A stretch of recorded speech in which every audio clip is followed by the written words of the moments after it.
Oh yes, and of course I say this evening here on top 105.3, and let me say good evening and good evening to every one of you listening this wonderful time. That those of you monitoring on the radio are all, we like to say it. Welcome to the broadcasting system that teach our people communications incorporated, and we broadcast to you live and direct from where you say the Grand Jida County, Republic of Liberia. Those of you watching us on Facebook and YouTube, you can just help out by sharing this live so that other people can be able to join us. And this I would like to welcome all of you to the first segment of the program. I beg today for here on top 105.3. So we're going to be joining our media colleagues from across the counties who are going to be speaking to us here. So just keep posted. Don't you go. We're going to have time to talk to you here on the show. I beg today for. I will have 25 minutes down the hour 9 o'clock. We will hold it there and see how best we get our media colleagues here to bring an update from the various counties what is happening. So just keep posted. I'm trying to get in connection with them here. So let's keep our things on rolling and let's make our way through to get them connected.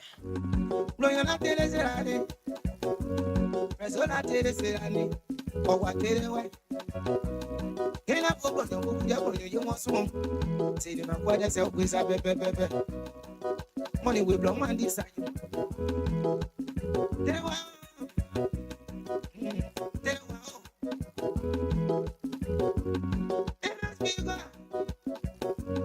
How's the ability to move? More than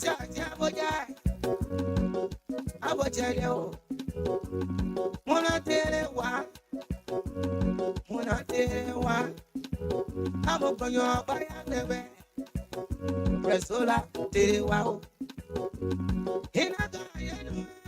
Yeah, folks, just keep posted. I'm trying to make way and get through to our media colleagues to bring an update here. As soon as we get there on the land, we're going to let you know. So just keep posted. We're also going to be opening the phone line very soon and to hear from you what is on your mind, what is it that you want to talk about. So just keep posted. Don't you go away as we are still here trying to get our media colleagues connected from across various counties here. So just keep posted, right? If we can get them, we open the phone line to hear from you this evening on the show. I beg to differ.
Alright, so that's it, folks. We are still trying to get in connection with our media colleagues here, so just keep posted.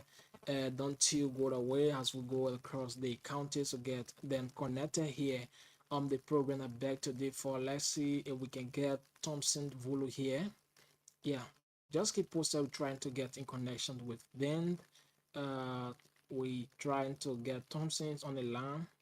So yeah, just keep listening. Don't you go. We're going to have a time to open the phone line here up, so yeah, to hear from you this evening. Yo, what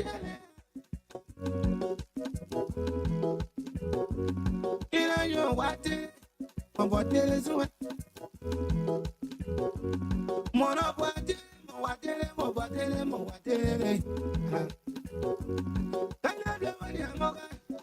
Cinema, what is your quiz? Then you have a quick on our senior day, Pepe. Give the room on bloody when you put up when you want. All right, so that's it, folks. Let's see if we can go to bombing and get our guys here this evening. Just keep connected. We're still trying to get in connection with them. It's not easy here this evening. You know, minute night time. Yeah, I find it so difficult in getting the guys on the show. But let's post here. Let's see if we can get Williams here. Yeah, let's see if we can get William Cremant from Bombay County, and then we go to Brown to give an update while we still await the others to be connected here on the show. Yeah, just keep posted, right? Pretty soon we'll open the phone line to hear from you. What is on your mind? What you want to talk about? We're going to open the phone line here this evening. But firstly,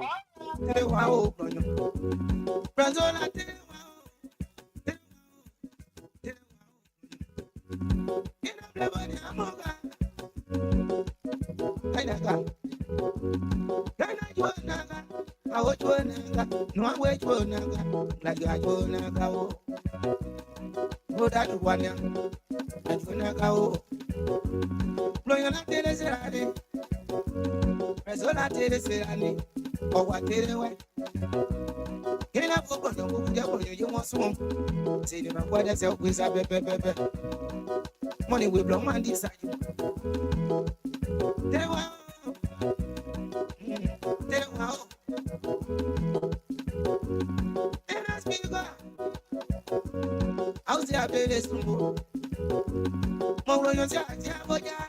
all right, so that's it here this evening. The program I beg to differ. So yeah, it is very difficult tonight to get our media colleagues on the line. So we'll just leave it like this. Let's open the phone lines here from me. What is on your mind? What is it tonight that you want to talk about here on the show that beg to differ?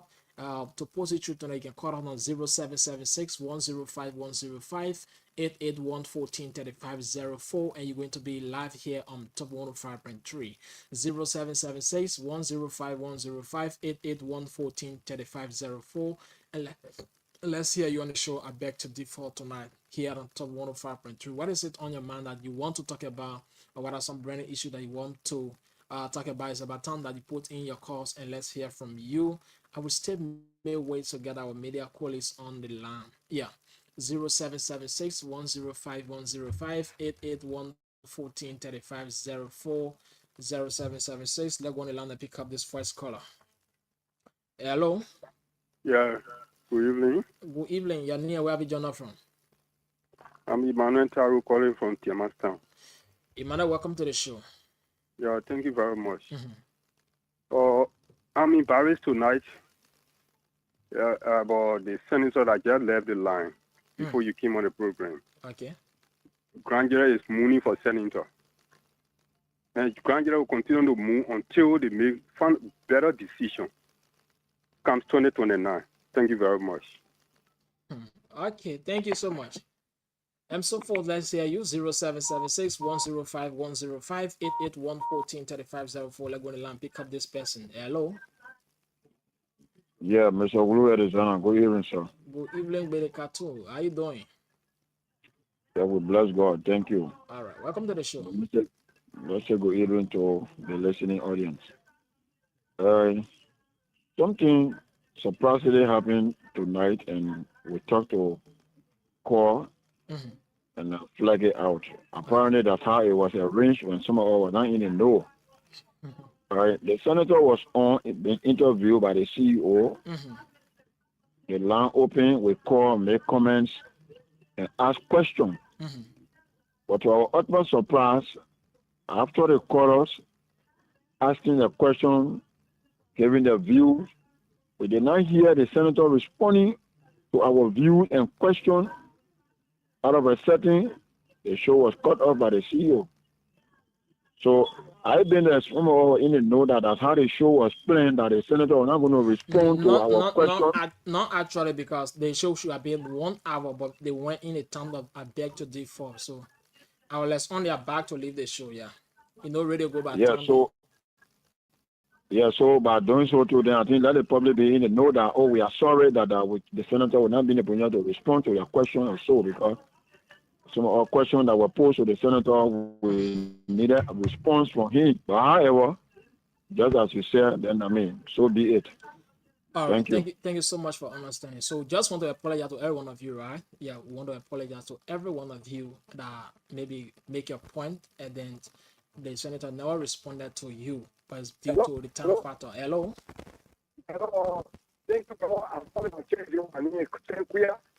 So now, that is Senator has to know is a complete embarrassment and disgrace to Green Bay. My dear brother, say your name again, please. Can we hold you there your name? I'm calling from Churchville. All right, go ahead. Yeah, like so what Senator was saying is an embarrassment, total disgrace to Green Bay that we voted in man. Can you imagine what the man was saying? It complete show that this man is level of our population, is level of person is low. That's that for something to scam on public media to be using such jargon that he was one individual that stood by President we are. You took benefit out of it. We are the Nigerians. We have the Nigerians. We say no to that. Why has it done? Why is it principle? Why are you? What is it? Those people are voted in for 2005. All those leaders are stood on the sun and rain. Why are you going for these people? Then coming up and I said, President, we are the people. We said no to that. But now they're not coming. We were showing they read that. That was step as by in Nigeria. That was step as politicians. Thank you. All right, thank you so much for being part of the show. So for that's it here this event. We take one or two calls and go try and get our media police on the line here. Let's see if we can get them. Getting a sender from Thomas Volo, that Thompson, right? So let me see if I can get Thompson on the line quickly here this evening. Thompson is there from the yeah.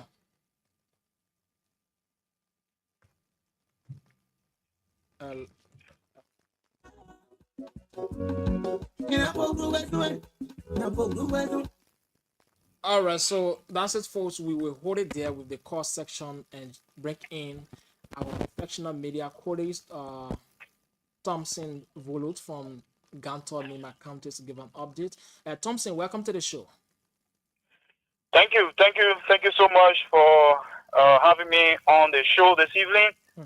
I'm glad to speak to the people of Zulu Whiskey about this hour. I'm so happy. Thank you for connecting me today. All right, so how is Gantor this evening? Well, Gantor is good. Business started running, although today is the Armed Forces Day. The celebration was observed in Sanikole City because Sanikole have a barrack. Okay. So I'm told that because I did not attend their program, so I'm told that on the social media I also observed that there was some celebration from our men and women who are sacrificing for the nation. So it was a good one. But the me border because Libeeria here, in fact, Nima County here, share common boundary with Guinea. So Gantor is located, a strategic area where we share common boundary with the Republic of Guinea. So the border remain open, and people from Libeeria who normally run their businesses in Guinea were opportune to travel to Guinea to run their business, and they returned back very happily. And what I observed, even early this morning, I thought the border would be closed. I communicated with the LIS boss. I communicated with Liberia National Police, and they told me that the border will be open because it's a national holiday. It's the military people day celebration. But then they don't have to close the border because there are other state officials that will be traveling to Guinea and other places. So Gantor is actually good, and all of the normal activities here have been running very smoothly. All right, thank you. Bring out to speed on latest developments within the counties, within Gantor City. Well, from some of the latest development, more especially from the education side, the PYJ Polytechnic University, the university that was built by the late Senator Prince Johnson here, they have been some rock and roll about the reopening of the institution. Sure. That institution was closed prior to the death of the senator. I mean, there was a break between where the senator, at the time, the late senator came, and there was a program in honor of, I think, Kenya or Senegalese former president. And that occasion, the auditorium was named after former president of Slinga. I think of Slinga or other country now. If I'm not, because the document is not right here with me. I wanted to go through it, but I mean, there have been so many issues with the reopening of the institution since the senator died, and there came a time where the county administration and other key officials of government have a meeting to even honor the late senator, to have a celebration that will show to the counties that the senator was a great person, so to have an honor for him. But later on, the students of the university said that they found all the resources that they want to use to honor the late senator after he had died, he was buried, to have a get-together for him where government officials across the country will come, and the county will be using not less than $1 million. That money can be used to reopen the institution. So there was a serious clash between the students and that of the local leadership of the county and other government officials who were planning that, including the vice president of the Republic of Liberia. So that program was canceled, and there have been other plans on way that they want to reopen the institution. But as it stands, other students of the university that attended the PYJ Polytechnic University have been saying that if the university can be open, I mean, they need their progress report. Sure. Some of them have spent 2-3 years in the institution. And what they need now is, if the institution is not opening, county administration not doing anything about it, officials of government not doing anything about it, including the newly elected senator that replaced the fallen senator, Senator Johnson Samuel Gongwen Koga. All of them are not speaking anything much about the reopening of the institution. There should be their progress report presented to them to extend or continue their education to other institutions. So a recent, the president of the Students Association there, one Roland Yomi, said that if the institution authority refuse to give that progress report, there will be a peaceful march in the city. There will be some action taken against the authority of the institution. So as we speak now, after they said that on the radio and conducted a press conference, the vice president and other key government officials have come in. They said very soon there will be a meeting scheduled with the president and that of government officials of the county to reopen the PYJ Polytechnic University. So that has been the case so far right now as we speak. So as we speak, what are some parents saying about this? Well, parents are disappointed. To admit, parents are greatly disappointed because if you send your child to school and you expect, since the senator passed out, up to this present, the university has not been open. It's a serious step back to all young people who are willing to spend their resources to attend the school. So the entire institution, grants are taking over the building, which is not supposed to be so, and it's disappointing. So parents are disappointed, and other of them have been expressing some frustration. And they have been speaking directly to Senator Koka to make sure that at least he can speak to other leaders of the country. Since the vice president is on top, the government of Liberia can allocate a little fund for reopening of the institution. That would be good. But surprisingly, again, they were hoping on the State of the Nation address. Probably, maybe the president can mention some funny going to the university, but it was not so. So other people expressed some frustration that the president did not do well, more especially when it comes to Senator Johnson, who contributed immensely to have the president, Joseph Boakai, elected as president of the country. And after his demise, and then nothing much is happening. It's all of the legacy is in darkness. It's something frustrating. So, I mean, we're hoping to see what happens next. We're hoping to see what will happen within a few days that they talk about. All right. Don't say, is there any other thing that you want to talk about?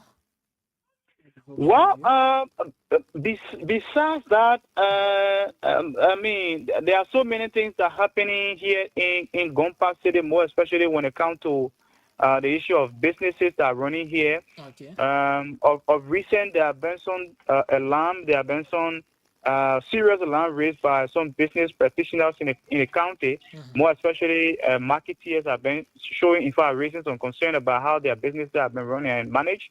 In the city corporation demanding a lot of people to move to a certain site, and a lot of people are still in the ministries. You know, these are things that they also been talking about. Even today, there was a forum organized and headed by the city council to hear from business people around the county. Okay. But again, we're hoping to see the end of that discussions. All right. Thank you so much this evening. Thank you for having me, and thanks to the people of Zulu Whiskey. All right. I will get you tomorrow. Yeah, I'm available. All right. Thank you so much, my dear brother. Thank you. All right. So, folks, that's it. That was the voice of Thompson Volo there in Ganto Nima County, here speaking to us on the latest developments and happening in Nima. So, those of you here from that part of the country, just listen to our professional media colleagues. I will still try to get in connection with our media colleagues in River G, Henson, Joanne. We will take calls from you to hear from you. I know some of you was trying to place in your call, but then we can bring your calls when we have our media colleagues on. So the line is open, and let's hear from you. 0776 105 105 881 143504. And those of you try to put in your calls, and you can call us now, and you will be live on the program objective for the first settlement. Yeah, 0776 105 105 881 143504. And you will be live on the show.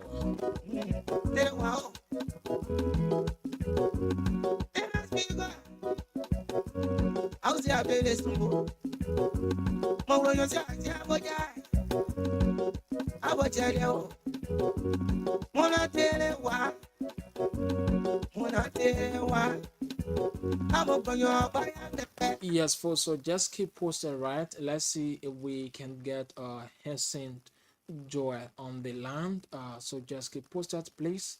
I want to give you a time that you will call us and be part of the show here this evening. Yeah, trying to get in connection with our media colleagues from River G, Henson Joy. So just bear with, all right? We're going to have a time with you here that you will call and put in your comments here this evening. I know some of you listen to the senator and want to make your point here.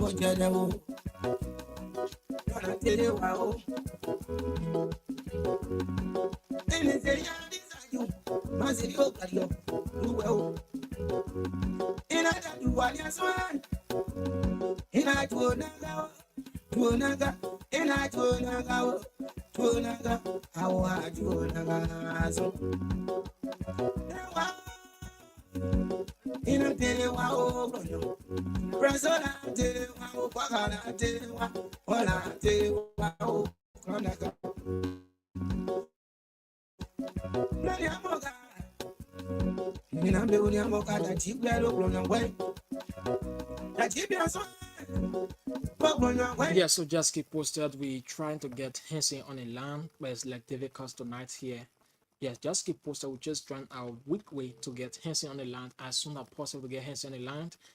From there, we're going to come back to the phone line and take in your call. So just bear with us, please. Even though we are running out of time on the first settlement, but we're still trying to make up with our media colleagues to give updates from their various counties. So just keep posted. Don't you go away, please. We're trying to get in connection with them as soon as possible. Get Henson on the land. We also going to bring it on. Yeah. So just keep posted. Don't you go away. We are still making our way through. Brown, we are not getting brown chromans. It will be that tomorrow we'll be able to get without chroma on the land. So yeah, we're still trying our possible best to get Henson to on the land. Yeah.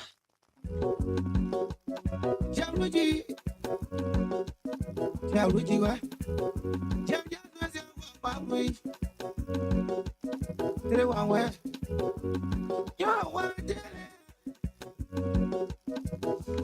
All right, so folks, we will put that. Try to bring him has enjoyed from River J County, one of our professional media colleagues, who is also there, always in a position to give an update on the first segment of a better day. Henson, good evening. How you doing? I'm good, and I thank God. How is River J County this evening? In Roger County,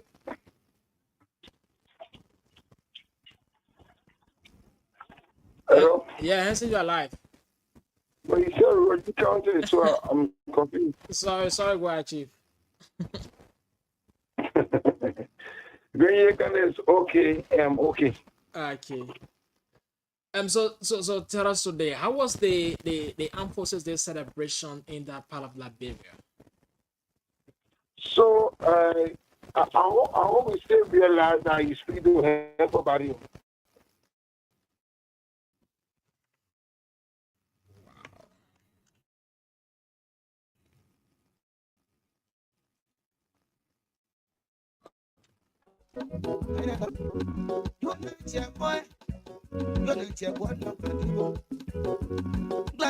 All right, put across from 0776 105 105 881 1424. Let's hear from you here this evening on the phone 0776 105 105. Let's pick up 2 or 3 calls and then we will be joining our panelists very soon. Yeah, let's go on the line and pick up this person. Hello. Good evening. Good evening. Your name, where you joining from? So this is Sam Gay and I join even. Go ahead, Chief. Yeah, so let me say good evening and even though we are going here country. So this is Sam Gay and I join even. That's what I speak.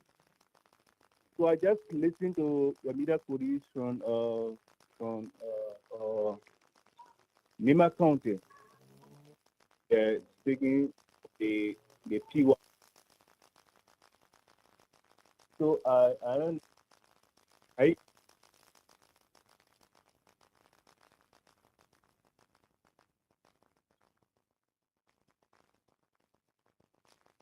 Yeah, go ahead, Chief. You're live.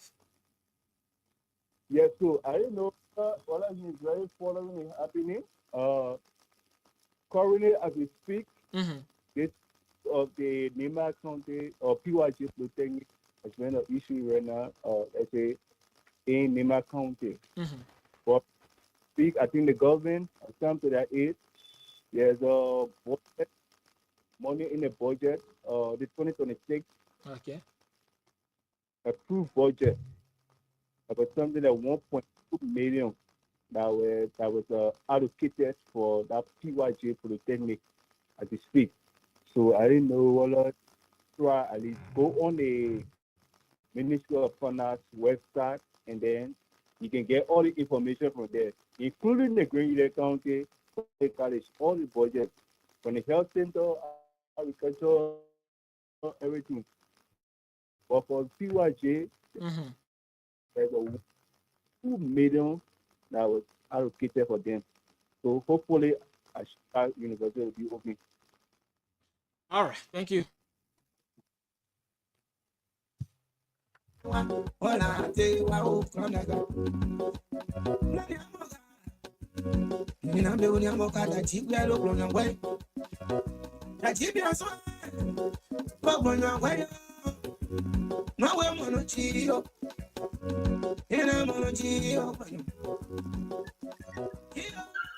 Yes, for just keep posted, we are still making our way through here to get our media colleagues on the line from River J County, Henson Joy.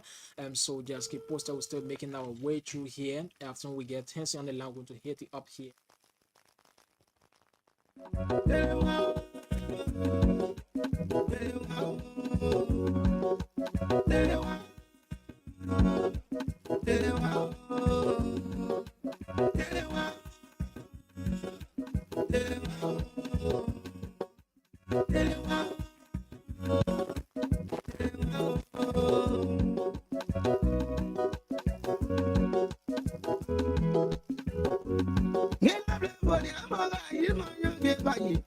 said, yeah, we pepe. Jaruji, Jaruji, Jaruji was a walk back with. They were where you are there.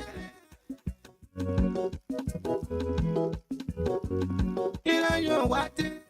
What is what?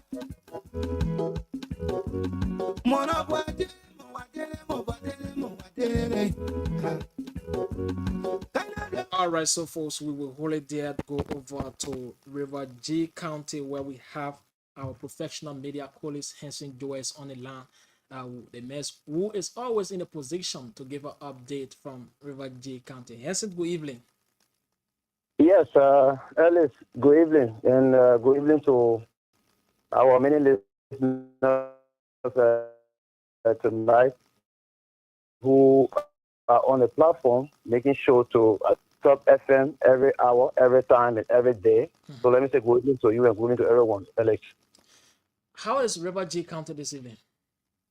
Well, the county, especially here in Fishtown is doing good city. So I guess once the city is okay, we experienced one of our reverends. He was a reverend for one of the churches here, and he passed out there in Monrovia in person of Reverend Jonah K. Nyepa. He passed out. So Fishtown, was also down on yesterday and today as well. So, but thank God for life. Things are on course and people are going by the normal businesses. All right. Sorry to you guys, and you guys have my sympathy. Yeah, sure, exactly. And Thanks so, as well. so how was the Armed Forces Day celebration today within Fishtown? Well, it was observed. We saw the securities group in the county with their session. More especially, we saw the Libeeria Immigration Service.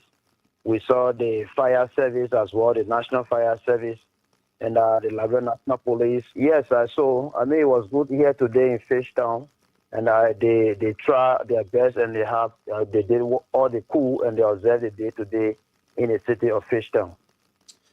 All right. So Henson bring out to speed new developments taking place in the counties. Well, the county with many developments. We have series of developments here. One have to do with one of the businessmen in person of Mr. Paul Fia. Paul Fia is a businessman who has brought this issue of Starlink Wi-Fi. It's a Wi-Fi organization where they carry the Wi-Fi and install it for people who can go there for browsing. Okay. And and doing a lot of businesses, more especially on the internet. In fact, they have started to do the installations to where and they're calling on WhatsApp, calling on Messenger, making video calls as well. So Paul Fia was talked with. He was interviewed as well on our platforms, and then we asked him what was the purpose and what is the intent. He revealed to us that he's just a businessman who is in the county and came to carry on development. So that development started to happen from his side in the area called Glaro. So Glaro Administrative District, 3 towns now, has benefited Wi-Fi installation for him. And yes, and all of the people there in the area are benefiting the Wi-Fi, and they are doing browsing on the internet, and they are calling their family members on video call and all that kind of things. So he said that, it's a business where you have to register, you subscribe $250 per 24 hours, and then go through. So it's happening right now in a Glaro Administrative District, and that place is in Electoral District number 3. All right. So few months back, there are a lot of youth protesting on the issue of electricity within the county. And how is the electricity now within River County? Well, the electricity issue, it was true. It is true that the protester, the concerned citizen of the county, had a peaceful and successful protest here in the city, 2 to 3 weeks ago, and then they were asking Lake Energy. That company is the company that won the contract from the Libeeria Electricity Corporation.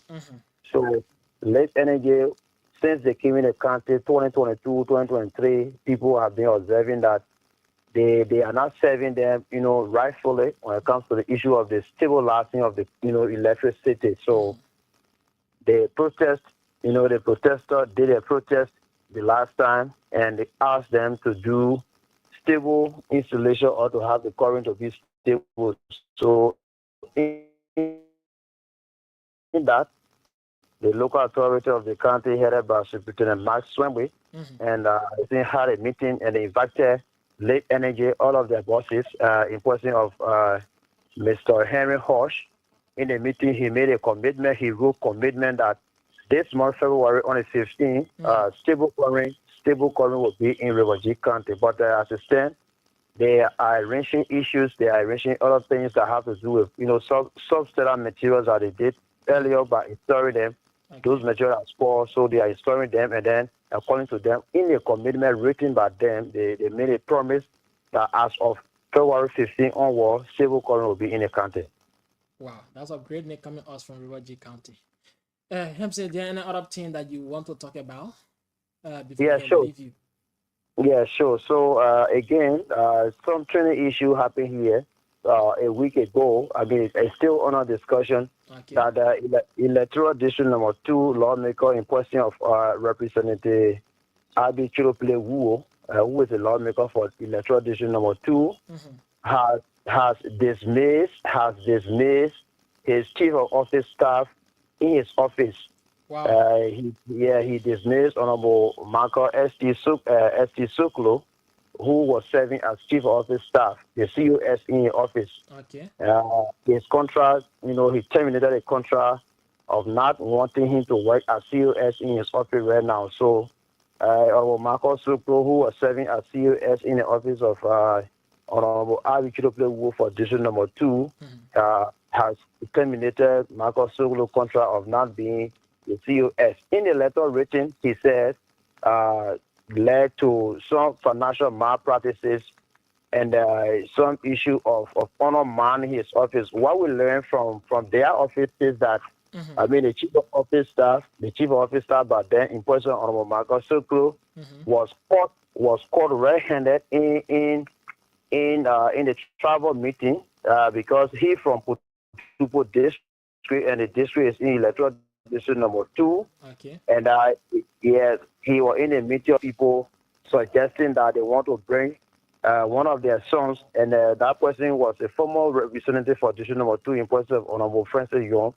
to come back in the district to serve at district number 2. And he, as chief of office staff, Marcos Soko, who was chief of office staff, was in a meeting supporting the idea that they should come and unseat his boss man. Wow. So 2029, ahead of 2029, they had a meeting, and then the lawmaker got the information, and with no delay, he made a termination of his work with him in the name of honor money and some financial malpractices. So in the documents written to the media, he terminated the chief of office staff contract with him. He said he don't want to work with him no longer, and there's a vacancy there right now to know who he will appoint for self-which. So as it stands, the chief of office staff at that in district number 2 lawmaker office in person of Marcos Sukro is now working in the office of district number 2, no longer as chief of office staff for River G County district number 2. Has was you guys able to get in contact with him to know what exactly is happening, even though you get a shot from the representative office, but were you able to talk to him one-on-one? No, we did not do it one-on-one. We also invited him. We invited him. He who got affected, who was serving as chief of office staff.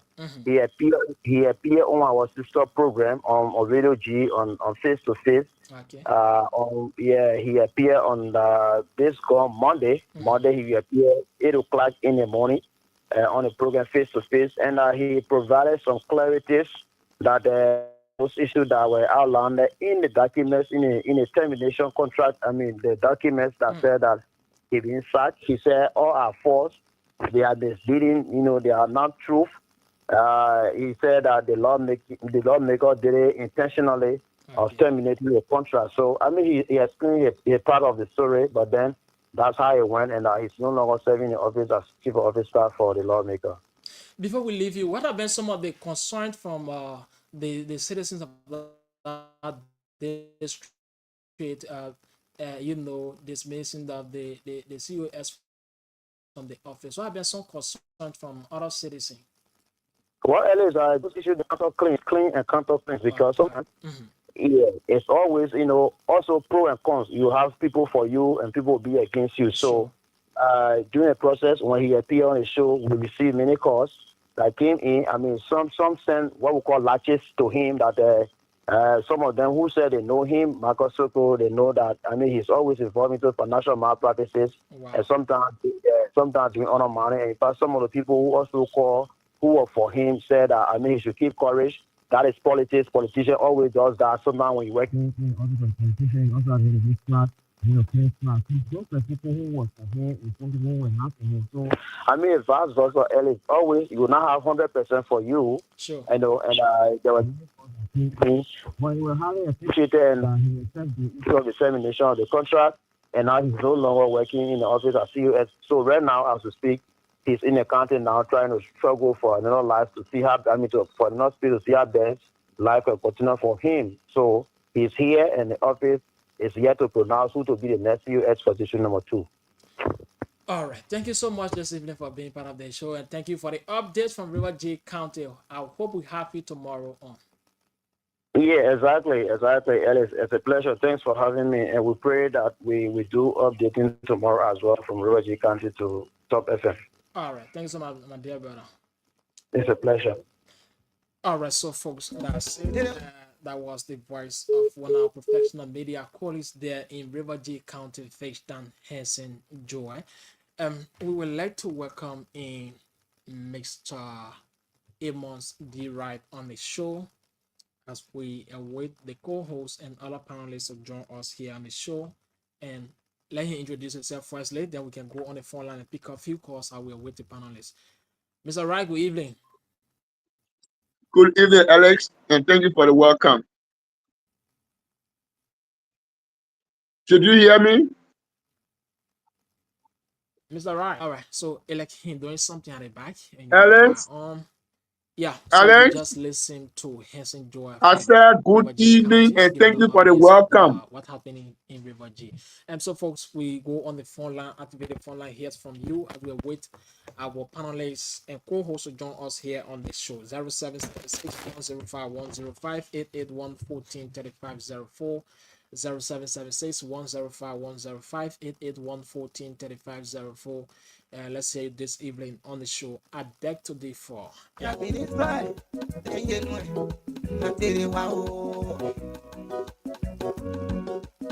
a call through on 0776-105-105. Let's hold it down and pick up this person on the line. Hello. Yeah, how are you? I'm doing great. Thanks for asking. Your name and where you joining from? Yeah, this is Reverend Walker calling from Crowdbridge, really. Welcome to the show tonight. Let's hear you. Thank you. My attention being drawn to some of the leadership of our legislators or other politicians in our country these days. Yeah, and I think politics now, it is moving from being I would say worse to evil. Wow. Because politics is about seeking some maybe shortcomings of your oppositions so that you can fact check them to have themselves corrected and doing the right thing. But this day you found out that politicians will just call. Either they will pay for some airtime just only to lash at somebody else's name or other issue. Sometimes there are no facts to it. It is something that lawmaker will call. Instead of we discuss the national budget, and this is what there, for example, for Grand County. We have maybe little budget there today. That this year we're sending maybe 50 students out of the country to go study. We are now telling you that the Grand United County University has some level of improvement in terms of budgets and allowances, and in fact, we are already arranged for maybe additional instructors to come to the county. Are we not even hearing that our lawmakers are calling on the radio and telling the citizens that indeed, as we speak, we have already have an arrangement with maybe a lodging company or a mining company that are coming that will provide something 100 to 1,000 plus jobs for our citizens. These are things we need to be hearing when our lawmakers are calling. Look, today I was surprised when I read on the internet and our Liberian Senate was discussing which are the dress code they will use on every Thursday. They will be wearing African clothes. Is that a thing that will go discuss, dress code will go discuss in plenary or in section? Where this country is going? I mean, our politicians are living from bad to worse, I mean, from being wicked to evil. Isn't it? So where the country is heading, and politicians, somebody will call and you be lashing at people, and the other person promising they're not doing it, and I'll have to expose it, and this one. Are you forgetting that even you say you have said some things that you refuse to do in this area? Yeah, I mean, our country, I mean, actually, this particular Nicole, that continent of Africa, I don't know, it's actually unique to Liberia. So we need people who are closer to them. I think we need to stand, at least to tell them that the way they are taking politics in the country is bad. Everybody is just better driven because they are successful to win election. Everything was rumors and evil talks. What the person is that doing, is not doing. They cannot say that any is bad. And as I mean, more especially speaking against former leaders. So actually, this draw my attention tonight. Let our politicians be able to try to tell the citizens what are they talking, what are they discussing, what are issues that are being discussed on the national scene that are beneficiary to the citizens. And not to be calling on radio and people listening to the radio and you get just blaming other person just only because you want favor from other people. It is bad. All right. So actually, thank you very much. Thank you so much for being on the show this evening. Just keep listening and don't you go away. Those of you watching us online, we'd like to say welcome. Thanks for joining us here this evening on the show. I beg to differ. What you can do for us now, just help share the live and so that other people can be able to follow us here on the show. So we go over to our panelists and welcome them on the show. Yeah, we will have Fred the veteran. Some of will have Mr. Amos D. Wright. Is also here this evening. So let's join him quickly. So first, Mr. Wright, how you doing?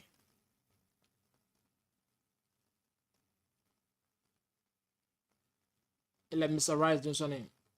Veteran. Good evening, how are you? So veteran, you are muted. Yeah.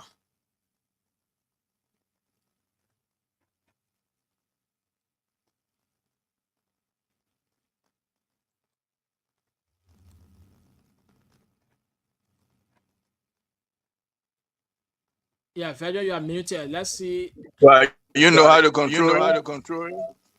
Go ahead.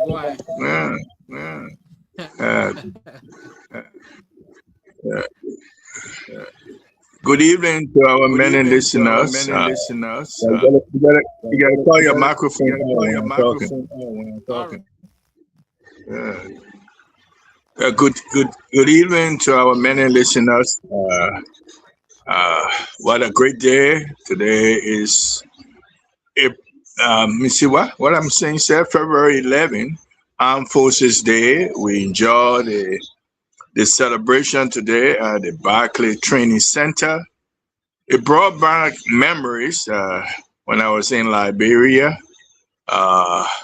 where we used to find our way to the Barclay Training Center to see our military displaying the top military equipments. Although Liberia was not fighting war, but our military always in readiness. Whenever Armed Forces Day come up, well dressed, well prepared. And I used to admire those who participate in our OTC from the different high school, well dressed in their military gear too, performing a very really good program and drilling from the executive mansion all the way the intersection of Ken Johnson Road, UN Drive, make a left turn, and to the Backward Training Center. And the Backward Training Center is opposite our Anthony Todman Stadium. So you go there for both things after the celebration, always a football match on that day. So what a way we monitor the celebration today. And the honor the chief of staff of Nigeria, giving Liberia highest honor. You know, Nigeria play a crucial role in peacekeeping force when we are going through our civil war. So today was a good day for the military that we gave honor to them and to show that they're in readiness anytime. They brought back memories how after other countries assisted Liberia during the Civil War, Liberia was used for peacekeeping force in other countries. So you give back what others have done, and our soldiers have performed well in the peacekeeping mission around the world. So bravo to our military on this day.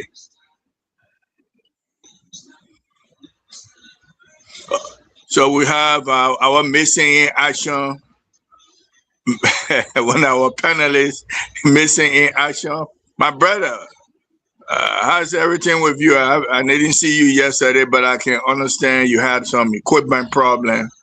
So are you ready to rebound from that equipment or the energy failure? Are you ready? Yes, I'm doing. You're doing great. Yeah, I'm doing great. I'm doing great. And let me say, should I say Happy Armed Forces Day to you and crew member. Yeah, yesterday I had some issues with the internet, especially where the guest are not really getting her. You know, she was cracking from the beginning to the end. So I thought to just leave the show because I was not like hearing anything. But I think I'm pretty better right now. You know, Labro and network problems. You know, they behind each other foot to foot, especially if it comes to, you know, browsing and stuff. I see Mr. Wright. I don't know whether he ready or not ready, or so let me welcome him to the show. Thank you. You know, I'm always ready, my man. I'm always in the mood to get rolling. Okay. Good so to what's see up you. for today? I think we're supposed to have Mr. Boniface, isn't it? Yes, but you said we're having somebody earlier. I don't know whether we had that person or not. No, I was referring to the interview that SHEKU had with the senator earlier today. Oh. Yes. And I was saying, So, you know, when Boniface come, we'll take some of that we'll discuss on the topic there, and then we just blend it in because whatever he's saying can be talked about. Okay. Yeah, you know, what are he going to talk about? That's what okay. I got you now. Yeah. So good to see you guys, man. I'm sorry. No, I said it's good to see you guys. Good to be here. How's everyone doing? Happy Armed Forces Day to you, but I really enjoyed the program today. We're live on Top FM 105.3. Yeah, this station did a very good job of following myself. I did. Yeah. It was very live in there. It was live. Yes. Okay, so are we getting Boniface in the second half of the show, or what are we doing? Either when he comes, whether he comes the first half or the second half, either way, if he comes the first half, then we either have the discussion the second half, so we can flip-flop either way. Absolutely. So where were you? I don't want to come interrupt you. Oh, we're just introducing panelists that were missing in action yesterday, giving them time to redeem themselves. But he had a good excuse. He said technical problem, and he said also the guests are having technical problems, so he just left too. So right. So I got a word from a couple of the panelists that are running late. Claudia told me she's covering the Armed Forces Day program, so she's going to be late. So she said 20 minutes, so we're expecting her to be in the next 1 minute. I don't know if that is possible. So if she's covering the Armed Forces Day program for us or what? As far as I'm okay. I can't get a phrase out of a mouth. Drink some water. Drink more water. As far as I am concerned, I am not sure that she is covering. She would have said it to me, or SHEKU would have said something to me. But I'm not sure she's covering for the but if she's covering for all or she's covering for someone, she would be in a better position to give her a close look what happened today. So if she come, that would be something we'll put towards her. Yeah, she said she's running 20 minutes late, and it's 5:20, so we should expect her momentarily. Mr. Wright, how you doing today? Yeah, thank you, Mr. Wright. Fred, the veteran. Good evening, everybody. I'm doing really great. Okay. I've had a good rest during the day. I'm fine. Excellent. So, Mr. Nuba told me he's running late too. Because you had to get on a video call with his Sotocan people. If people Sotocan people. would you have a live broadcast from that district and hear from the people whether he really representing them the way he always called their name, and have an interaction and see whether the spokesperson for that district really representing them, because he making them to be famous every time he called their name. So we want to go directly live interaction with the people. Yeah, with people so they can. That's true. Yeah, I getting used to the word now. That is speaking thing in our head every day. People so they can. People so they can.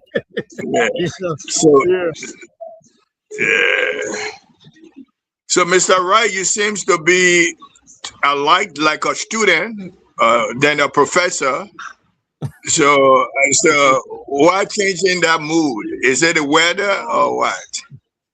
No, it's just me, man. You know, you got to be happy. No, I'm talking about your cousin. Oh, I'm sorry. Okay. Yeah, so you want to say that again, please? I said you always like to get information like you like today. You love to be a student than a professor. I like the environment of learning. I like the environment of learning. Okay. So when the conversation becomes a learning activity for everybody, then I enjoy the comfort of it. Then I jump into it, and then I ride on like that. And you put on your student cap on, if you will.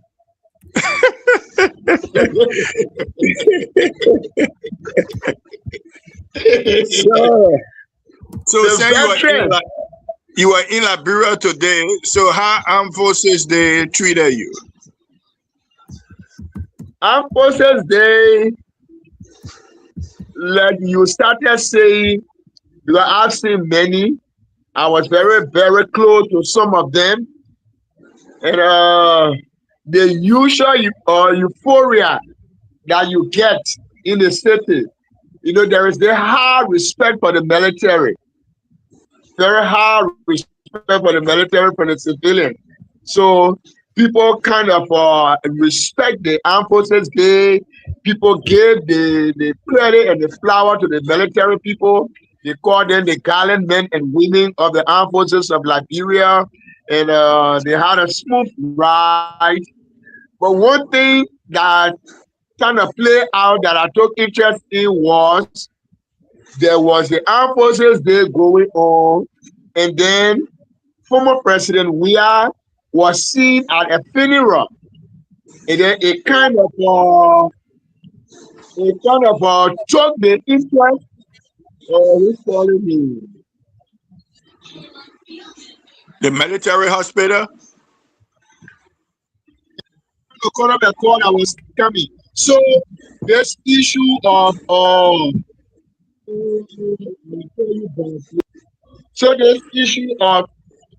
we are not attending the Armed Forces Day program, and then see at another function kind of so part of the show.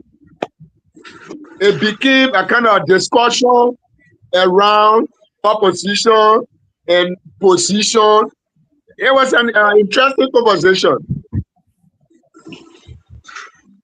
But I took it as part of the meeting of the day. So, Mr. That's an interesting way of looking at it. The day that should unify everybody when it comes to the military, especially the president. Absolutely. We have put a blueprint on the military hospital. Now, he took that day to do something different. Where they honor the chief of staff of Nigeria, giving Libeeria highest honor for the role Nigeria played in the peacemaking in Libeeria. President Seli, she attended, and Mr. William Mixon. So what is not clear to me, veteran, what is not clear to me is if the former president was officially invited and did not go. I don't have that information.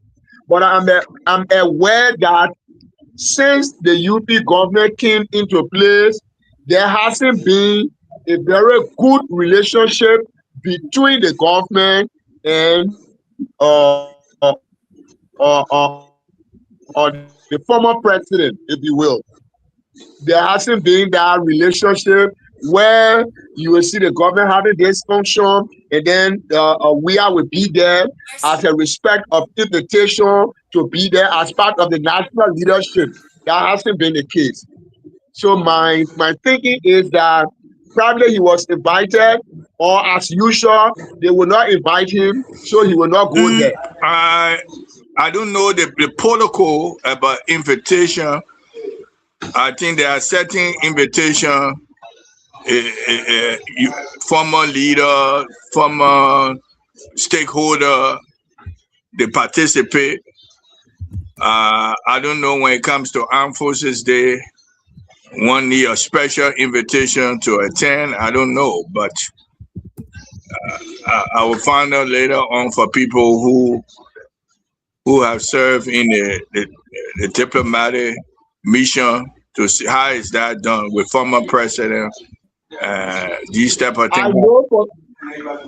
I know for sure, veteran, whenever there's a state protocol where the president will attend, there can be official invitation for VIPs. Okay. Yeah, whenever the president is, even including the state of the nation address at the capital. Remember, the capital is the home of the legislators. But when the president is going there to speak on that day, the president's security takes over the protocol of where the president is going. So then senators and representatives are giving official invitation to the Senate. But I think when it comes to that, I think the president, former president, will be prevented from going there because the lawmaker side can invite him, the political party can invite him.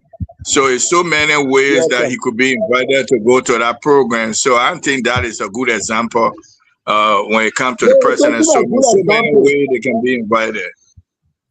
It is not a good example. That's why for me, I pick it up as an activity of the day, because this is a national celebration for the armed forces of the entire country. George Weah is a former commander-in-chief of the military. Ellen is a former commander-in-chief of the military.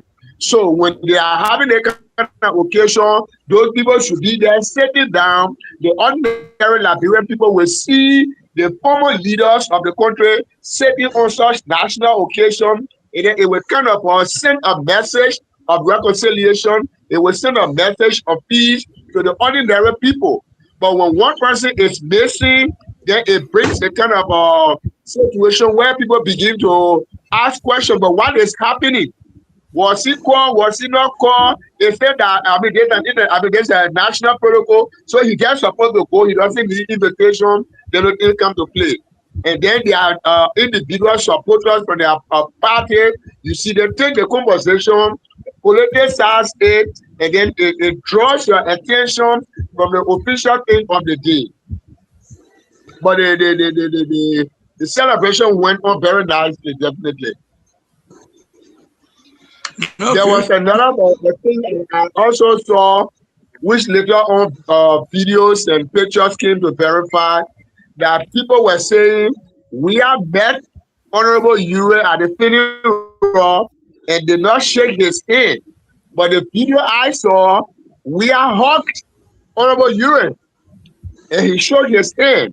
But there was some social media post sometime of the day that, try to present it like a kind of selfish person who is fond of not shaking his friend's hands. Can you tell us? So I was just looking for different things in addition to the celebration. Can you tell me the funeral he attended, the person funeral, the name of the person? So sometimes he might have a legitimate excuse based on the funeral. You know this lady was the president sometime back for RE, Thelma Bernard, the Archibald's sister. Okay. She that her funeral. Thelma Bernard. Okay. And you know, Archibald Bernard was the how they call it, legal advisor. Legal advisor. Yeah. But like I said, I don't know for sure whether there was an invitation or there wasn't any invitation. But I know we did not go to the Armed Forces Day. Yeah, he could say that the closeness between he and the legal advisor and the person who passed away, he decided to give honor. He could have attended both of them, the funeral, or it was impossible to do both. Exactly. I agree with you there. So it's a how you call it, sir? It's a way of saying if you question him, he would say he went to the funeral, or he could say he was not invited. He could say people could say you don't need invitation. You could. So we don't know the right way. So that is the beauty of the national discussion. That's the intellectual part of it. And giving room for more talking. Yeah, I understand. Sure. But something that came to my mind today was I was watching Focus on Africa.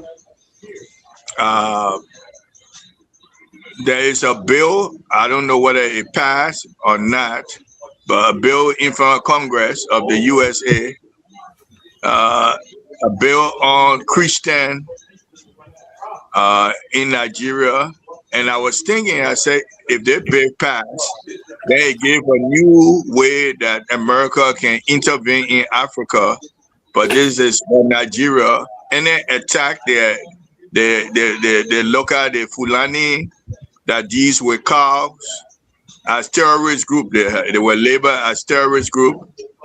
That mean, and then attack on Christian. That mean America with their bill by Congress gave America the power. Mr. Fred. Yeah. Let's discuss that. Let's keep on the Armed Forces Day. Okay. Let's go around the table. I know you and Mr. Wright had a very good exchange. Let's go around the table and have other people get the view. Okay. Mr. So if you like, we got Claudia.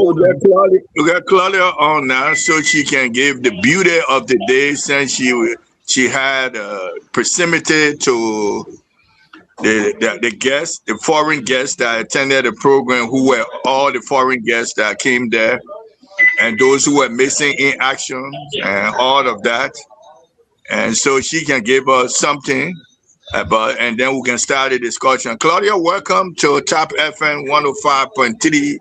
I beg to differ. So what can you give her right now that you were to, I can say 3 minutes to all of the happenings at the Barclay Training Center. What can you give us? Well, how is everyone doing today? Happy Armed Forces Day of Liberia.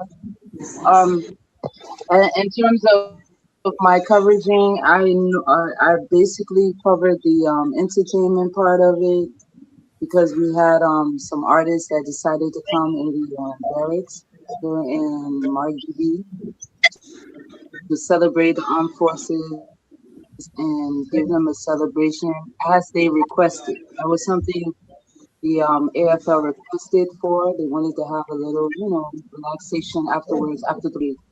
So that was what I was mainly covering. So I had to leave it abruptly so I could come and be on this platform tonight. So when you say entertainment to our military, what kind of first class entertainment did our ARCHIE give the gallant men of our military? What kind of entertainment? Well, it was kind of extraordinary for me because one of the AFL soldiers is an artist. That was kind of, I mean, my first time to see that. It was kind of odd seeing him out of uniform in his little, hat and jeans and stuff, dancing and rapping. And he was the one that decided to invite a host of artists, Takonje, 1030, Lady Ski, Amaze, and a host of other artists as well. So it was exciting because his son is like 6 years old, and he's also an artist as well. I'm gonna give his name in a minute. So it was just about just having they went around and they asked everyone who is your favorite artist, and the artist that everyone according to the survey came out with, and they were able to invite those artists, and they showed up. And I was impressed to know that as well, celebrities as well, really give respect to our national army here in Liberia. Since there was no, of course, you can't bring that in. It was inside the barracks, so you can't misbehave because the AFL were their own bodyguards, they were their own police. And I know keeping everyone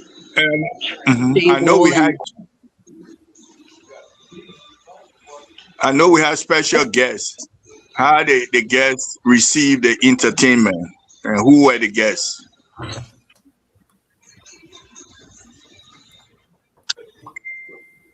Claudia? Well, the guests that not everyone is into music. I can't say not everyone is into music, and not everyone is into that hip hop stuff and stuff like that. But I was impressed to see it part of the whole show. Everyone came out. I just started seeing people come out of their houses and stuff like that. But I did not see like the minister Geraldine. I didn't see her of high top, status, but they were mainly just ordinary lieutenants and stuff like that were present at the program. And in fact, the program, Libeeria time, so it started like 3 hours ago. It started around 5. It's really getting like jam packed. So I left. I'm just about a mile away in a quiet spot, and I intend to go back and get the piece of what. So were they actually dancing to the music? Yes, they were dancing. I have videos and stuff. It was crazy. Because the AFL is not used. I don't know. It's like civilians are not something that the AFL is really used to. So they had to like put their guard down and try to just be normal for a minute, So, but it was kind of it was nice to see people dancing in uniform, dancing, flinging money at the artists. It was exciting to see them in that, casual, different status that we normally see them in. I was excited to be amongst them. I hugged a lot of people, shook a lot of hands, and I had fun. You say you gave us some gist of it, play some the highlights so we can see it. Yes, I can do that on this platform. Yeah. There must be a way. Okay, let me figure it out. I think she also sent it to Alex. yes. She also sent it to Alex, and Alex played it. Okay, all right. So, okay, if someone can just like kind of send me a message on here how to do that, and then I can. I think there's a way I can share. Okay, I'll have to figure that out right now. Yeah, just send it to Alex. Okay. On here. Okay. All right. I'll definitely do that so we can share it.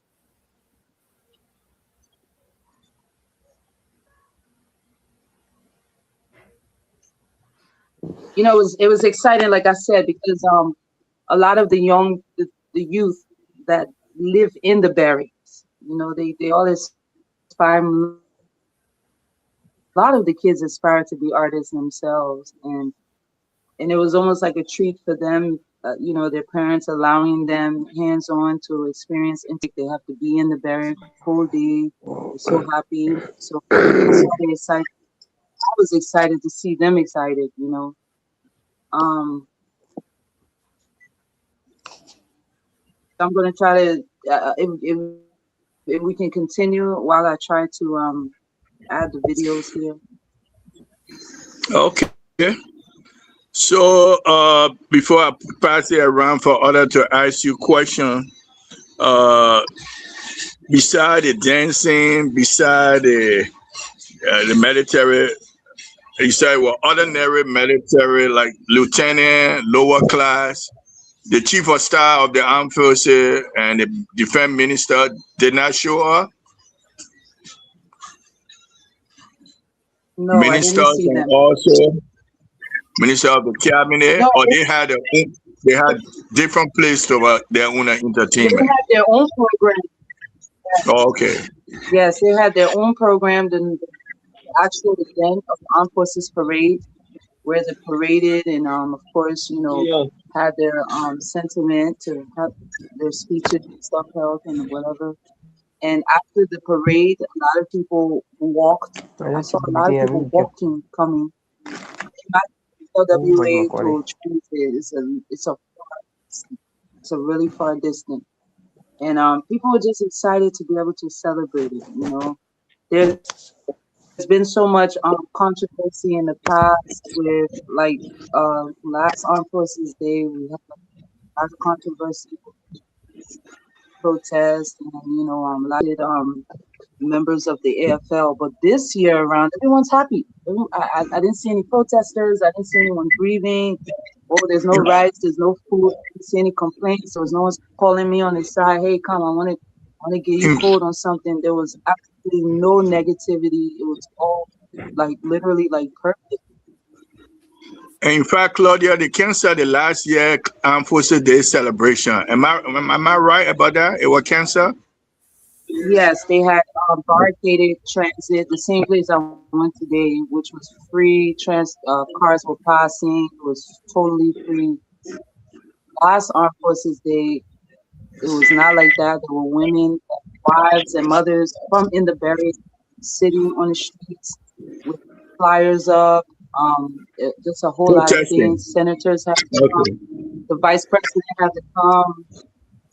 Try to talk to them. Promise, make some promises, and I think they fulfilled them because I didn't see anybody doing anything out of the way who didn't give a good reputation of the AFL this time around. Was there any team for this year's celebration that you know about that you can share with us? The team that of this year Armed Forces Day.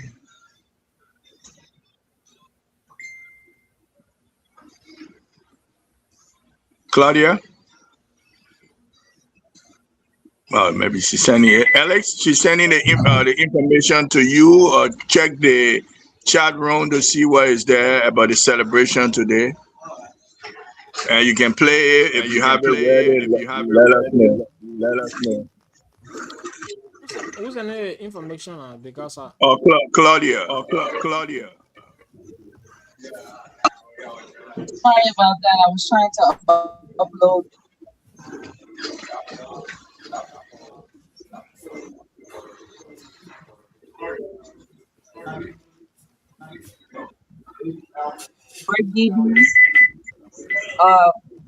I don't know. A lot of people don't know, but I think there's more than 2 or 3 barracks in Liberia. You have the main state of barracks. Let's call your microphone up.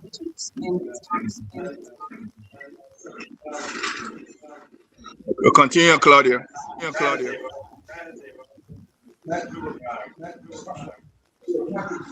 Okay, so I am in Marquis, and the main event was hosted in town at the main barracks. Sorry for the theme. So, in terms of the theme, because I didn't go to the official parade, I decided to cover the entertainment part because there's a lot of artists that I just wanted to interview and talk to and find out what's going on and stuff like that. So I waited for them to be able to get that background scene and stuff like that. So I'm not too sure of the theme, but I'm sure that could be seen maybe on front page or something like that.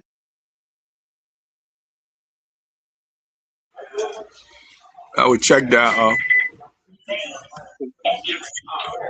Okay, Mr. Wright, she's sending a clip on the entertainment part of the Armed Forces Day celebration for us to play. If Alice or either she will send it to to different chat room or state podium chat room, and if you see it, make sure Alice can play it or you can play it, either one. Okay. So while waiting for them to play, any other thing that you think we should know about the armed forces, that maybe the previous armed forces and today armed forces in their readiness and how they presented themselves? What is the difference between today's armed forces and yesterday armed forces that you can remember and recall?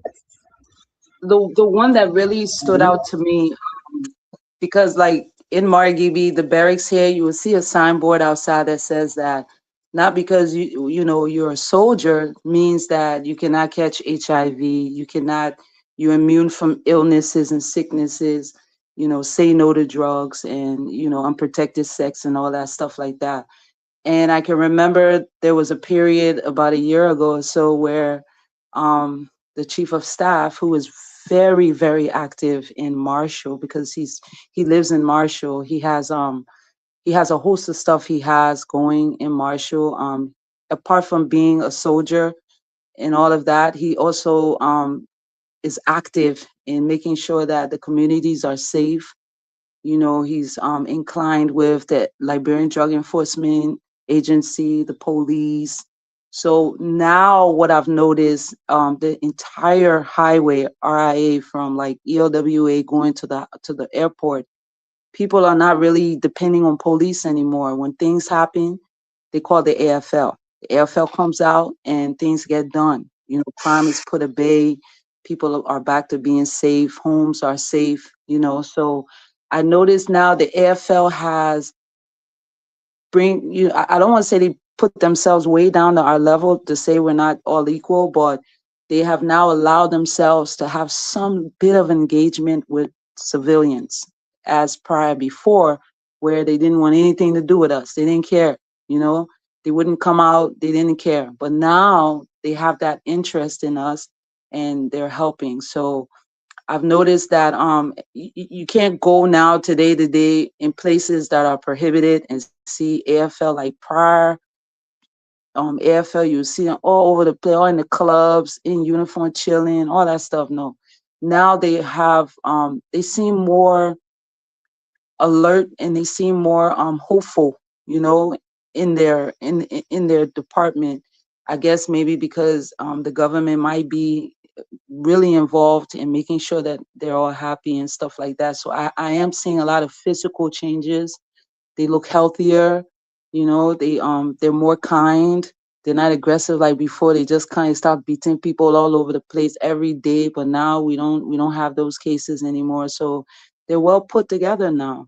And I'm impressed. I'm really impressed. I was impressed to just go in their compound, see their homes, you know, see how they live. It was exciting, you know. So there's a lot of improvement. The compound is clean as prior. You see so many people in and out. I mean, everything is secure, and it's good. I'm happy. It made me even want to join the AFL, you know, because they look like they're benefiting now. They're benefiting now. Now, only one negative about the armed forces, I know what you look at it as negative. They are very ambitious. They're looking for land area that have been their own for years, and they won't build on these land. So, will you consider that negative? Because the people are saying, why they waited this land of time to take over their own property, their own land, and other people claiming to their own land. Will you look at that as positive or negative? They are driving towards their property or building something, housing for their wives, for members of the armed forces, and they're trying to go after that, seek after that, and now it's conflicting with the community. Okay, well, that might be the perspective from the international body. Maybe that's what you guys have thought. But what I know out here, as it pertains to, because we got to go way back to the wartime, you know, the barrack here in Transit, this is where they buried a lot of people during the war. We have like over 20 to 100 mass graves that military people own the land that the mass grave is on. They don't build on the land because of that mass grave. They just protect it with deed, you know, with the cornerstones to say, hey, this is my land. But the day they need to go exhume that grave, at least they'll be able to have access to it.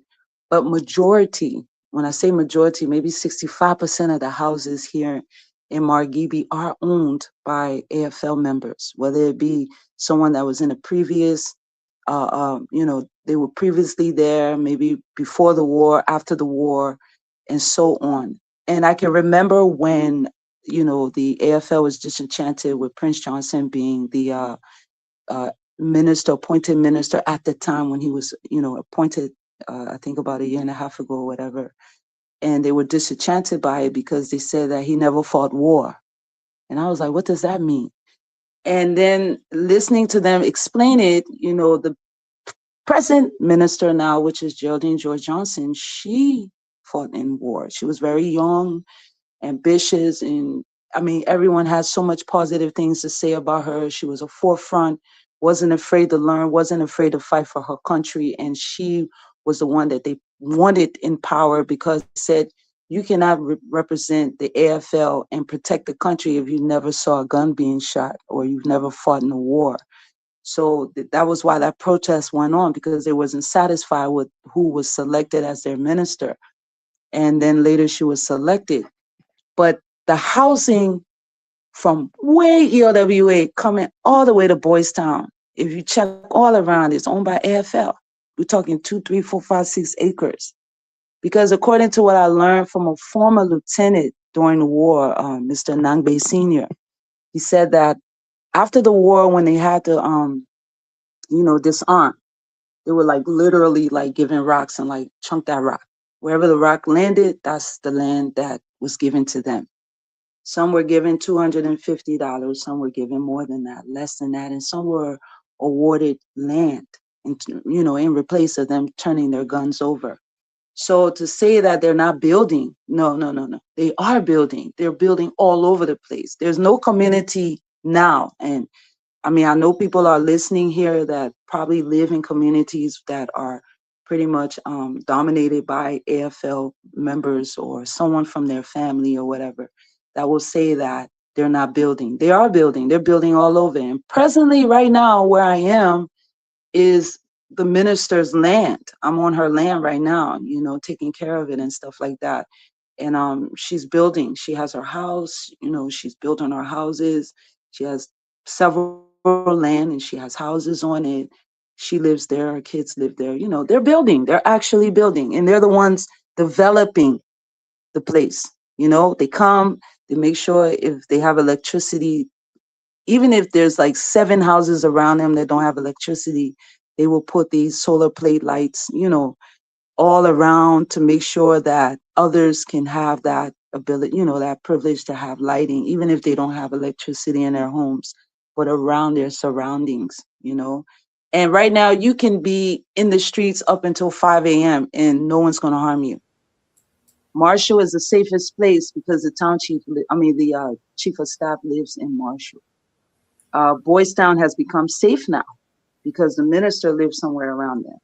You know what I mean? So having the AFL pretty much dominates how we live, how we behave, and how we do things in Margibi, especially Lower Margibi.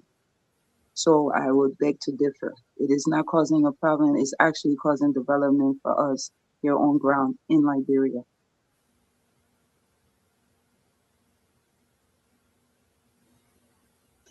Mr. Wright, you have a question? Let me go to Mr. Wright. Am I right? Any question? Yeah. Gloria, are you hearing me? Gloria, are you hearing me? Hello? Am I being heard? Yes, I you said, Mr. are. Wright, answer a question, Mr. Wright. Yeah, sure. So, Claudia, my question will go back to the AFL day today. Yes.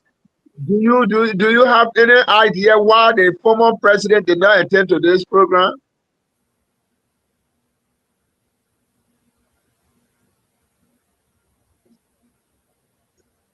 Oh, well, I don't want to be I definitely don't want to be witch hunted, but I also don't want to deprive the audience of knowing some things that might have been the cause of him not being there, because right after his term, transitioning into the next term of Joseph Boycott, there was a lot of gossip. Communities, citizens were afraid there was going to be war. There was going to be like, if he doesn't lose, we're going to take it. You know, there was so much skepticism in what was going to occur, and the AFL was the center of the entire thing. And then we started hearing rumors from ex-convicts who were receiving texts. Y'all be on standby. We're like, what does that mean? Yeah, they're telling us to be on standby. What does that mean? And then right before the results were announced, we learned that there was a big convoy going to Sierra Leone with AFL, the former president, the chief of staff at that time, Prince Johnson, and a host of other delegates and private security people. And we started getting worried, like, uh-oh. You know, we didn't know that it had a lot to do with Sierra Leone. They were trying to coup. They were trying to do a whole lot of things, and they wanted Liberia to be involved. And Libeeria, according to what I heard from a great sourceful source from in the barracks, Sef, I'm not going to call his name. We stood down. We didn't want any involvement, and we walked out of the meeting and we left. So Prince Johnson at that time was, or could have been, politically inclined, but we don't know which political party he was part of. But more people were saying he was seditious and selected by the former president and so on and so forth. And with the protest and our present government stepping in, taking on leadership, almost like when you have a hostage case, like, what do you need? What can we do for you to let these people go? They negotiated and things were put back to normal stability. It could have brought a lot of burial between the former president and the military. So I'm sure if George Ware were to get involved or show face, like Liberian Man said, there would have to be some reform. There would have to be like a sit down, you know what I mean? So that he can know like if the AFL is on his side or not. Right now he doesn't know, right? In fact, politics shouldn't even be in there. But unfortunately to say, Liberia is led by politics. You're either sedition or you're not. You're either Unity Party, no, or you're not. Or you're ANC or you're not. If you are a party, then you don't want to be involved with other party engagements. And this is Joseph Boykai's government right now. So literally the AFL is for Unity Party. So it will be hard So, to probably Claudia, if you allow me to interrupt, please. Yes. If you just allow me to interrupt a little bit. So do you have any idea as to if he was invited to the occasion? Do you have any information like that? No, but I can find out from my source. I can contact them. I'm sure he was. I mean, because I did ask about that. That was one of the questions I asked when I was leaving the stage. I said, but why am I not seeing, I see the minister up there, I see people on the poster, but I see Joseph, I see coming. I said, well, I'm not seeing like the other guys and like Samuel, to all those guys that used to really be helping the AFL people. They invite them. They said, oh, we invited everybody.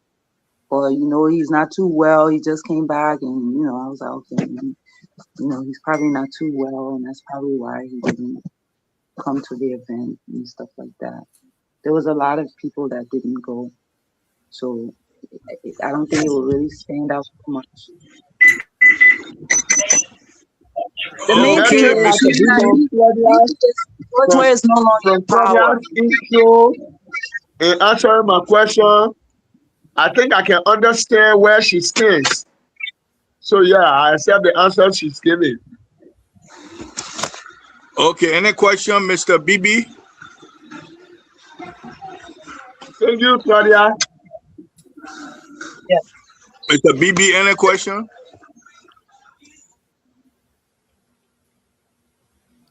You mean Habibu? Habibu. Habibu. I gotta. But if I say BB, who on the show BB? You can't help me, say it. The veteran struggling. You can't help me, man. No, so I mean, I thought you were referring to a different person because I only have one. BB. But anyway, it's good, Claudia, to hear from you. I don't know whether she dropped the line. But I think she explained lengthily regarding what happened today, and but she's not online currently. I wanted to ask her a few questions. Okay, Claudia, welcome back. Are you hearing me? Yeah, she's back now. Yes. Yeah, are you hearing me? Okay. So first of all, thank you for the information, and I think it shows clearly that you one way or the other are part of the AFL, and it will be good that you join the AFL because you have a lot of information about about the army.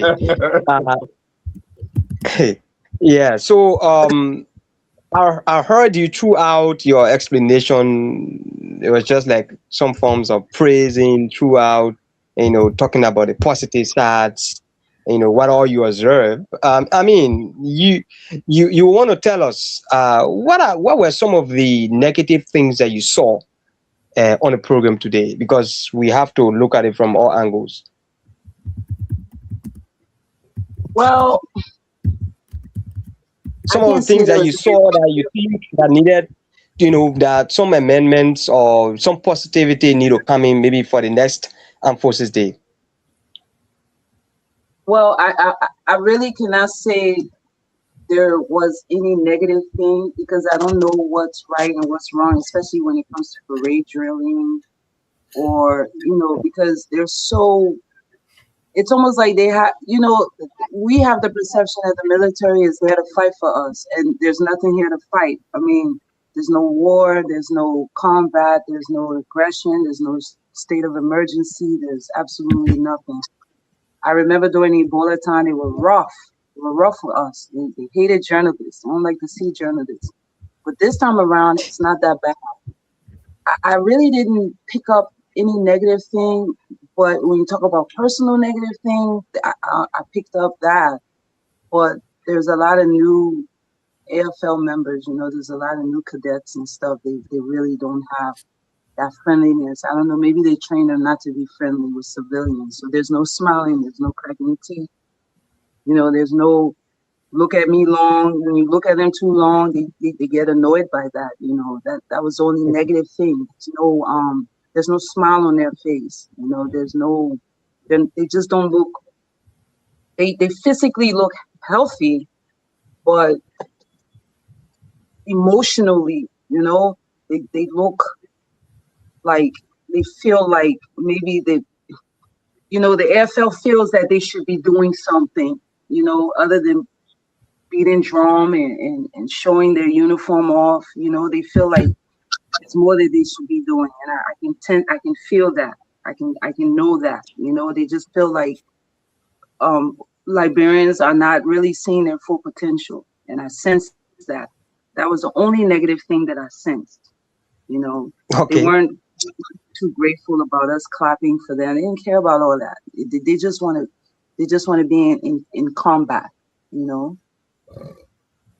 But there was no negative thing. I absolutely cannot say I saw from the parade coming to my side, watching them from 4 o'clock, 3:30, like that, 3 o'clock. Everything was perfect. I can't say. I mean, even now, if you go on social media and you research, I don't think you'll see any negative thing. It's like they've been practicing, they've been preparing for this. They wanted to make up for the last mistake. So everything was perfect. Okay, Claudia. They want to get involved into combat, and for us in Liberia, we don't want to see that combat in Liberia right now. So let me come into my. I absolutely agree. Yeah. So let me come into my second question. Yes, the AFL, whether we like it or not, in Liberia, I think that's the only security institution that Liberians in general that we are afraid of. So I will agree with them, on they not wearing that, happy faces throughout.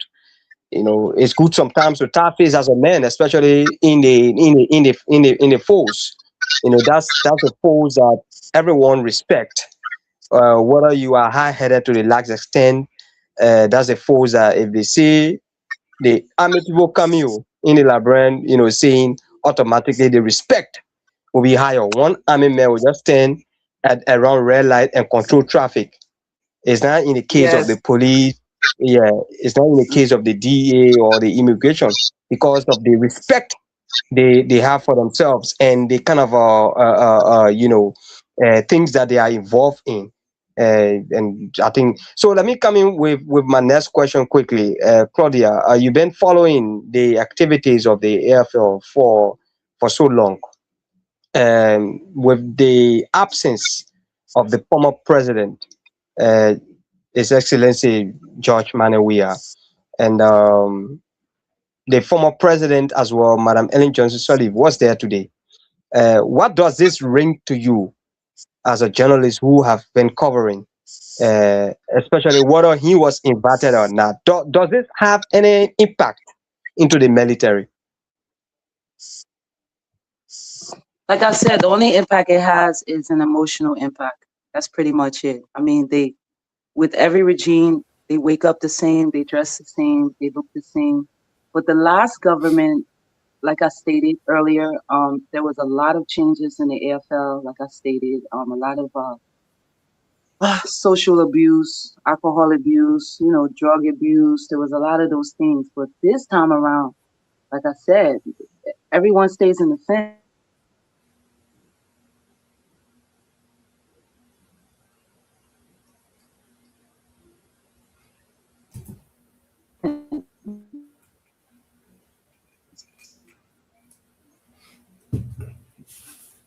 Yeah, you can cut down the LTA commissioner $15,000 a month will improve communication in that country. You don't see socializing like before. You don't see AFL guys and all around like before, jumping over bike.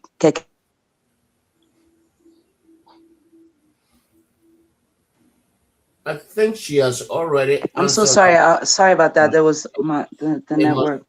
But now, like I said, they see value in themselves. They might be being counseled, so they understand the value of being a militant and understanding their role.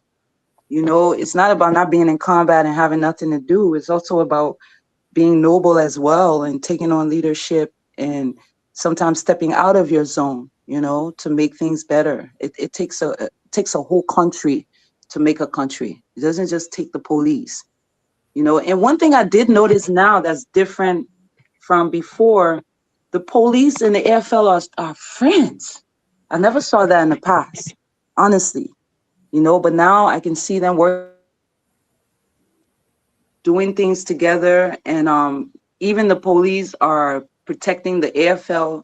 You always see police at the AFL gate. It's not just AFL now protecting their gate. The police are there as well, so they're working in union. I'm not gonna lie, I am not a part of any party. I've never been, and I'm not because I'm a journalist, but it's just something I decided to do as a human being, as a citizen, So I'm not just taking sides, but this government, the AFL has actually put their guard down and opened their arms to everyone. So But the last time that's they the were only fighting changes I've seen in all the different governments. The last time they were fighting, I mean, the police and the AFL, they were involved into a serious fight around the ERWA junction.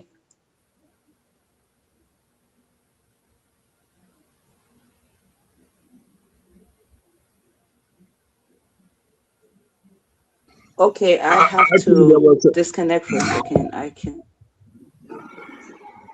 No, I was just like referencing what happened in the past, where the AFL and that of the police, they were involved into serious tussle around the ERWA. But I think I agree with you that the relationship, is kind of improving. Take my money.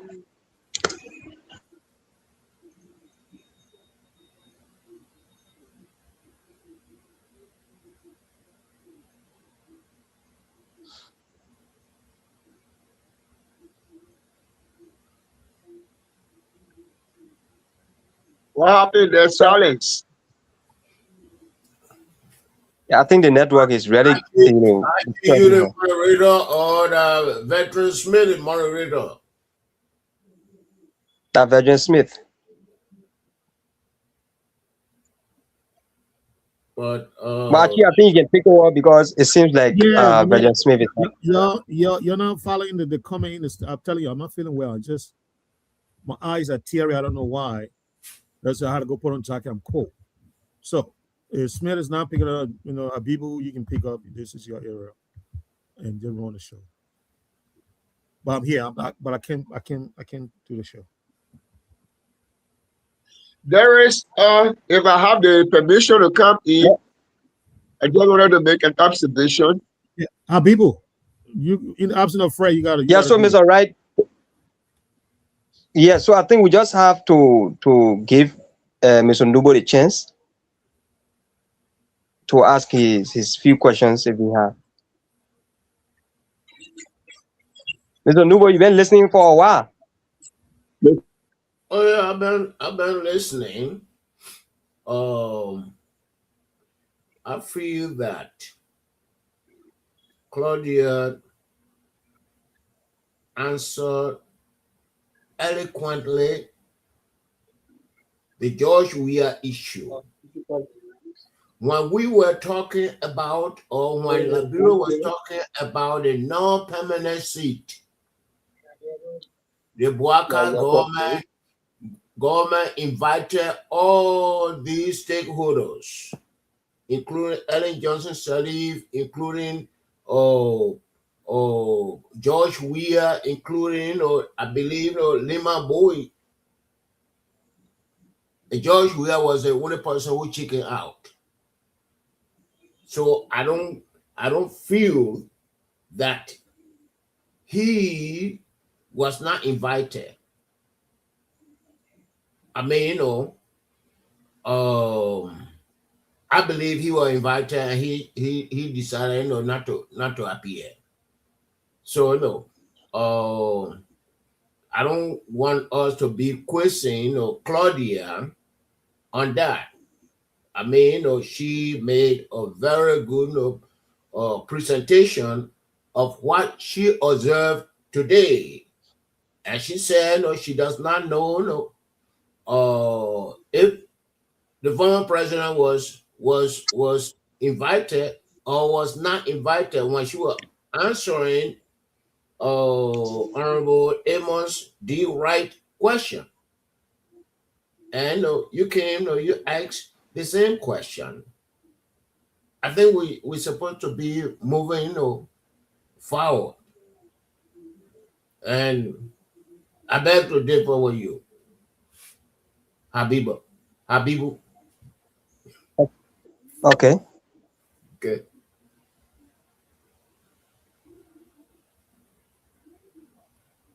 Veteran Smith, you there?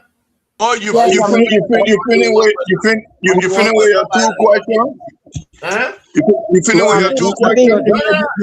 Just make it relaxing. Y'all got it's still very pedestrian tonight. Y'all got to move on.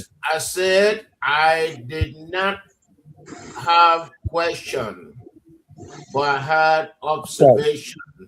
And I'm done with my observation. Okay. Right. I have two things to talk about. One is that the armed forces participated in peace mission abroad, and I just wanted to add some of the positive things about the armed forces. So, you got a copy of something, Alex. You got a copy of microphone. Yeah, but I think we need to visit the phone line because there are others who want to make Yeah, their copy of input. microphone. No, hold on, Fred. Hold on. Yeah, we need to. Yeah, we need to. Go to the line. So Archie, you can go to the line and take few calls. Yeah, let him go to the line and then we'll come back. We'll do that.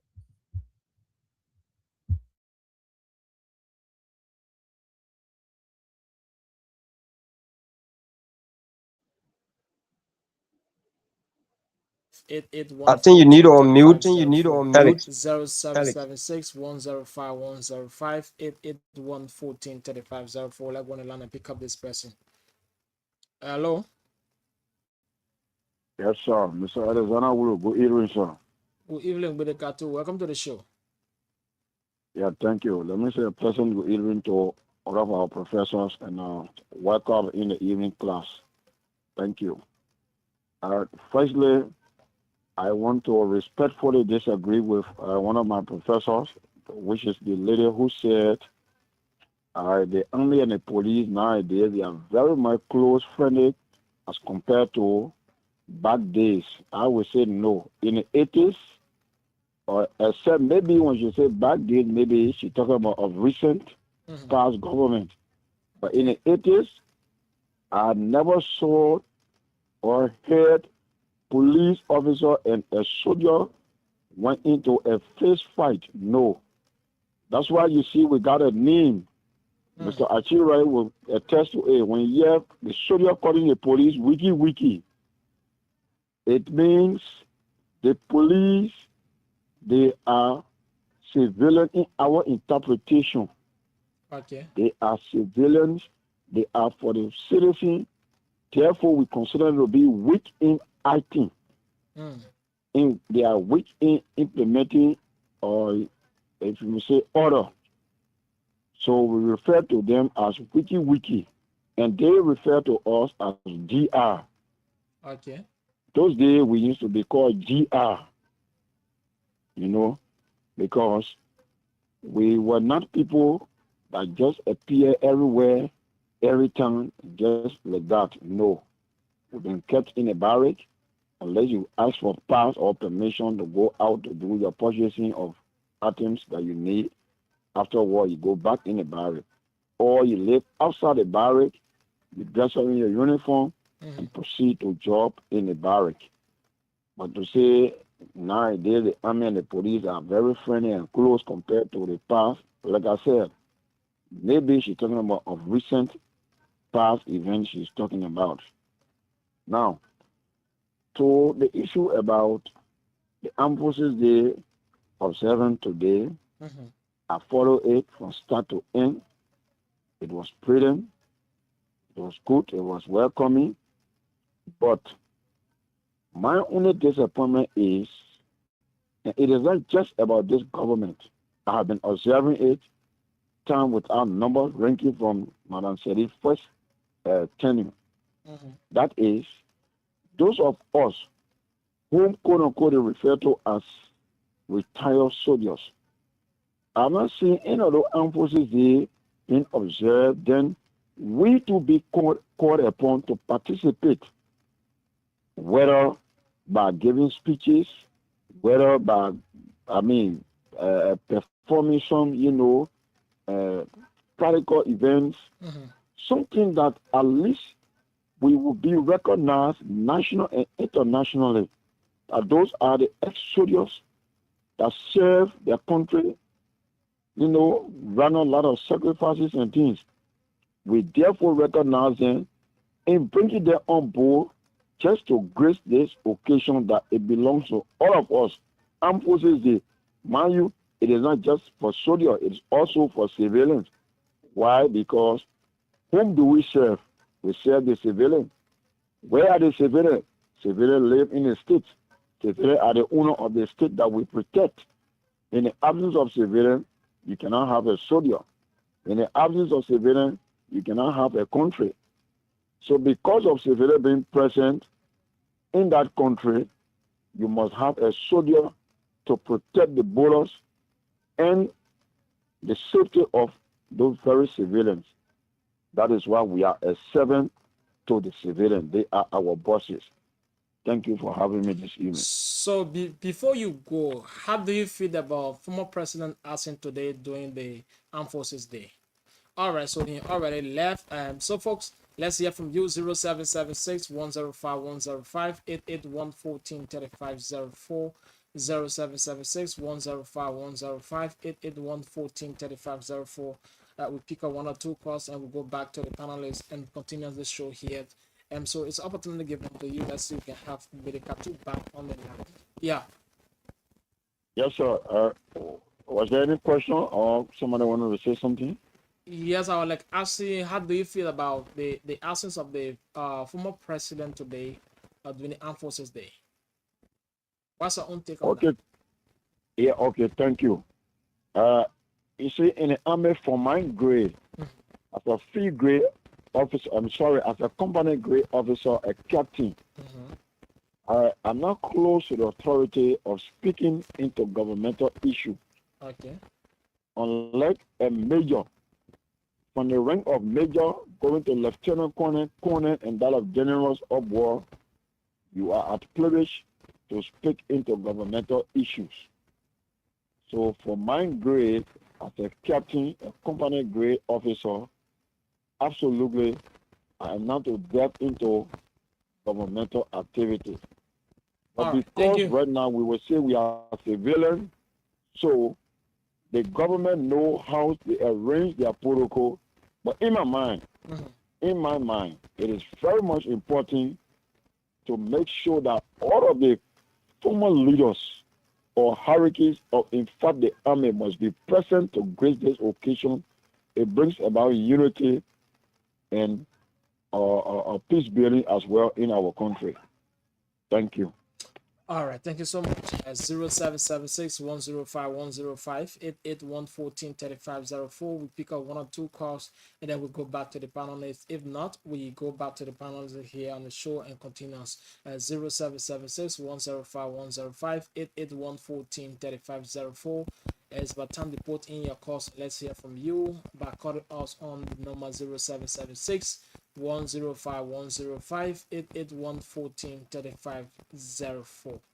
All right, so let's give it back to you guys. And if anything, maybe calls coming out, I'll let you guys know. Yeah, but at least in the past, when I'm talking, let me finish, then we'll go to the audience because I was talking something important. You caught me, or you can send me a text. But we take the audience important to participate. But we, the panelists, when we're talking, let me finish, then we'll go to the audience. I always keep the audience first on our protocol. Let's do procedure wise. Yeah, let's respect one another. Okay.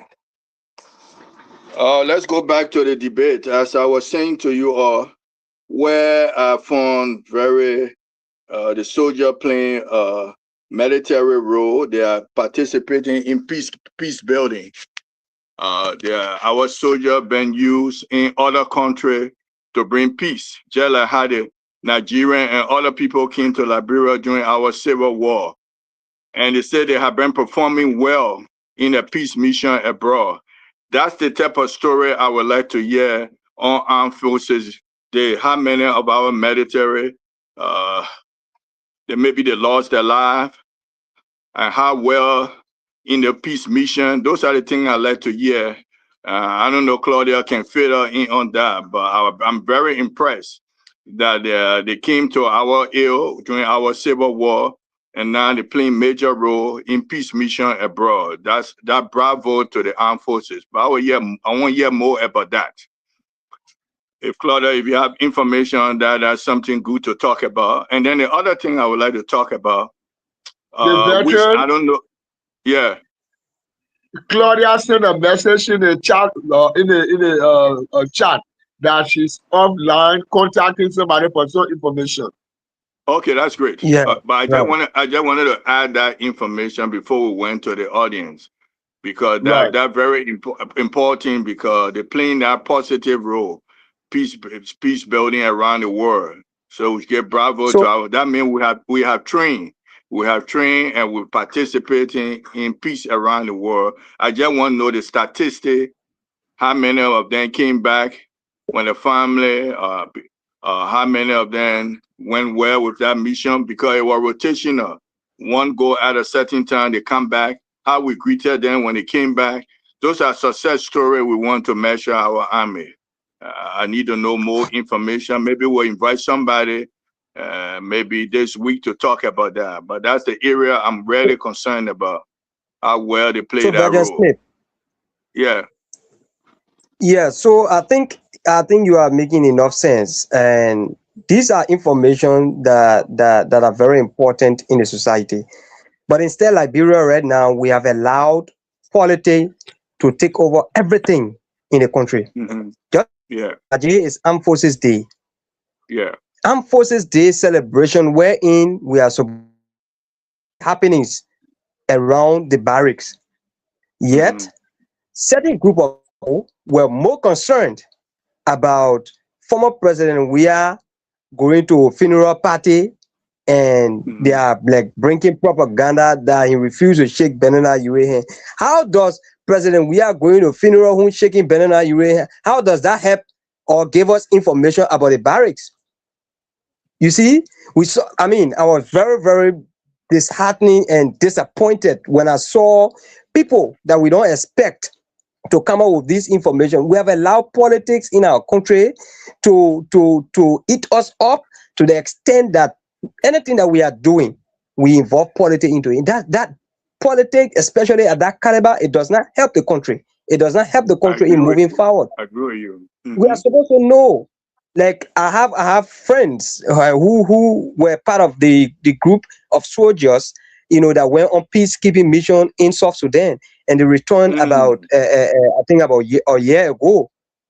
So if Armed Forces Day celebration is around, we should be able to know the kind of strength that we have as a country, Yes. the amount of people that we send out, on a peacekeeping mission, we should be able to know, what are the plans, for the next year Armed Forces Day celebration. These are information that we need. But yet, prominent people in government are more concerned about former president. We are going out, on a funeral, and according to them, he refused to shake hand. At the end of the day, opposition coming up to release video where the former president, was shaking hand with Benin to the extent they hugged and all of that.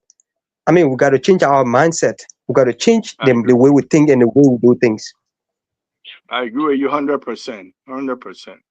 And on that same light, on the issue of the land, and I asked that question, maybe it never came up clearly.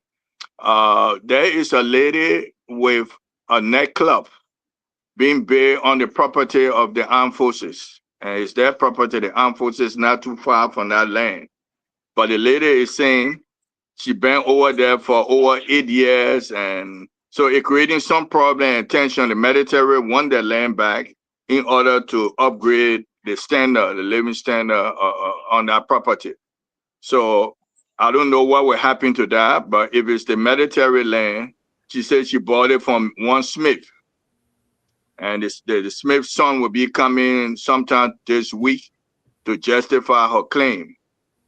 So, but if it had been the military land for quite a while and the barrier of the military right there, and you went and built on that property and the military said they want that property back and they want it, I don't know how all these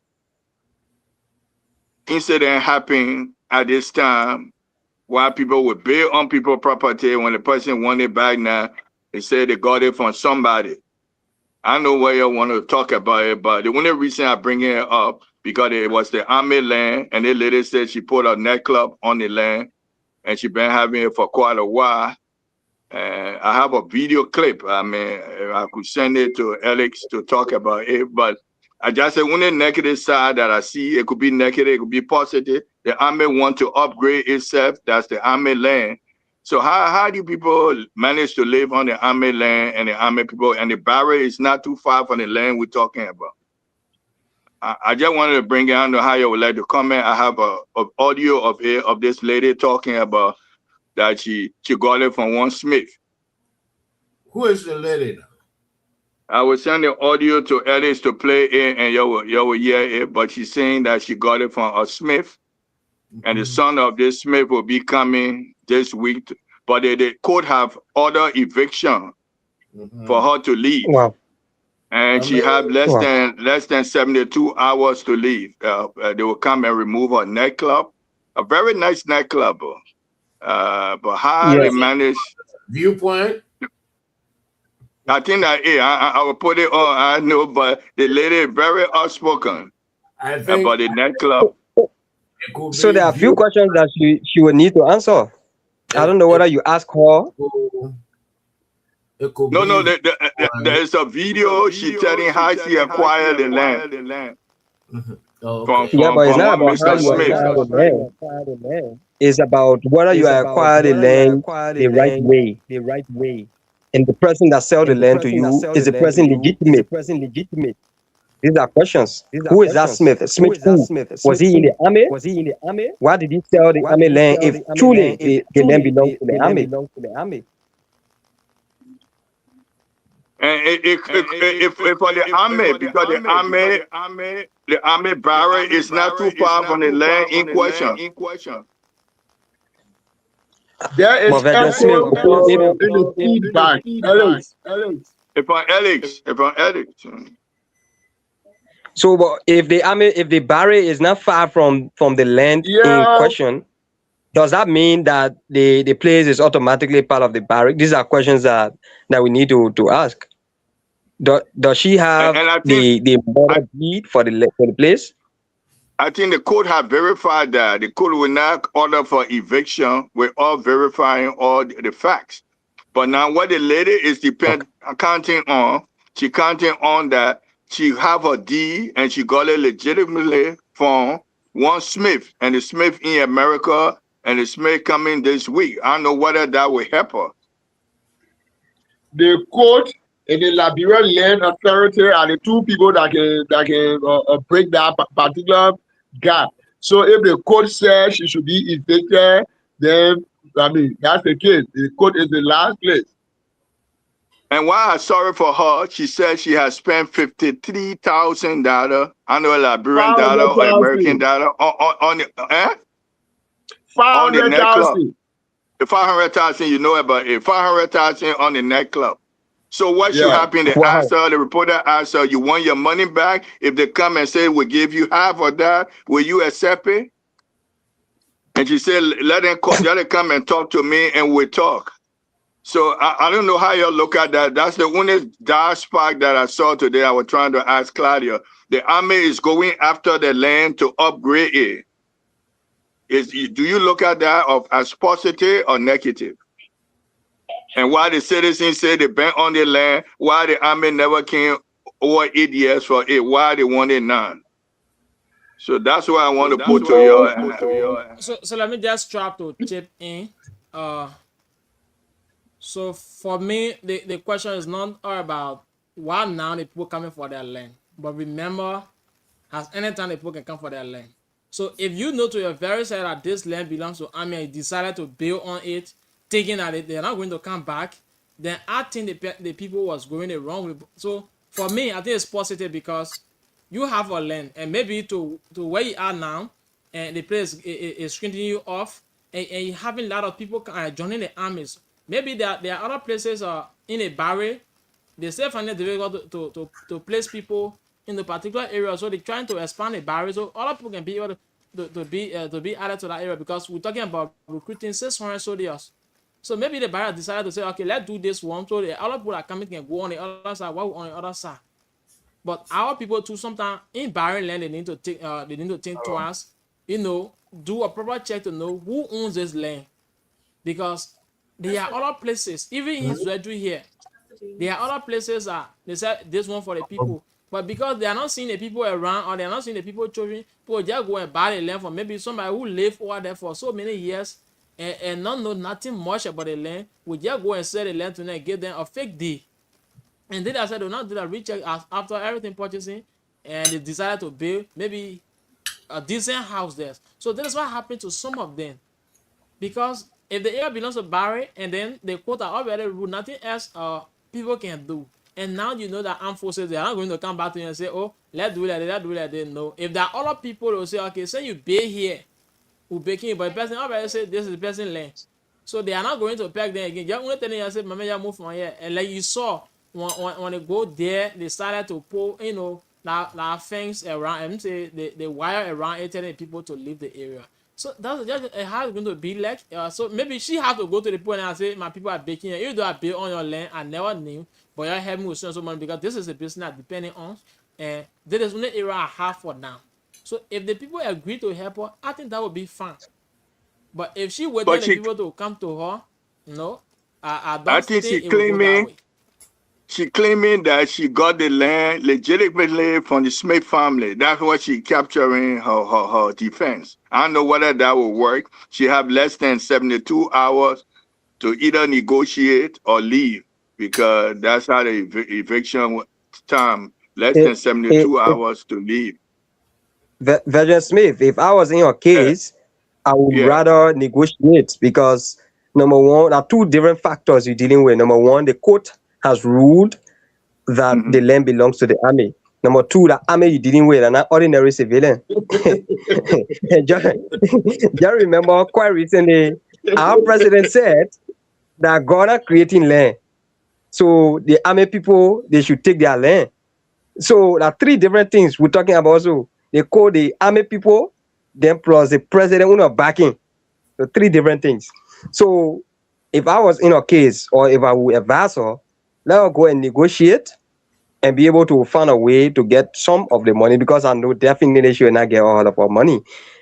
The next thing that I want to say, I think when we had the discussion about the Say Town, the Roto Town, and that of some of the demolition processes that are ongoing here, I made mention of the Liberal Land Authority being a major problem in this entire case. Now, if you go to that same lady, you realize that she has deed. Where did the deed come from? From the Liberal Land Authority. She didn't just wake up, want some money and start bidding there. She went through processes and acquired deed from the Liberal Land Authority. Whereas the Liberal Land Authority is supposed to be there to guide people, and and before giving anybody deed, to be able to make sure that the person that you are giving the deed to, the land belongs to the person that the person is buying the land from. I mean the land from. But again, they gave her the deed from the buyer. The buyer probably showed the mother deed to the Liberal Land Authority, and at the end of the day, they confirm. I'm just assuming that they confirm that yes, the land belonged to that man or that woman or to the family. She went and purchased that land. Imagine 500,000. That's what we're talking about here. So they're not 50,000, 500,000. That's what we're talking about. Yeah, that's a huge amount of money. With the kind of investment that she put into the land, at the end of the day, if she loses this particular land, it becomes directly the fault of the Liberal Land Authority. They have major part to play in the land disputes that is going on all around Liberia. Because if you know the land in question right around the barrack, why should you give land deed? Somebody can come water side or red light to face deed.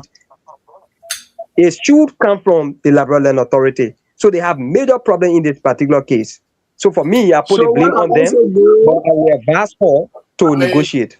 I mean, for correction. So what I also know about the land cases, is that before the court rules on land case, they can have the Liberal Land Authority do investigation. So I'm putting it in a way that if the court has ruled that the woman should be evicted, then the Liberal Land Authority also took part in the court process. So the only room the woman has now as an option is to negotiate or become the victim she is already. Then I wanted to put up my observation to moderator. Yes. I wanted to make my observation too. Okay.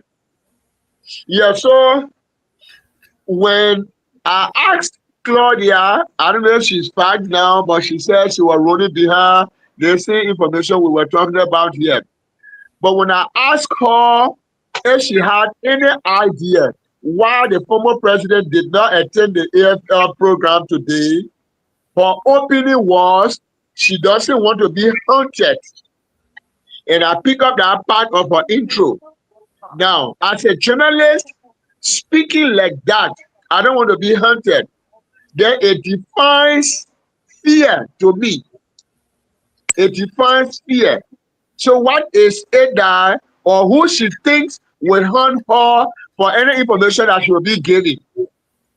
So I just thought if she was coming back anytime soon to speak to that. I don't want to be hunted. By who?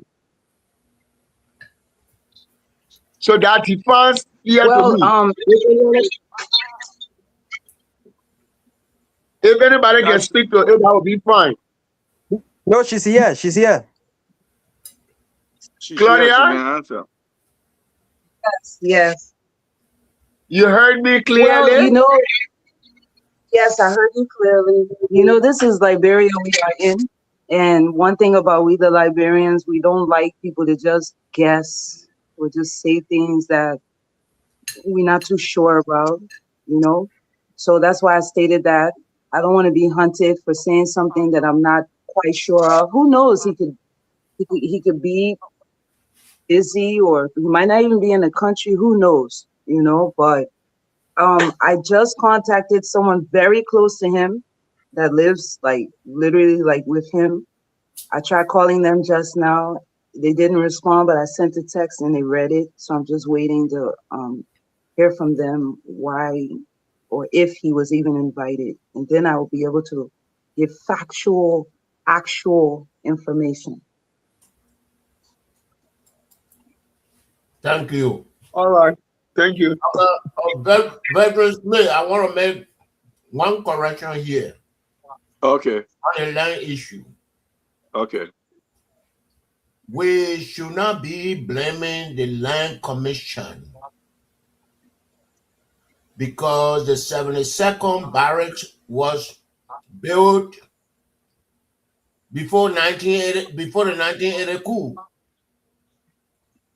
and land commission was established during Ellen second term. Before it was lands and mines, it was part of lands and mines. But during Ellen's second term, they changed it to land commission, and mines is a different ministry, and lands is a commission. It is no more a commission. It is an authority now, the Libeeria Land Authority. Yeah, land authority. But we established during Ellen's second term. Definitely.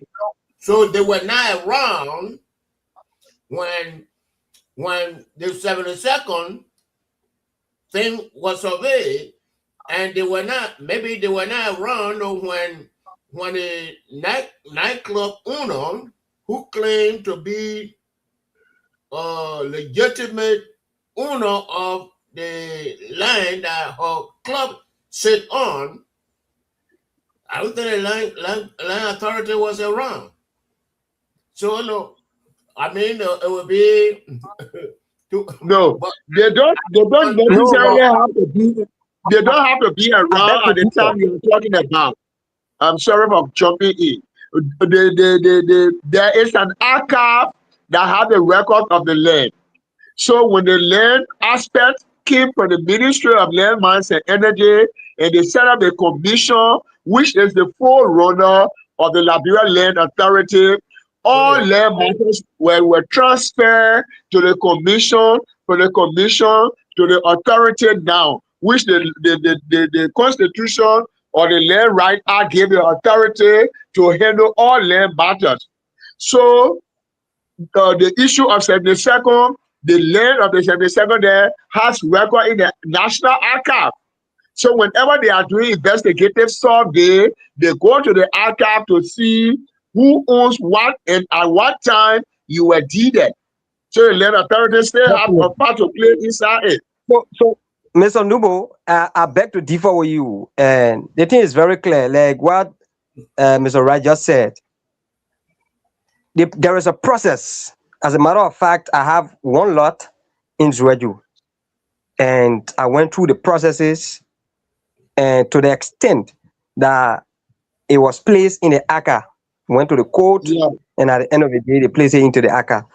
So before the coming or the establishment of the Libeeria Land Authority, there was a commission. And before that commission, we have the Lands, Mines, and Energy and all of that, right? So you want to tell me that all of the deeds around Libeeria, where they say, oh, go place it in the ACA, so they not get information on that? Of course they have. That's a system. And that's the reason why they are allowing us to pay taxes on these lands. That's the reason why whenever you go through your deed process and thing, you end it up to the ACA so that it can be registered. You want to tell me that that's on the second barrel or other places around here, they don't know, they don't have information about it? No, they have information about it. That is why before this, they gave any deed, they should be able to authenticate to know as to whether that person that is selling the land, truly, if that person, I mean, even the surveyors, where they come from, though they have private surveyors and things, but most of these people are trained by the Libeeria Land Authority now. Formerly, the commission. So we got to understand all these things, right? So they have the major blame in this whole in this entire process. Now the woman is about to lose 500,000 worth of property. Maybe I might want to share this information with you people. 500,000. But your line, your line is bad. Me, Mr. Babu, I just wanted to share this information for the benefit of the platform. You gotta come back. You gotta come back. I Your want line to is share bad. an information for the benefit of the platform. I want to respond to Habibu, then you share. Habib, you gotta come back. Your line is bad. Okay. Also, okay, y'all not hearing me, eh? Come back. You okay? Much better. Okay. Okay. Okay. So what? What I was saying. There's a new more way there, baby. Let him finish. So what I was saying, before any other thing, land process, before a climax, there is a process we call, you go to the code to make sure that you register your deed in the ACA. And before the establishment of the Liberian Land Authority, we had a commission. So everything regarding land, they were in charge. And you're not telling me because, okay, let's take for instance, we had the Ministry of Internal Affairs back then. Right now we have the Ministry of Local Government. So everything that the Minister of Internal Affairs back then was doing, maybe let's take for instance in 2018 or whatever. So because the new minister coming to power, they don't have records of that. Of course they will have record of that. So the ACA should be able to tell you. So before anybody buy land, that is why, like for me, I have a land in Zweju, one lot, right? I did my fact finding through the land authority and through other, community members around that particular land. And I went through processes, and the Liberian Land Authority assured me that the land was truly for that person. And I went ahead, I purchased the land. Tomorrow, if somebody come and say, no, that land I have Barry purchased, that my land, you think who I'll blame? I'll blame the Liberian Land Authority that misled me. So we should be able to understand these things. The ACA is there. And all of the land processes, the deeds and whatever, it is there directly to store this information. And that's why before you even buy land, so the 500,000 they will not spend on the land, you know how 500,000, that's what we're talking about here now. 500,000, that's a lot of money. So they will lose their money because of the negligence. The negligence of the Liberian Land Authority. Mm-hmm.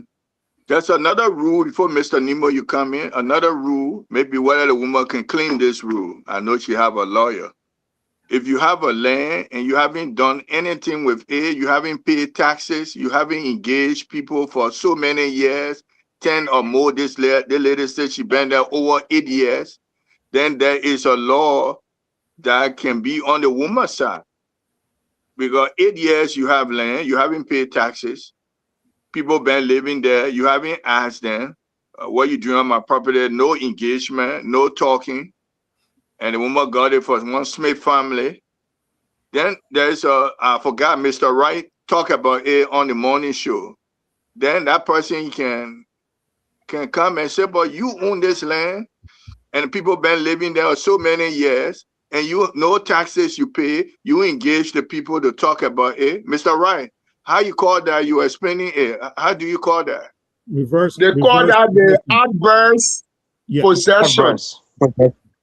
Adverse possession. But the adverse possession says 20 years plus. 20 years plus. Okay.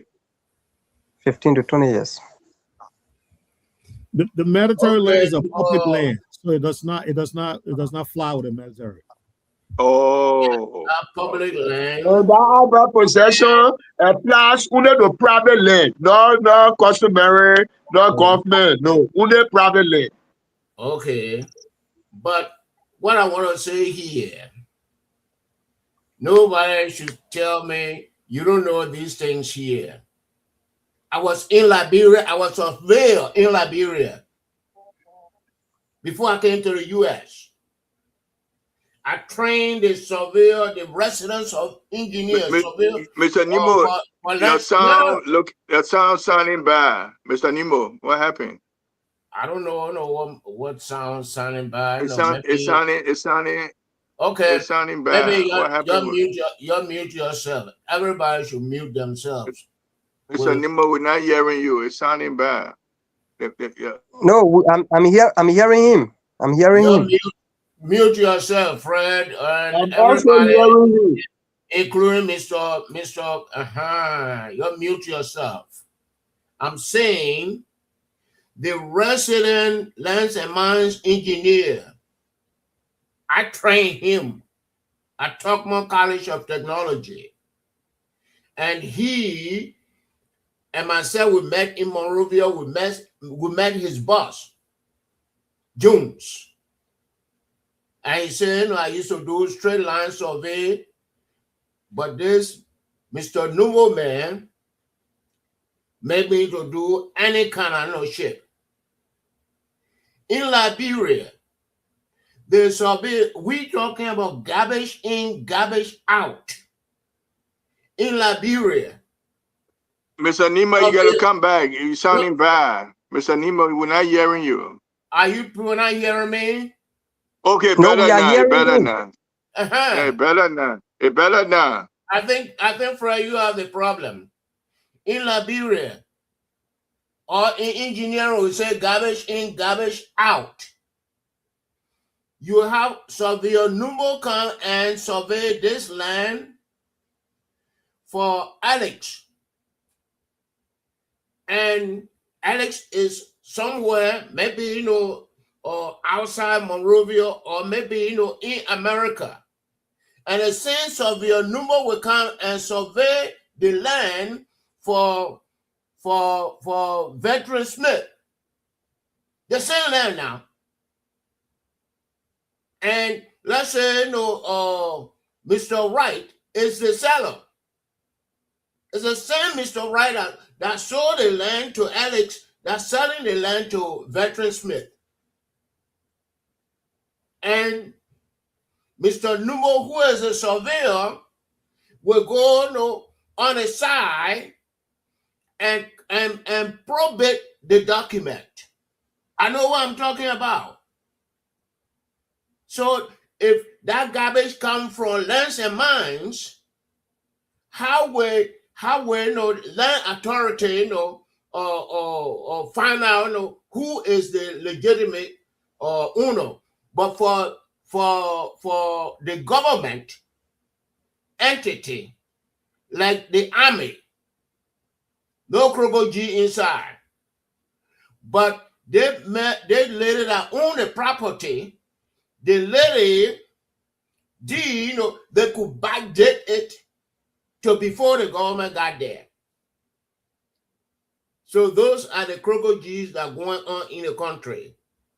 And here in Philadelphia, they have this GIS where when you click on a lot, it tells you who was the first person that bought that lot.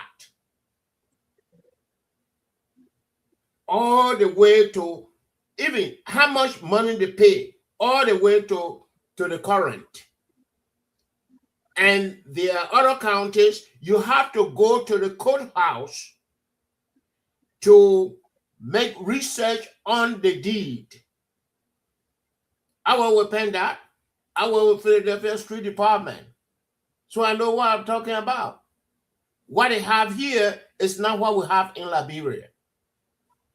I rest my case. So I said I wanted to share an information.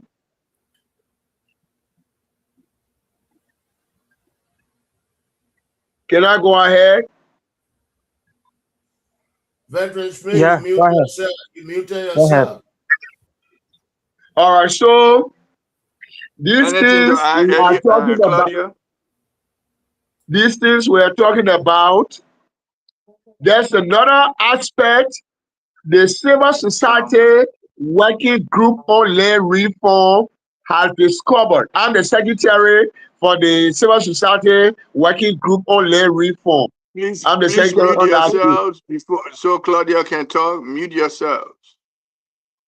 No, he's providing an information already, I think. I don't know, man. Let Claudia talk. Everybody mute themselves. There's a delay with Veteran Fred Mike. I think so. Actually, Mr. Wright was saying something about him being on, I think secretary to one of these land Yeah. farm structures. I like to hear that before, Mm-hmm. we can. Does that mean Sergeant I Smith. can go ahead? Yeah, I think Sergeant Smith need to leave and come back because he's like behind. Yeah, his mic is there's a delay from his mic. But when Yeah, Mr. Wright is you can done, go ahead. when Mr. Wright is done, I want to let you know that Freya said the videos are ready. The video that Claudia provided. So, Mr. Wright, when you're done, Freya, I mean, sorry, Alex will roll the video.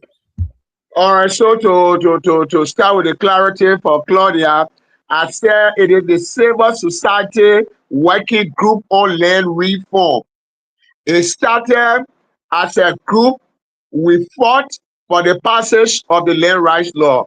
We were the civil society group that fought with the legislators and all other people that were involved.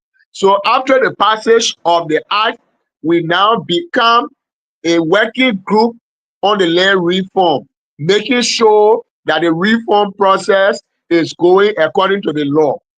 Now, what we have discovered is that at the National Archive, there's a syndicate where people are very unscrupulous. They pay people at the archive, and then they pull out deeds.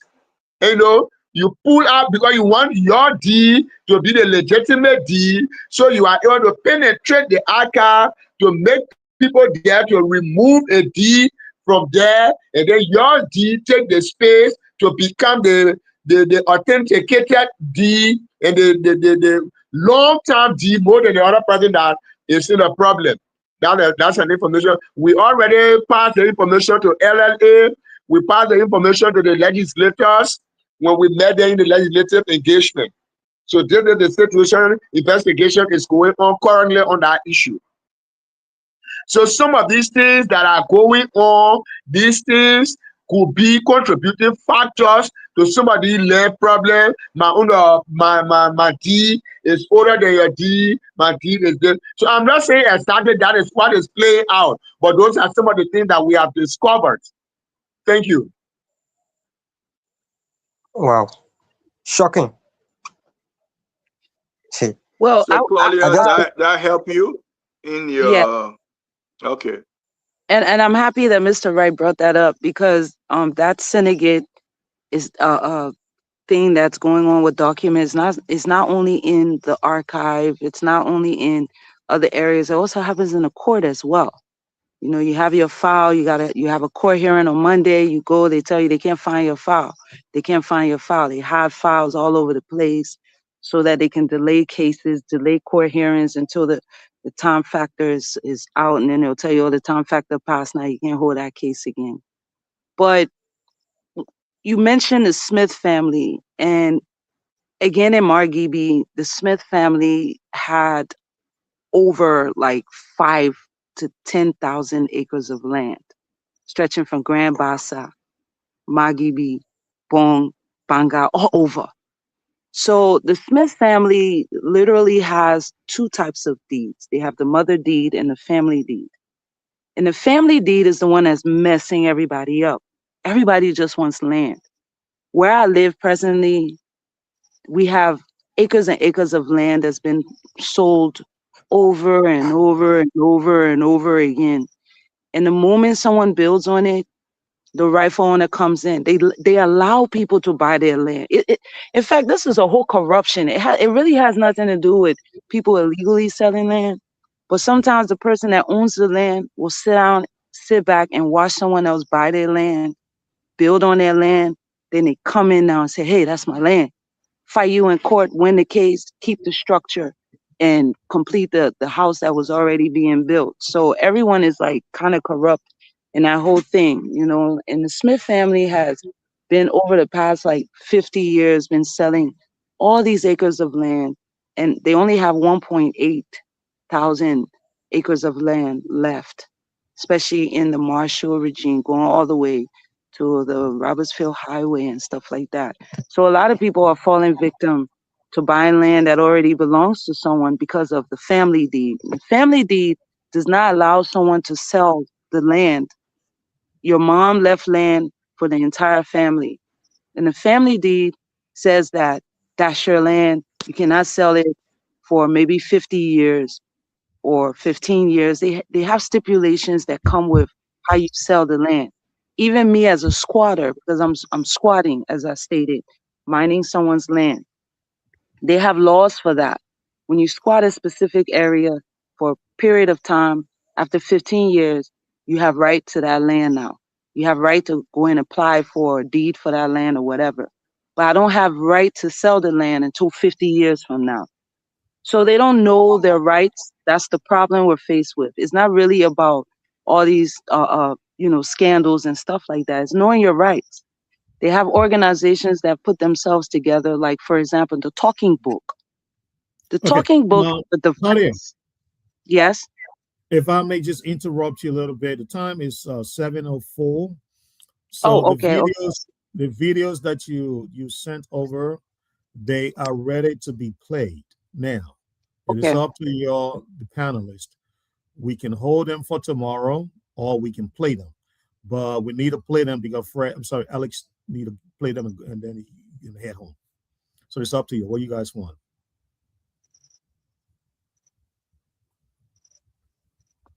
Since time is like against us, and I think we only have like a minute.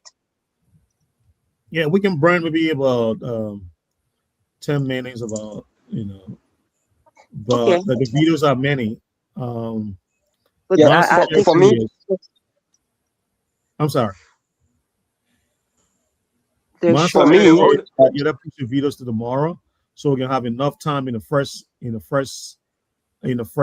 phase of the show to be able to discuss what is on that video in details. Okay. Yeah, for me, I recommend that we wait tomorrow because looking at the time now, many people are already asleep.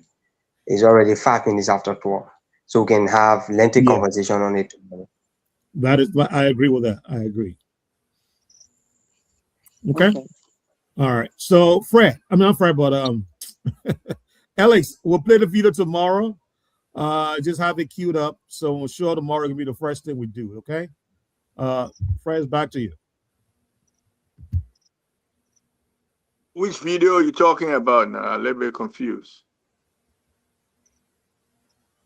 Luckily, I was able to get 1030's cell phone number tonight as well. So maybe we could talk to him to probably be, I don't know if he could be a guest, because that what I was asking you. Can we make him the guest tomorrow? Is he available? It could be possible. Yes, I could call his team would be great. Early in the morning and arrange it, and then connect them with you, Archie, on WhatsApp, so that you'll be able to get them on here. All right, that's cool. So that I could go in line now with the video, and then 1030 is like the hottest artist right now. So that would spike. Well, I hope you're not pushing your artists yet. No, I mean, actually, this was my first time meeting him, so that's crazy, right? It was my first time meeting him. I've not been much of a follower of music. Yeah, because the hot artist is CIO. I don't know where you got 1030 from. I know CIO. Oh, he said it. He said it in the video. He said his birthday is the month of the 10th month, and he was born on the 30th day. So he's 1030, and he was born at 10:30 in the night. Oh, that's CIO you got 1030? No. Yes. The SIO is different. SIO is different. Okay, he's different. Yeah. SIO is the best, Claudia. I don't know what you want. 1030 is a trending artist of the year. So we can play it tonight? No, we'll give it to He's tomorrow. Look at that man coming here, they kind of time. Why we're closing up? My work. Sorry, guys. I'm at work today. So, Claudia, if you are sure of the guest tomorrow, you just let Archie know so that we can have a flyer and whatever to do the publicity. Thanks for yes, we'll do that. Yep. Great job. Yep. All right. So your excuse, Alex, and then we can stay, for at least the next hour. Not So Alex can we alone. I call think it Hakeem. now? Yeah, so you're the Libeeria people, you can drop off. It's very late to you there now. Or if you want to stay Sure. on, it's up to you. You know. Mr. Wright, we'll catch you tomorrow. Oh, you gone. Yeah, same here. I just wanted to say this to anyone that's listening Libeeria. that's very interested. Alex, unmute you so you can hear what she's saying. Yeah, so I So said I just, tomorrow, Libeeria. All right, hold on. She's saying something. Yeah, play all right. So I know that there's people that's actually interested in the topic that you talked about, the land issue and so forth. And I just want those that are tuned into this program to know that it's very important to know your rights in terms of land and where you stand, especially the married, those that were married to someone that owned land. Maybe your husband died, so forth like that, knowing your rights. And if you speak a dialect, maybe Basa, or you speak Pele or whatever it is, and you can't understand the English that comes with all these big words and stuff like that, there's an NGO here in Liberia that has a talking book. It comes out in different dialects. I can speak in English to it, and it will interpret in dialect. It will come out and play in dialect so that you will understand your rights. And that's the only way that I think everyone will be protected, because that's one of the biggest issues. And a lot of people are losing their lives. People die every day. It's almost like gun violence in Liberia, land disputes. So you want to avoid them. You want to get away from them. The court is overwhelmed with those cases because you can carry a case all day. You be money man. You take 10,000 to the judge. But if she can't find the person who sold you the land, your case goes and you lose. If the court says that 1 acre is for Tom bought it 20 years ago. He never built on it. You bought it 3 years ago. You build on it. Then Tom comes now because, like I said, it's a syndicate. It's something that has turned into like a crime that people are committing, playing fun out of people. You lose that land. And the person that built on the land will go run to the court and say, hey, they can't abolish my place and set a land for them. Sometimes in odd cases, the judge will give the new land buyer the rights. And you who bought your land 20 years ago, you lose because the law says you can't buy land 50 years. Just say now. You're not doing nothing. You're not paying taxes on it. Nothing. So you literally like committing a crime against the revenue authority and so forth. So they give rights to the person who's making access on the land, who's building on the land, and who's paying taxes. So now all because you buy land mean you get right to that land. If you're not doing anything on it, then don't go crying when someone else does something on it and buys it. Claudia, can I just hold you? Let Alex go, then we can continue. Yes, thank you. Yes. Alex, anything you want to say before you leave us? I just want to say thank you to everybody for being on the show. And this is all the time I have to be with you guys. And I hope to join you tomorrow at the same time. So thanks to all of you. Well spoken, Alex. Well So I think I can just join. I can just join Alex in leaving. Mr. B, I want to say welcome. And I think a few months ago, I met your political leader in person. And he's a great guy, I must admit. Very nice person to be with, my man. All right, people. We'll see you tomorrow, man. Great time. All right, Claudia, you want to finish up? When that man mute me, I can't hear anything again. No, that's all I wanted to say, just to give a little advice. Well, I didn't mute you. You have mic on back. Everybody can hear you. You can hear us. Why you always mute? Only you who can hear. You can hear, but we can hear you. Comments, Mike. I know we can hear you, but you can hear us. Yeah. So, Mr. Eddie, right, you gone. So, Veteran Smith, you need to check in the private comment section. Mr. A.T. Wright drop a comment there for you. Okay. Yeah. All right, back to you guys. I'm gonna relax here. I mean, I'm sorry. I don't know what kind of cool Jack came on me and just messed my whole night up. Mr. Wright, you said comment section. Maybe I used to the social media something, or you got to tell me what it means. Or the platform we on private chat. Yeah, the private chat. Yeah. Yeah. You got a private. You have a private chat there for me. Oh yes. Yeah. Look on the right side of the screen. On the right Down, side. it's going to be the second to the last. It's a Okay. private chat. Okay. Yeah. But the land issue, that's what I was saying. Before the land commission, there are a lot of crooked things going on. In Monrovia, you buy a land, a parcel of land. The man who sell the land to you will tell you, hurry up and build something on it. Because they know they are committing a crime. I know what's going on.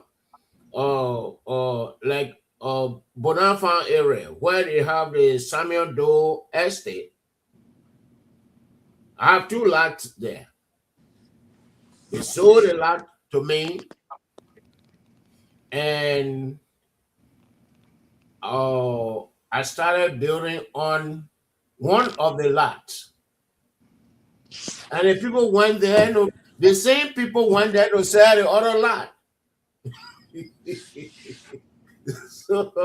So the pastor that was there, Pastor Dix, he called me. He told me. And so the structure I was building, I had to rush it and send family people there. And even the cornerstones, my cornerstone, they stole the same people that stole the land, stole the cornerstones.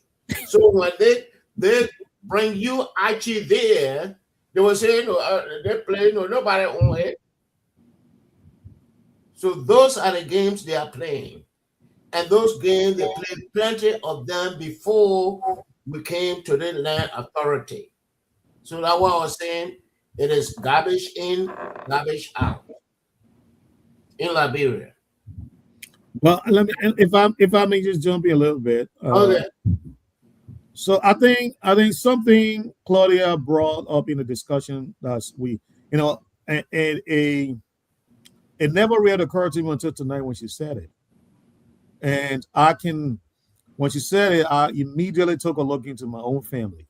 I said, okay, this is a serious concern.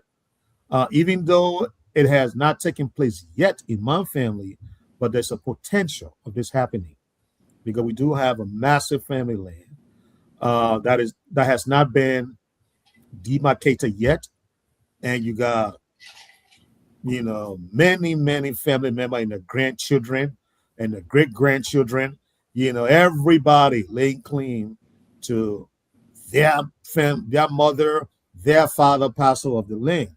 So when she said it is not the mother deed that raises the question, it is the family's deed that is creating all of the problem in Liberia.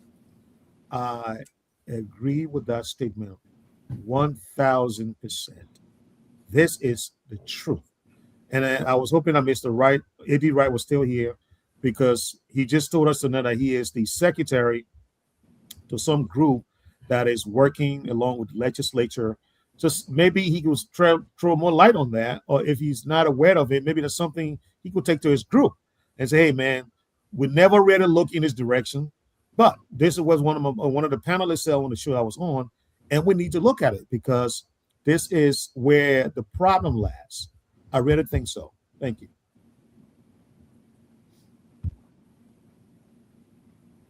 And I don't know the punishment for the what they call themselves, the surveyor, or people who illegally engage in these practices. I think an example need to be set. If not, we'll be back 20 years from now talking on the same subject. What the land administration is doing about people who, where Mr. Numo alluded to, that really inflicting, causing these problems, that putting new deeds there, surveying the wrong information and giving it to people. What a punishment. Anybody know the I think punishment to these people? I don't eat without knowing. I think Can I say something to the land issue? Come in, Tony. Yeah, Sorry, sorry. Mr. First of all, I've Polish. been very busy at work, Sorry, but everything's settled here now, so I can come on. First and foremost, before I mention anything about the land issue, Madam Claudia, in the group chat, I posted everything that Mr. Comey has done in Liberia so far. It's not all comprehensive. No, because you say you need to start doing some things in Liberia. Mr. Comey has done more than any politician, including George Manuel Weah. He has done more for Liberians. Project-wise. No, I posted it because yesterday when you made that statement, you left. So I know you people are very notorious for doing such things. They say something and they give it. So I put it there so you can see it for yourself. And these things are verifiable. You can see it. My man, you can feel it. Two of your claims in our post were dismissed. Which one? Claims. All from Maryland. All from Maryland. Mr. Nubo. What?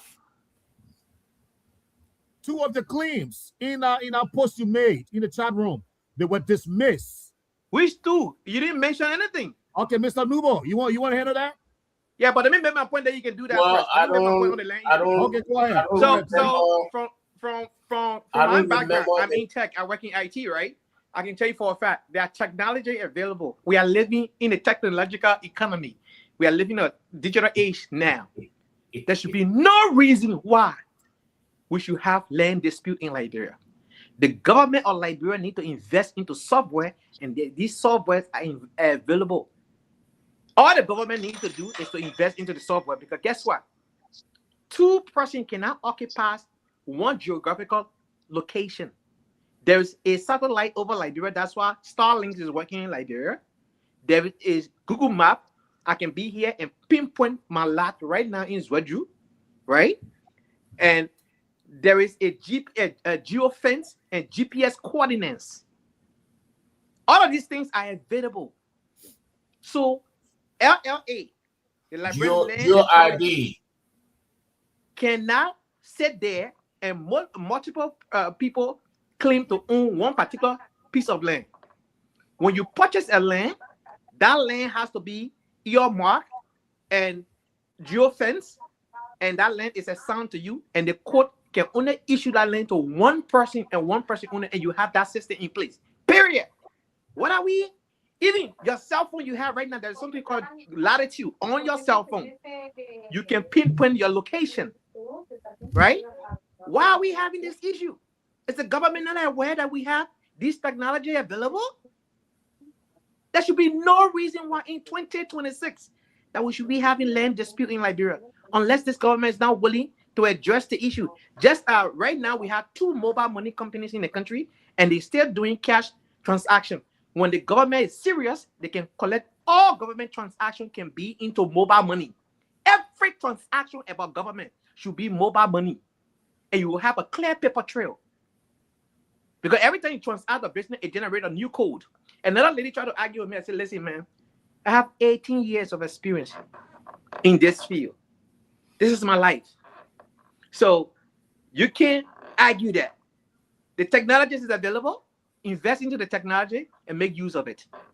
So this land dispute here is because those people are LLA, are the probate court, surveyor, they are all in cahoots.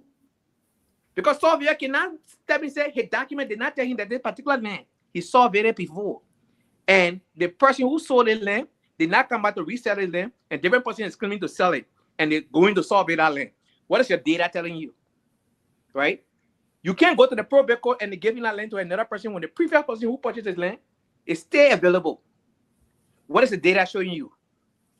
I mean, the land has to have a number. When the land is assigned, that number should be given to one person and one person only. What are we doing in Liberia? Are you serious? It's like the same way right now the Ministry of Transport can give driver license without you taking a written exam. But you give a person a driver license to operate a motor vehicle without knowing the traffic sign, the traffic rule, and the right of way. All of those things. These are dangerous behavior, and because of corruption, they don't care. And the blame goes squarely on the government. They are the one issuing documents of lands, issuing title to land, deeds to land, and all of the different things. Invest in the technology, and this problem is solved. Only one person can occupy a specific part of the land. Period. It's simple. Well, I think Mr. Gay is confusing everything. So, Mr. Gay, Mr. Nemo, 1 second. Let me ask you a question. Okay. So, if you invest in the technology with the what's the two area? Family having their own land and deed. So that and family the other, deed and the mother deed, it clears away all the confusion. Because like I said, with the satellite pinpoint the clear location. That pin is dropped right there and say, this piece of land here belongs to Mr. Smith, or belongs to Mr. Gay, or belongs to Mr. Wright, or belongs to Mr. Nemo. And it's into the system, it's logged in. Nobody can take that land. It's simple. It's not hard. You have the satellite over Libeeria. You're not paying for the satellite. You're not being charged for the satellite. You understand?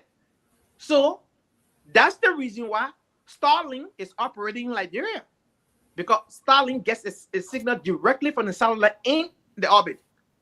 So once you buy the device, it doesn't matter where you can be. You can be to Kavala River, you go to Dubai River, any part of it, you go to Central, or you go to Barakin or my grandma town. You can be there, sit right in the village, and put your Starlink on, and track the satellite. That's it.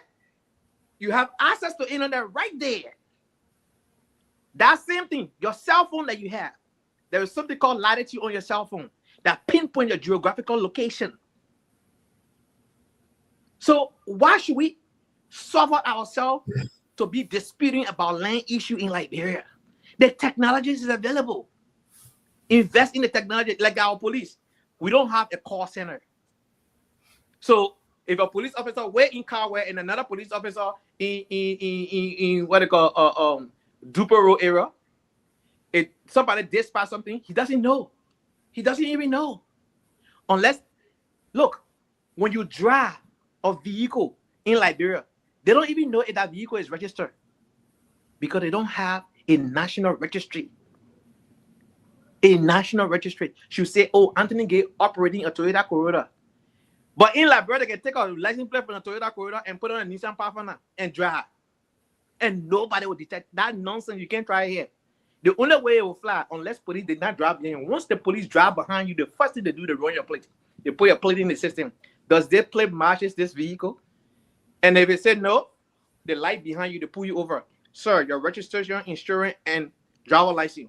Once you bring it, they process your paper. They say, you have a license plate that does not match the car. What's going on here? No magic. It is the system that they have. The police vehicle is equipped with a technology, Wi-Fi on board. Laptop is mounted there and the Wi-Fi on board.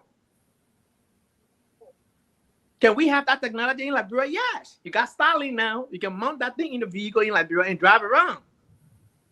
Technology. Invest into technology to solve the problem that you have in Libeeria. I don't disagree with you, Tony. I was about to talk. Yeah, Mr. Nemo, you can go ahead, Mr. Nemo. I mean, you know, I think I told Archie when you meet me, I can't hear anybody. I told Archie before. I didn't meet you. The difference between environmentalist and environmental engineer or environmental scientist.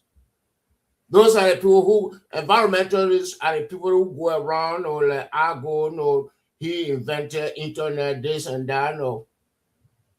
Those are the people. Gay is speaking like environmentalist.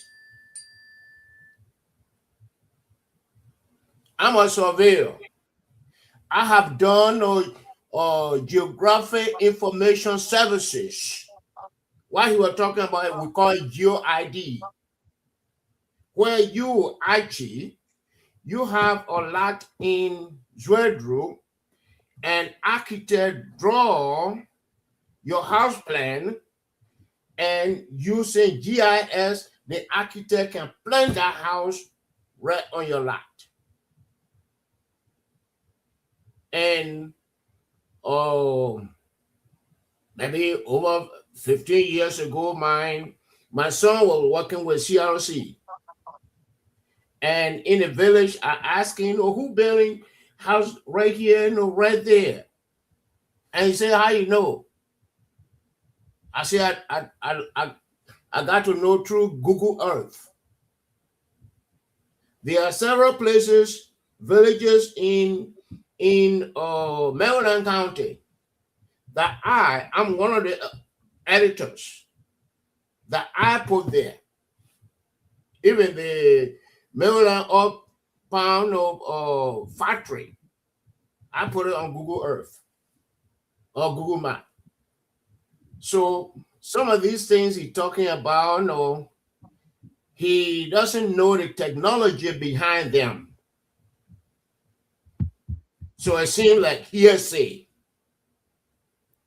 It seems like hearsay. Now, he going to driver license I think that was last year. There was the big talk about the complaint that they give the driver's license thing.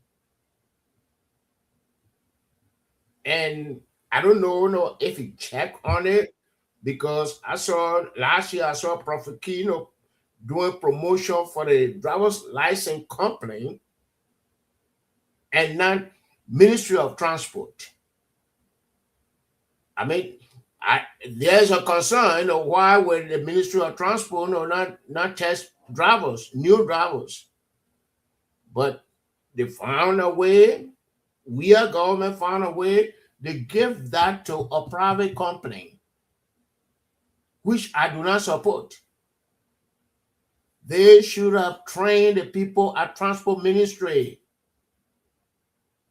instead of subcontracting it, and we're going to go and lay out some people.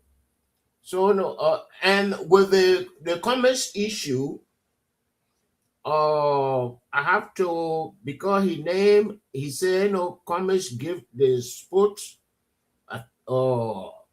Maryland Sport Authority or Sport Association $4,000. The secretary, I have information for the contact information for the secretary. I will contact him. And I mean, I don't know if he can prove when they give drugs to J.J. Dawson Hospital. I don't know about it. And Commerce $30,000 to AME University was for them to name the graduate school after him. The generator he gave to BWI during Ellington, that was because Ellen made him board chair for BWI. So, like, comments like, you scratch my back, I scratch your back. He has not done a damn thing in Maryland County. And that's why I was hoping, Anthony could stay on, but I think but he basically at work. He ran away. Yeah, I mean that's my problem. These people, when they were going to school, they didn't learn technology, and then they want to come and confuse people to talk about things that they don't know anything about.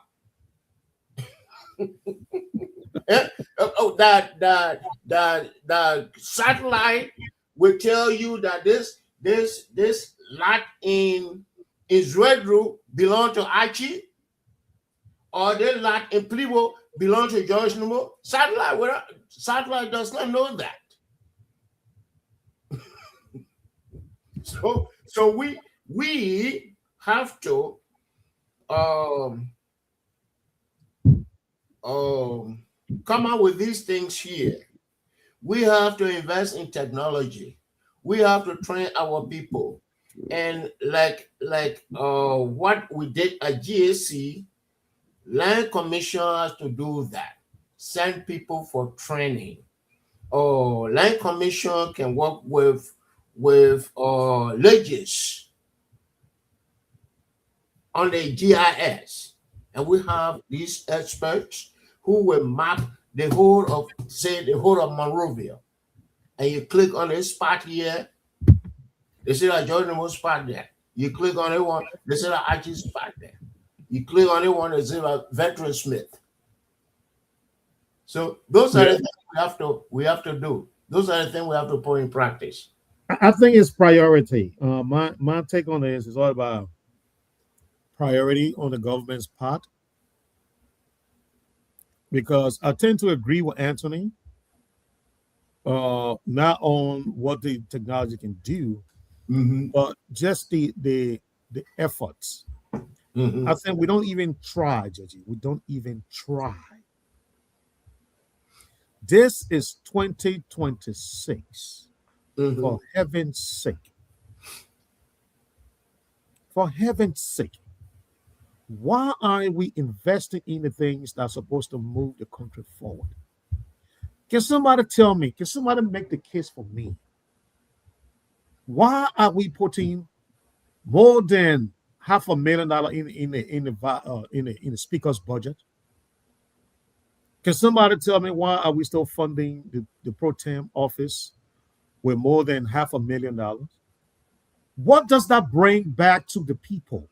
Why are we funding Ellen Johnson Salim NGO with more than $1 million? Why? I mean, all of these useful, wasteful spending. Why? And the guys, the Prince Mo, you didn't sit there because he is the, Ways and Means chairman. They sit there and they come up with all the kind of thing. And then they'll get real dry face and come tell the person to doing the people's work. How? How are you doing the people's work? When you put all the funding, all the money in the places, why? And then you come from there, you go and borrow money. That's the thing I don't understand, Judge. They put all the money into the what Boakai said was against borrowing money. And he got in a seat. Day number one, we started borrowing money. He said public works were going to have office in every county. We're in year 3 now. Public works does not even have a tent in any county, with the exception of Monserrado County. So there are a lot of stuff he said that he is not delivering on. It's kind of depressing, but that we are president. That we are president. Yeah, but that is the thing. That is the thing, Mr. Nubo. We sit here and we got all the shortcomings. But when it comes to all putting our money to where our mouths are, we don't do it. We fall short. So miserably we fall short. I mean, what's all the I don't get. Oh, Lord have mercy. I look at this guy walking on the way. The speaker. Judge, who in Libeeria looking for the speaker? Can somebody tell me? Who is looking to harm the speaker? The speaker got bodyguards and said equal to the president. I saw this guy walking in the yard of the legislature, and Judge, you hardly see the man. He probably shot at myself, but you hardly see him because you got a BB guy, all over the place with the, you have to where's the speaker? I can see the speaker, But the title of the video say, Speaker Kun, Nangwe Kun is doing whatever he's doing. But I can see the man. So Kare Kosu, PP chest, walking. I'm like, that man long all the bodyguards? For what? Is it why you're giving the man 1.something million every budget year? Yeah. To protect him from who? Maybe to cure. I say you got AIDS now to cure the AIDS.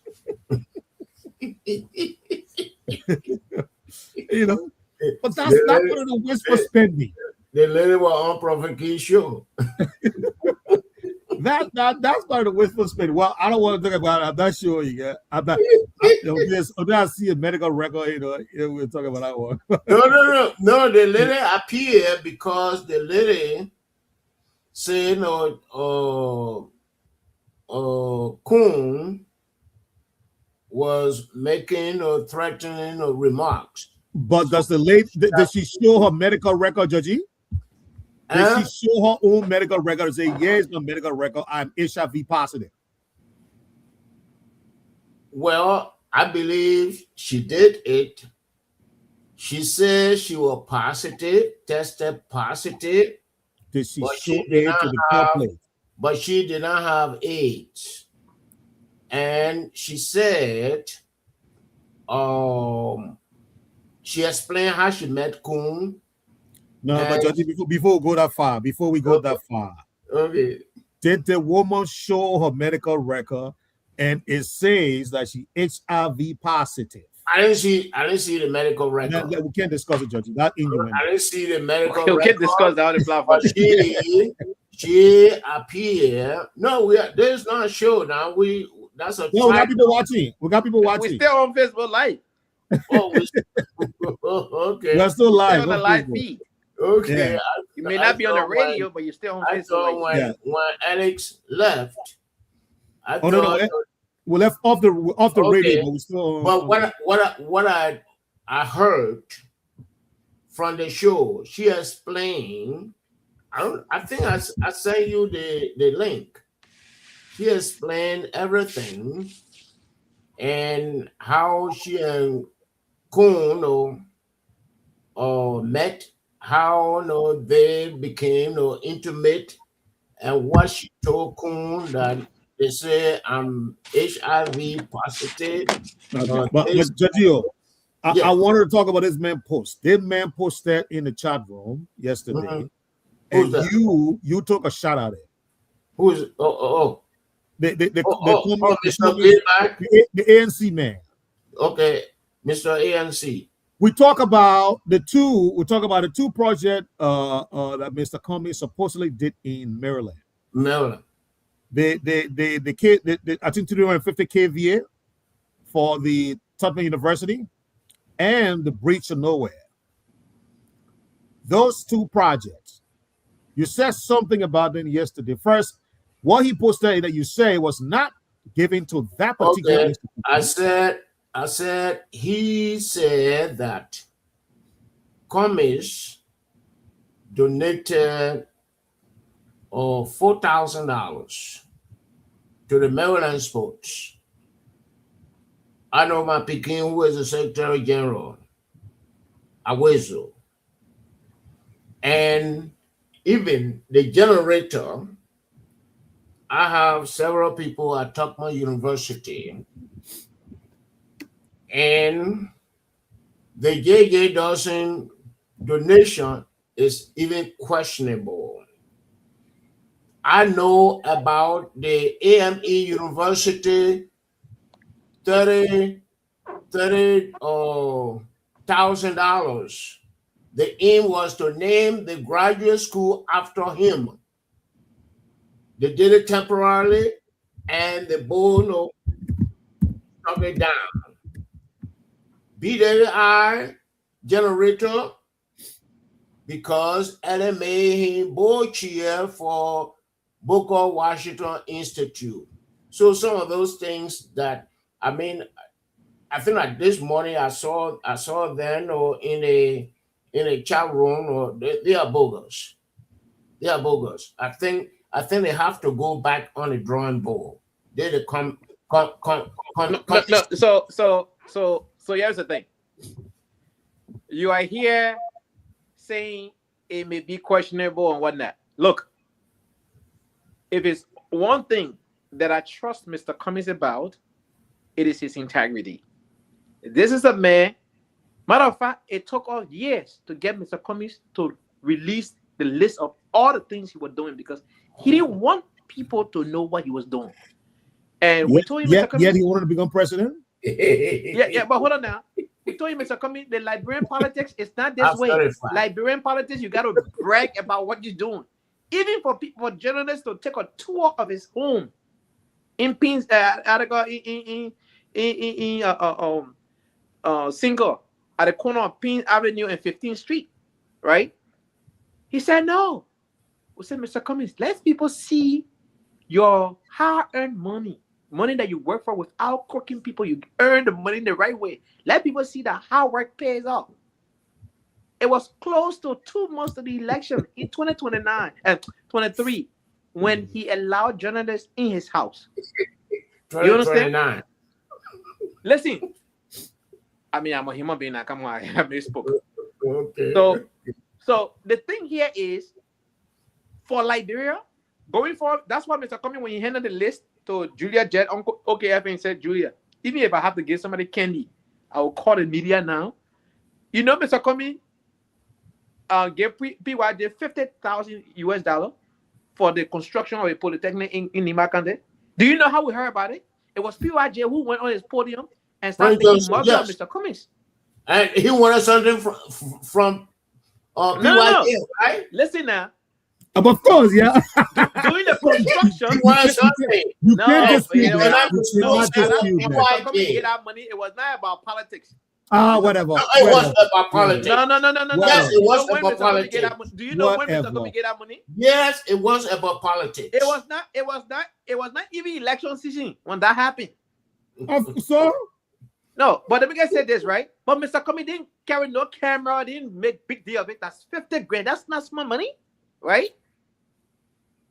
So again, what I want people to understand here is that list is not even a comprehensive list. If we have to do comprehensive, it was even more. You understand? So the Tubman University Cummings invested there. The radio station in Maryland Cummings invested there. That transmission, right? Look, let me say this. Yes, what Libeeria would say, oh, why has he done? Why has he done? When we get in the list, then they say, oh, beat the generator. It's the whole campus and the environment they supply. Mr. Cummings donated that generator before Madam Seri even asked him to be on the board. It's not because he was on the board. The generator was already donated. No. Why you want to argue that? He was on the board. I'm telling you the truth. No. You donated that before you were on the board. Even the $30,000 to AME University, it was conditional. I know all these things. Wait a minute, it was a conditional stuff. You don't see the name department after people in schools? Okay. Is that a strange thing that they name department after people in schools? That's why I'm saying it was conditional. The law school in Liberia, how is it called? The Louis Atto what? Go ahead and your statement. Don't ask me. Oh no. I know the name of the law school. Louis Atto grant gave them $30,000. But it is that the law Louis school is Atto gave them $30,000.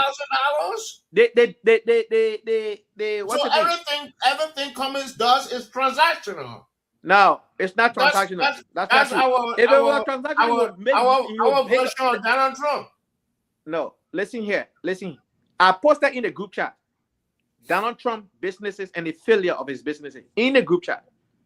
Everything Donald Trump touches business-wise failed. That's the same thing Cummings does. Everything Cummings does is tied to politics. It's tied to himself. No, that's not true. That's not true. Listen, Pop, we can't have conversation like that. When you're speaking, I don't interrupt you. Pop, we can't have conversation like that. I was in Atlanta for years.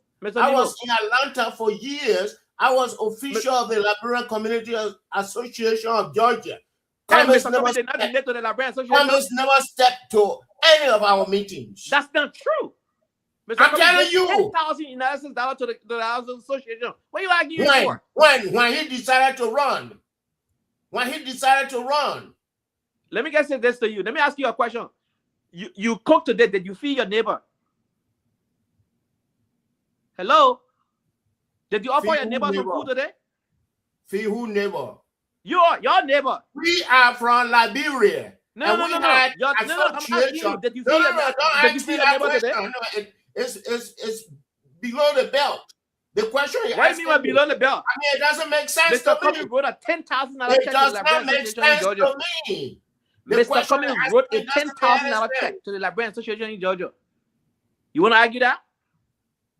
I'm telling you, I was there. When did I leave? When did I leave Georgia? 2006. Okay, so Mr. Cummings was running for president in 2006? You got to listen. You got to listen. You got to learn how to listen. I said I was official of the Liberian Community Association. Mr. Cummings have done more in Liberia than any Liberian politician. I will get out of here. Because the guy, he does not know the principle of conversation. No. You've been interrupting me. He doesn't know. No. You've been interrupting me. All right, let me regulate the conversation. Let me regulate the conversation. Yes. Please, let's give Mr. Nubo 2 minutes. But I didn't conclude. Okay, Tony, you're coming. No, but give me 30 seconds to conclude what I was saying. 30 seconds. Mr. Nubo, let you get 30 seconds. So here's the thing here. You complain that Mr. Cummings had done nothing. We gave you a whole bucket list of things that Mr. Cummings did. Now you come act like, oh, it was not done. Oh, no, he did it because you want to be a politician. Well, the nuance in Liberia is, what have you done? He has done those things. He did not publicize it. Now people kept asking, what have you done? We published the list. Go verify these things if you don't see it there. The STEM school is there. The generator at BWI is there. The generator at the Muslim University is there. I mean, the computer lab is there. These things are there. They are verifiable things. They are not abstract. So I want to leave it there. Come in. Good. Thank you. Mr. Nubo? Yes. See, I'm telling him. You're talking now, people coming back on the live stream. So you got to get the people something. The program will listen to you. Okay, I'm telling him I was the treasurer for the Liberian Community Association of Georgia. I was there up to 2006 in Atlanta. I was living in Lithonia. Cummings never came to any of our functions. He was in Atlanta now. He never came to any of our functions. He never contributed a cent. And okay, let me get a little bit of clarification, Mr. Nubo. Did you guys invite him to any But of the in meetings? 2006, Mr. Cummings was not in America. Mr. Okay, Cummings but hold on, Tony.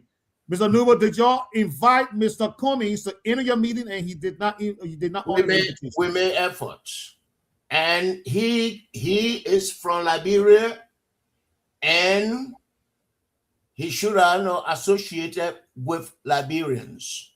The first time I met Mr. Cummings was at a donors conference. I was on Ellen Johnson's delegation to the donors conference in Washington, D.C. That was the first time I met Cummings. And the BWI thing he talking about, and then he flip-flopping that, how you call the law school, no, the Louis Arthur Grant give $30,000 to the university. He made a conditional. Your name, the graduate school after me, I give you $30,000. And it is not true. Cummings was the board chair of BWI before he contributed that generator. And I think I told you before, ARCHIE, personally, a prominent Marylander, contacted me, saying, I want for you to meet Mr. Cummings. The first time he ran, and I told Marylander, I said, Cummings Bay is supposed to be Maryland County. So he has to do X, Y, Z. And the Marylander saying it costs money. I said, but he's spending money, at AME, university and at other places. So I'm not ready to meet him. So these are the discussions, and some of the contribution, or I know about the $30,000. I know about the generator, the BWI, but Maryland County specific, I'm going to verify every one of them. Thank you. That's why you should have said you're going to verify which of course you are liable to do search, but to claim that so you you know the word, anything. Tony, before you go any further, but y'all not going to be throwing anything in the public domain and expect us to just swallow it whole. Oh no, we are not just throwing anything. Anybody is liable or at liberty, not liable, but anybody is at liberty to verify whatever list that we produce to say Cummings this S, Y, and Z. You are at liberty to verify. These are verifiable projects, right? But here's what I want to tell Mr. Nimbo on this situation. In 2006, where was Mr. Cummings? He was then the president of Coca-Cola Africa, stationed in South Africa. Later moved to the UK and covered Eastern Europe and Africa. Cummings moved back to the US in 2008 in Atlanta when he became an executive vice president and chief administrative officer of Coca-Cola Global. That's when he took on that role. At the time, in North America, Coca-Cola are doing so well across the globe, especially in Mexico and the Africa Foundation division. It was doing so well. And then the third group that was doing well was the group in Brazil. In North America, Pepsi Cola, which is their real name, Pepsi, was kicking Coca-Cola on the market front. Cummings were brought here. His boss was then promoted to the CEO level, so he took his boss's post. He got elevated to the executive vice president level. From 2008 up to present, there is no comparison between Pepsi and Coke. Matter of fact, go to any fast food area right now, you will find one Coca-Cola machine with 32 flavors. To Wawa, to Burger King, to McDonald's, to Chick-fil-A, you name it. You understand? It was the formula that Cummings' team introduced. We gave you the powder, the customer are. No, hold on. Check it. Well, Check it. I see why. No. I see why Joey has said Cummings should rather go back to mixing chemical. What? So what are you telling me here? I'm not getting the point. That Cummings team oversaw some of the formulation of the Coke. So the functions of Cummings at Coca-Cola as an executive vice president and chief administrative officer cover legal affairs, logistics, administration, finance, all aspects of operations of Coca-Cola. Okay, but I want you to say you didn't say research. Including research.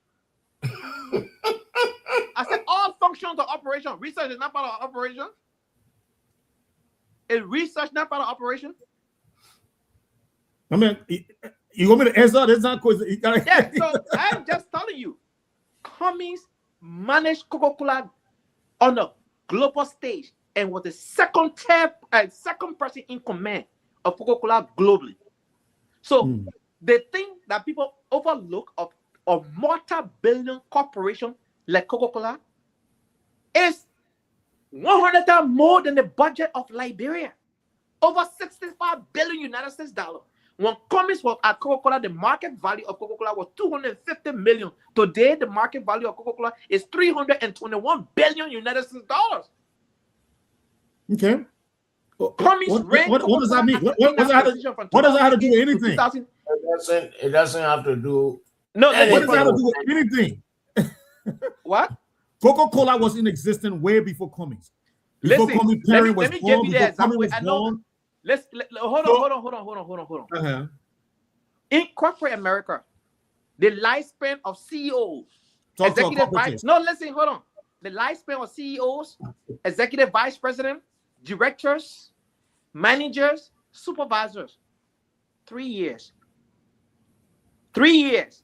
The most CEOs spend on the job. Most CEOs spend on the job is 3 years. Cummings was in that role for 8 years. And no, Cummings, first of all, that is not true. What do you mean why it's not true? You know why it's not true? Yeah, here's why it's not true. And the way I have to go for I don't have to go pull no record or no research out. It is simply based on your record of producing. If you produce, I thought it was a template job that anybody can be placed in there and see and excel at me. What? I thought people said it's a template job. Anybody can do the job. Anybody. Okay, I don't know what you're talking about now. I'm lost. Okay. The argument here, people are saying Cummings only succeeded because this company was already established. You keep saying Coca-Cola, which is true. That's what I'm trying to tell you. Cummings did not go to Coca-Cola when Coca-Cola was just coming out of its embryonic stage. Coca-Cola is a grandfather company. It's a legacy company. It has been around since the ages. It has survived wars.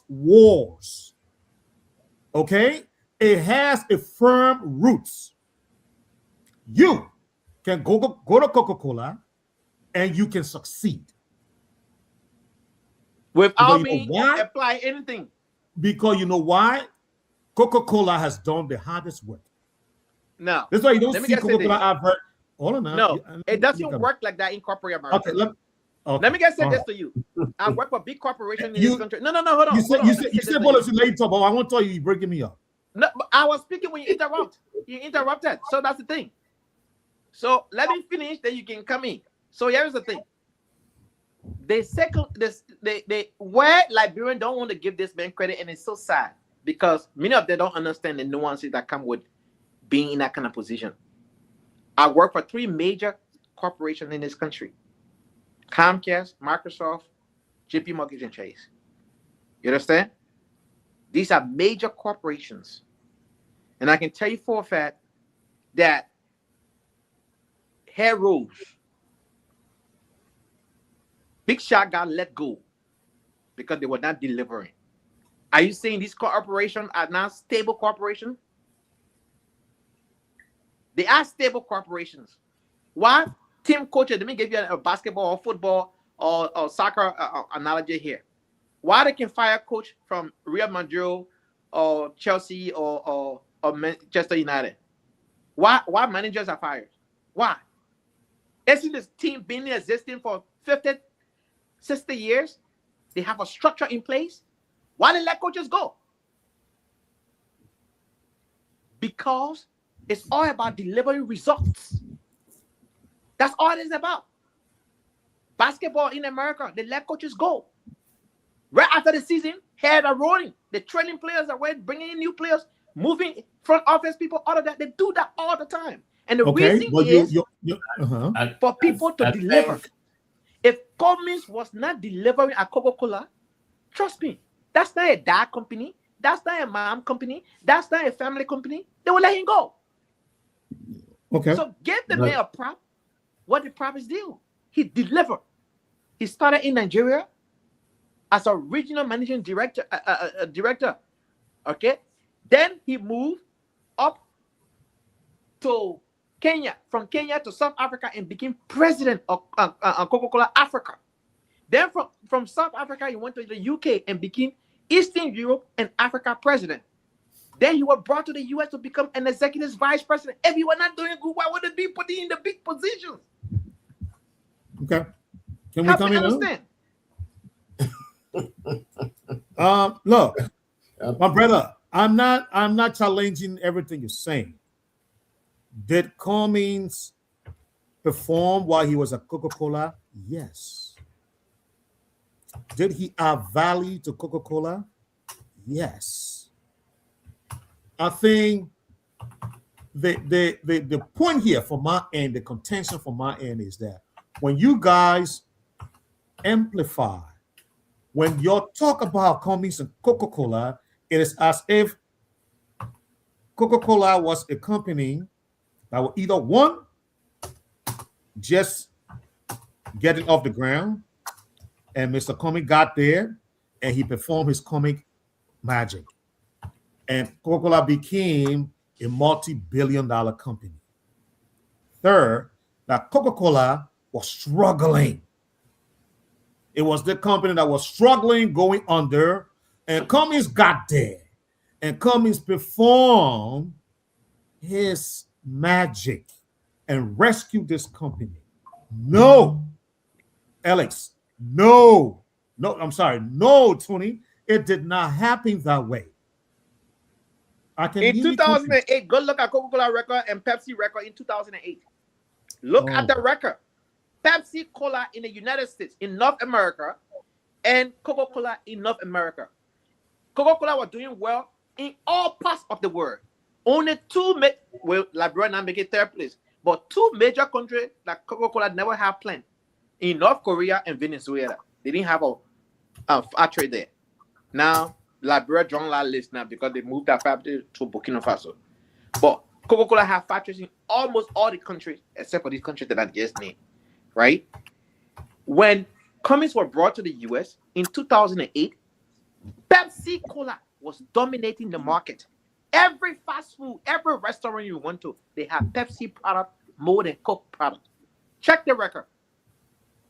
Today, it has been flipped.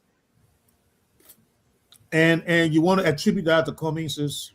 It happened between the interval between when Cummings was brought to America in 2008 up to present. And he was brought to the executive vice president role. Oh my God. My brother, you know what we're talking about here? We're talking Coca-Cola about was a multi-million-dollar company. When Cummings was with Coca-Cola, the market value of Coca-Cola was 250 million. Billion. 250 billion. Today, that market value is 321 billion. When did Cummings leave Coca-Cola? 2016. In March. How many years has it been? 2016. Please go on the Coca-Cola website and hear what Coca-Cola. My man, hold on now. You give me a figure. We want to establish facts. Website and hear what they wrote about him. My man, forget I won. Just go on Coca-Cola. We want to establish facts. You said Coca-Cola is not 300 billion plus. I'm not arguing that. Yes, because since that strategy came about, that strategy. When did Cummings leave Coca-Cola? Cummings' team. That strategy was led by Cummings' team. I said his team. You play game. I hope. Look, don't try me, because check Coca-Cola website. You are playing a dangerous game that will sink Cummings even more. You start throwing figures out there and achievements that cannot be verified. Coca-Cola. I just reference you to Coca-Cola website, their own website. Go hear what they say about him. I don't. If I'm going to look at. You know, I'm going to look at. I look at historical financial records. I don't want to worry about it right, because that's what I'm asking you for the time. You see the time. And the timeline I just gave you. Pepsi was kicking Coca-Cola, but okay. Let me tell you one thing, Judgy. Let me tell the mirror now. You're talking to an MBA. So let me tell you one thing. Let me tell you, if you want to get zero with me, I'll get zero with you. This is what we're going to do. If you want to do this, we're going to come on the show and I'm going to beat you down badly. Even if you say Coca-Cola worth 300 some billion, that doesn't explain nothing. That's what? Nothing. It doesn't explain nothing. You know why? Let me tell you why. I said the market value. I don't say yes. The American companies that walk over, even Apple worth so much. But you know what the problem is? You know what you want to look at? You look at the financials. Look at the financials and look at the borrowing. How much they owe. How much they pay in expenditure. Because a company can make this much today. And how much they owe and they're paying by banks. How much they are paying in expenditure. All of that would discount that number you just put out there. And company knows this. That's why you don't see company go out and saying what you're saying.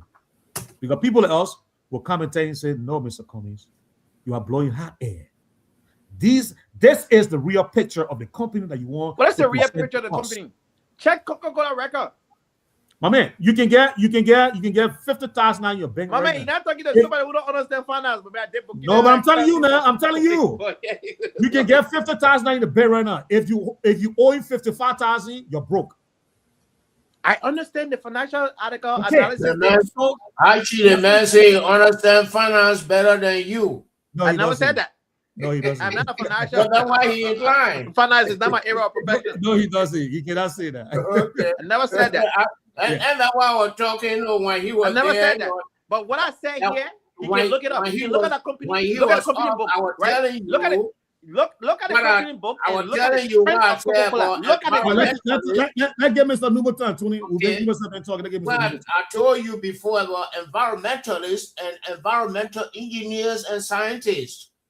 That environmentalists, these are the people who make noise about environmental issues.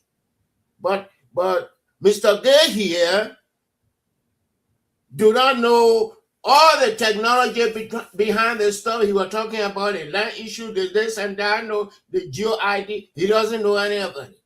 Why? I know all of that. I know all of that. I'm environmental engineer, civil environmental engineer. But I know nothing about environment, so if you lay back and you must say that arguing on environmental engineering. I say the technology when you is left, we shouldn't have land. when you talking left, about something completely different. when you left, that's why I was telling Archie. I said, Archie, you remember a few months ago I told you about environmentalists, environmental engineers, and scientists. I told him even the DDT that they used to get rid of mosquitoes that cause malaria. The lady who wrote the book, The Silent Spring, she was environmentalist. She was not environmental engineer. So most of the stuff she put in her book was kind of screwish. Yeah, but I mean, bring it to the conversation that we're having now. No. So when you I mean, don't go by hearsay. You hear this from this person, you hear that from that person, and you feel that you are expert in the area, in technology, in this and that. No, you are not. Thank you. I don't know anything about technology. I'm telling you the stuff we discussed about that issue, you have no clue. I said there's a software can address the issue. There's a technology that is available that can solve the land dispute issue. I never claimed to be an environmentalist, nor did I claim to be environmental engineer. I said that there is a resolution to this issue. Land dispute is one of the Now he disappeared. He's still here. I think camera hit the camera, maybe. Oh, okay. Mm-hmm. Yeah. He here, right? In the US? Yeah, in the US. Okay. I don't know which state in, but yeah. Okay, but yeah, I didn't hit the camera. I think that camera hit the window. camera dropped in it. Yeah. So yeah, the situation here is that. Let me hit my camera. Camera drop, right? The situation here is that. Pop, I mean, we can see you. We can see you. We can see you. Okay. You can see me? Yeah, now we see you. So the situation here is that the technology is available. The Liberian government has to invest in the technology to solve the land issue. But part of that will take away the crooked deed that they do. right? It will take no, away the I agree with you. corrupt I people agree with you 100%, Tony. Yes, Yeah. I do. It's a simple software. It's not a big deal. It's not a complicated thing. You don't have to be an IT engineer to use the software. Right? I don't know. I don't know. It's available. That's what I I'm don't saying. know if So if you were. you are environmentalist, not environmentalist. I don't know That if you were on it's the beyond the show. point, right? I am do a not problem know. solver. My job is to solve problems. My job is to Okay. facilitate people I do not day know. to get things I do done. not know if you were In the on word the today, major entity cannot function without us.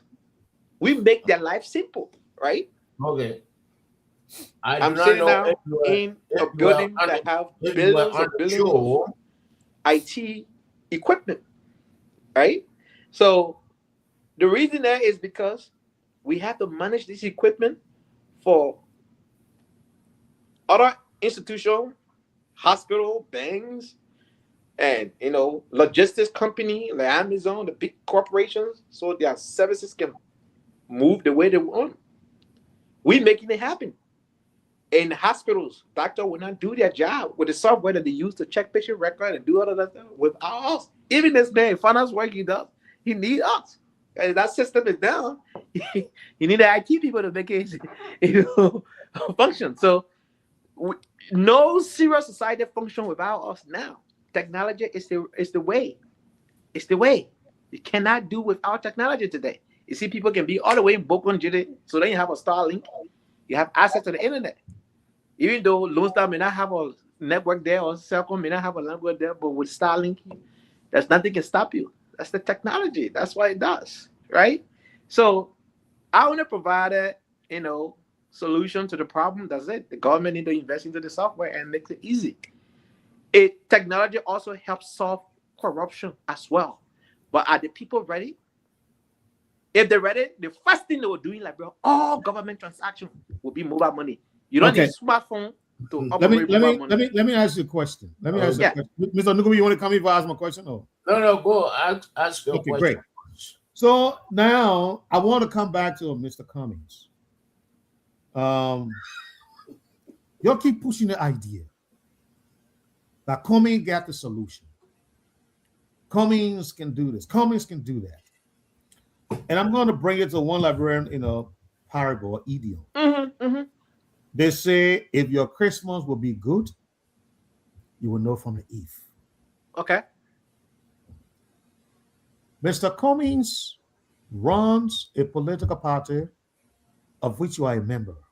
And I think you would do every one of us and the listening public, if the watching audience a favor, if tomorrow you put your ANC title on your name, so we can know, Oh yeah, I can do that.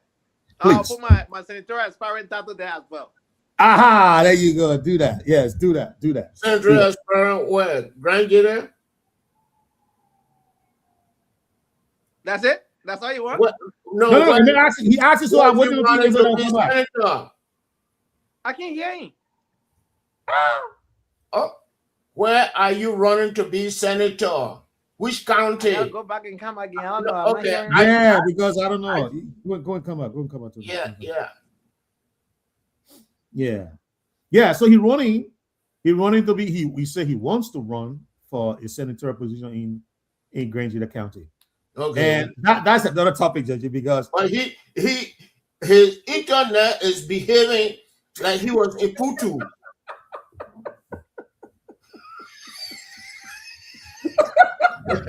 he called himself IT person or solution person. I don't know what I'm going to do. Then where is Grand Gator going? That boasting. Grand Gator is going down the drain, though. No, Judge, now it's small still alive. Hell no.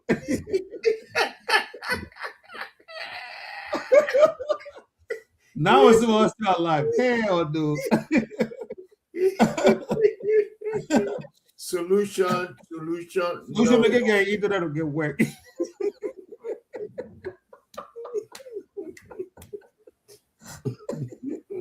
Oh my God, I'm laughing. Yeah. But Judge, here's the question I'm going to ask him. So they talk about Cummings, it's a new day for Liberia.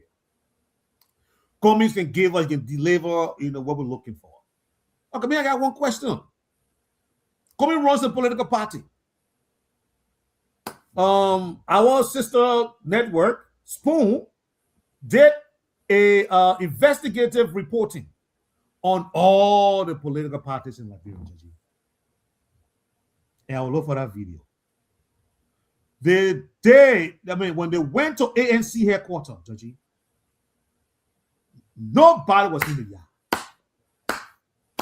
On a working day, at a working hour,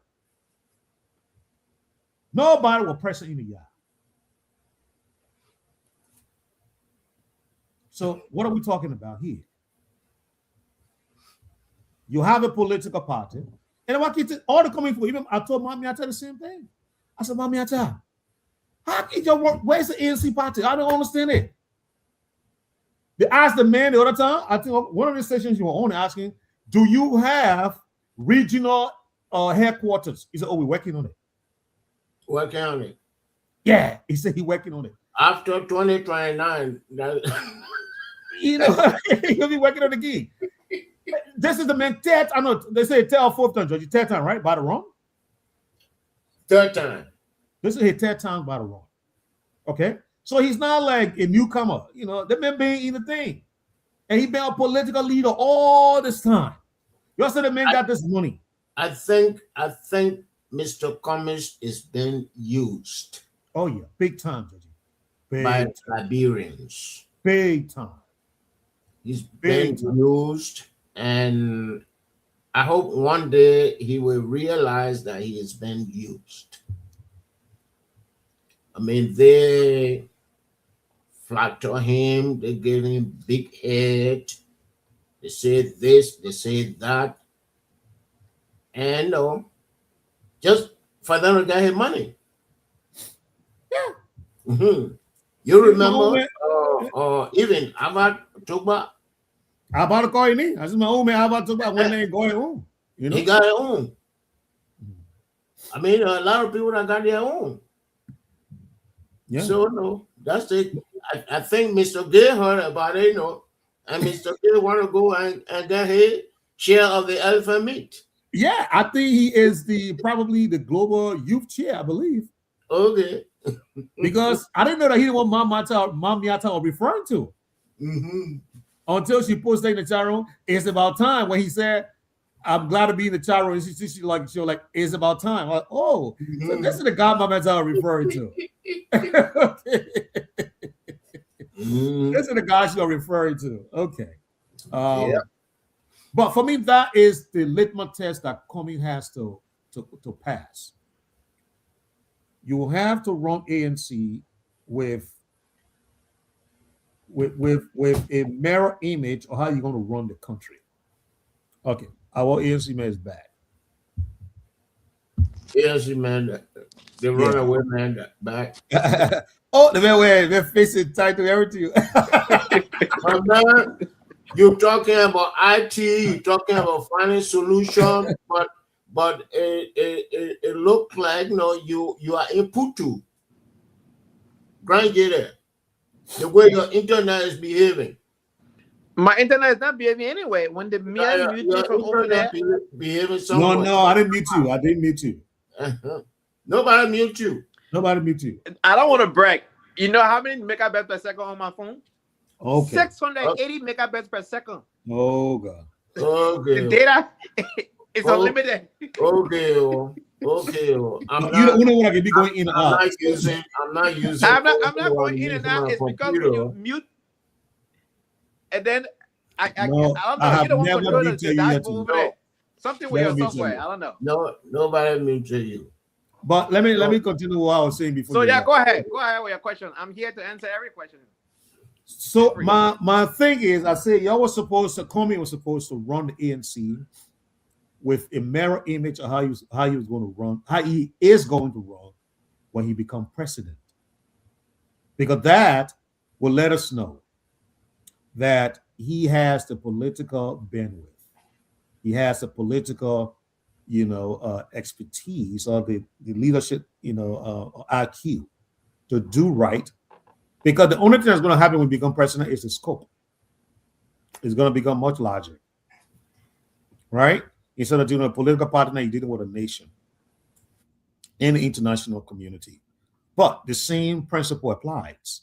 He's a leader. He's going to work with a band of people, who will be in various area of leadership, and he has to inspire them.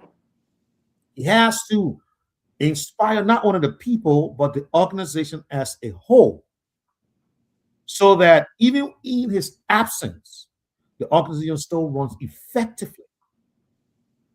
And this was when the question will be, now I'm telling you now, me, you don't have to pay me for it. I'm telling you. This is how we're going to whip you up, because y'all can't answer the question. Secondly, y'all keep coming to us with Coca-Cola, or Pillsbury, this and that. You know the question that we're going to ask you? Ask a question, when did Cummings leave Coca-Cola? He said 2016. That's 10 years ago. He left Coca-Cola 10 years ago. The question we're going to be asking you now, what did Cummings build in the form of an organization where he is either the CEO or the founder or the co-founder, where that company has risen up to compete in the industry in which he has chosen to participate? And what is the financial standard, the financial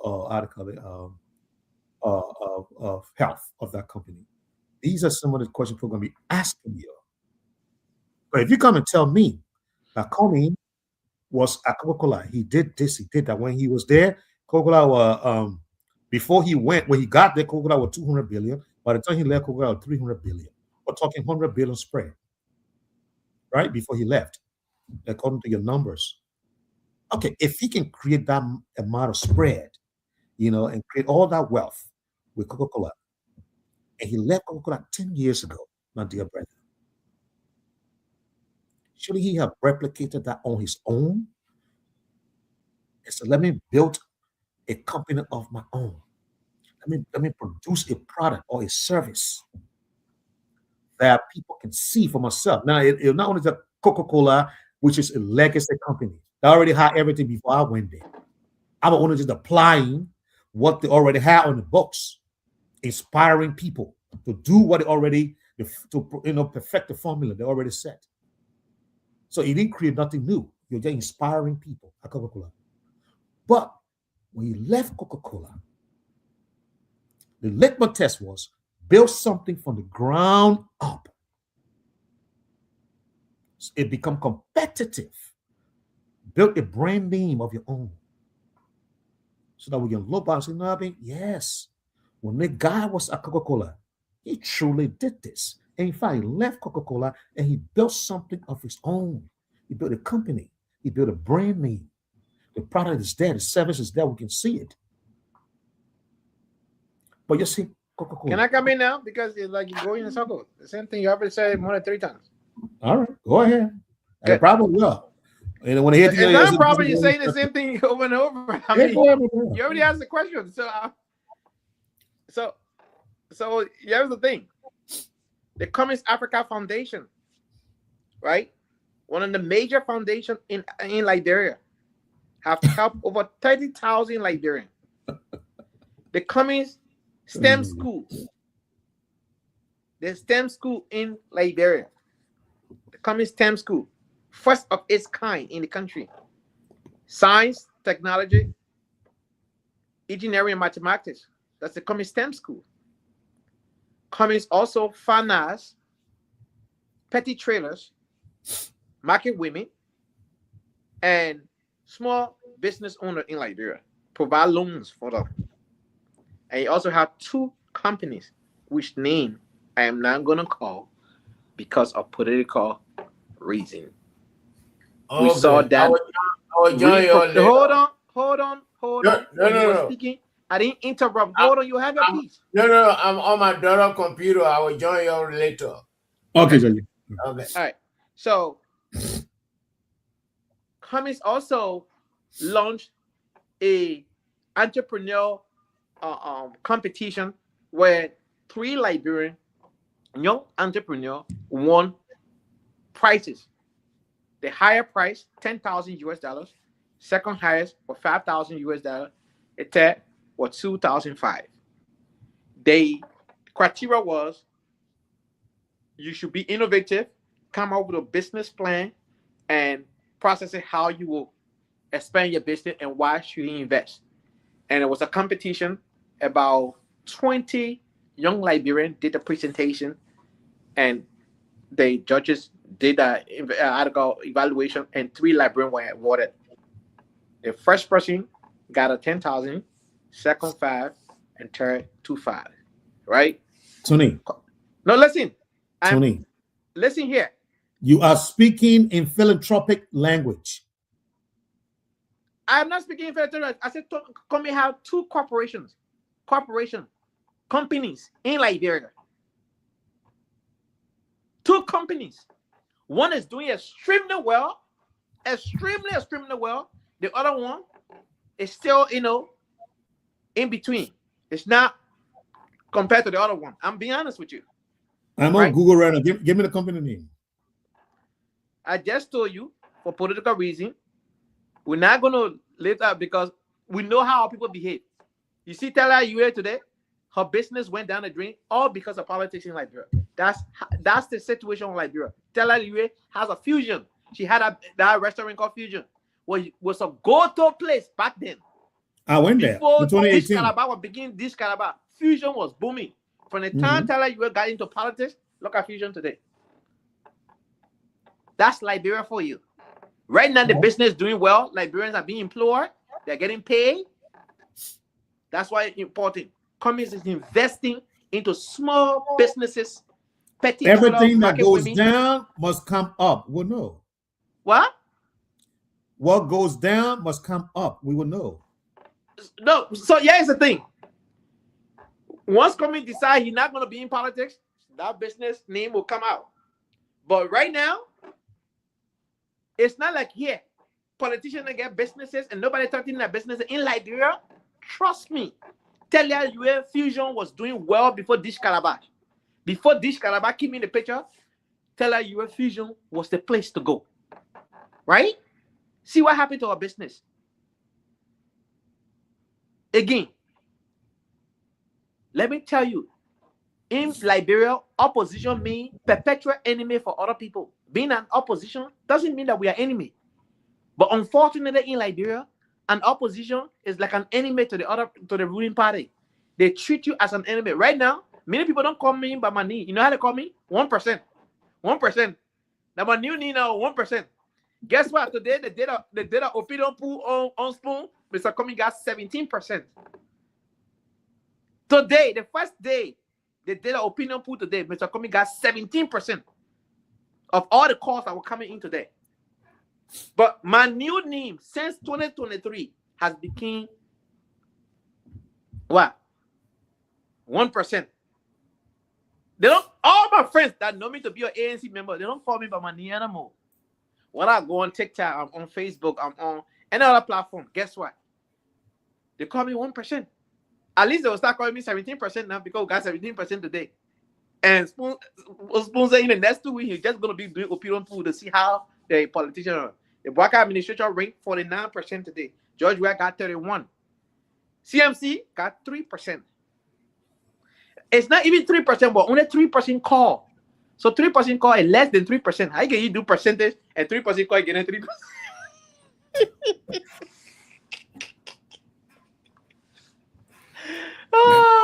Maybe 100% call. So, I mean, 100% call. 100% call. 17% now instead of 1%.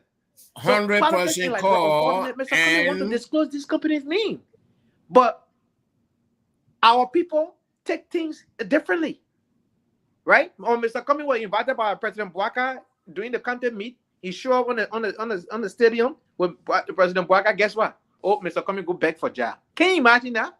So we should not honor the president's invitation again. The president invited the man to come to meet founder. He went there. he appreciated the invitation. He showed up. And guess what? On Facebook, they started saying, oh, he said, no, Mr. Coming money finish, so he's begging for job. Can you imagine that kind of thing? Judgy, I don't think you buy into all the euphorias. I don't think he. What you call euphoria? I don't think he's doing a favor for Mr. Cummings. I mean, or he said, I can't hear the man again. Archie, you don't hear me? No, I can hear you. I don't know. You see, I don't know. But you can hear me, right, Tony? I'm hearing you very clear. I can hear both. I can hear both of you. Yeah, but he can hear you. He can hear you, Tony. I can hear you too, but I'm not hearing him. Okay. Well, maybe it's intentional, no, but I want to make my point. He said Boaka got 49%. George Weah got 30. George Weah. Okay, go out and come back in. I'm not hearing him. Go out and come back in. When you do that all the time, then you hear everyone. Yeah, but that's not fixed. I know. I don't know why that happened to you. Let it come back in. Maybe you know that the Cummings IT person or blocking him. They say you're talking Tabata on that show. See, that Tabata no man. you should waste your time behind him. Now he said there was a poll. Waka got 49%. We got 30-some percentage. And he said, 3% call, and they said Cummings got 3%. And he was laughing about it. But there are other people in there. So if 100% call, that means 3% supporting Cummings. That 3% right there. I hope I hope they're thinking about that. Yeah, but that we at least we got 3% out of 100 calling us. Because maybe there was some calls, they disqualified, where you call, you say I want Weah or Boakai. They disqualify your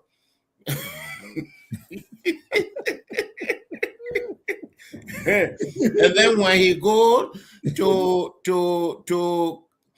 log back in, it's taking years to do that. I don't know why it happened. Why does he do that? Yeah, does he have to consult with Cummings people? It looked like whenever I come on or people call and say, pretend that you are not hearing him. And then you come back for consultation. Because it should be a quick turnaround. You log on, you log right back in, But he takes that 10 minutes to get back onto the stage. But that's the thing, right? Judge, I think what they're doing is what they're doing right. Every political leader or every political personality has the stronghold. Okay, he's back. Now, Judge, you said something to me. Hello? I can hear you now. Okay, you can hear me. So the problem is I think that trick you're playing. Trick? Because whenever I start talking, your people, your commissions will be calling you.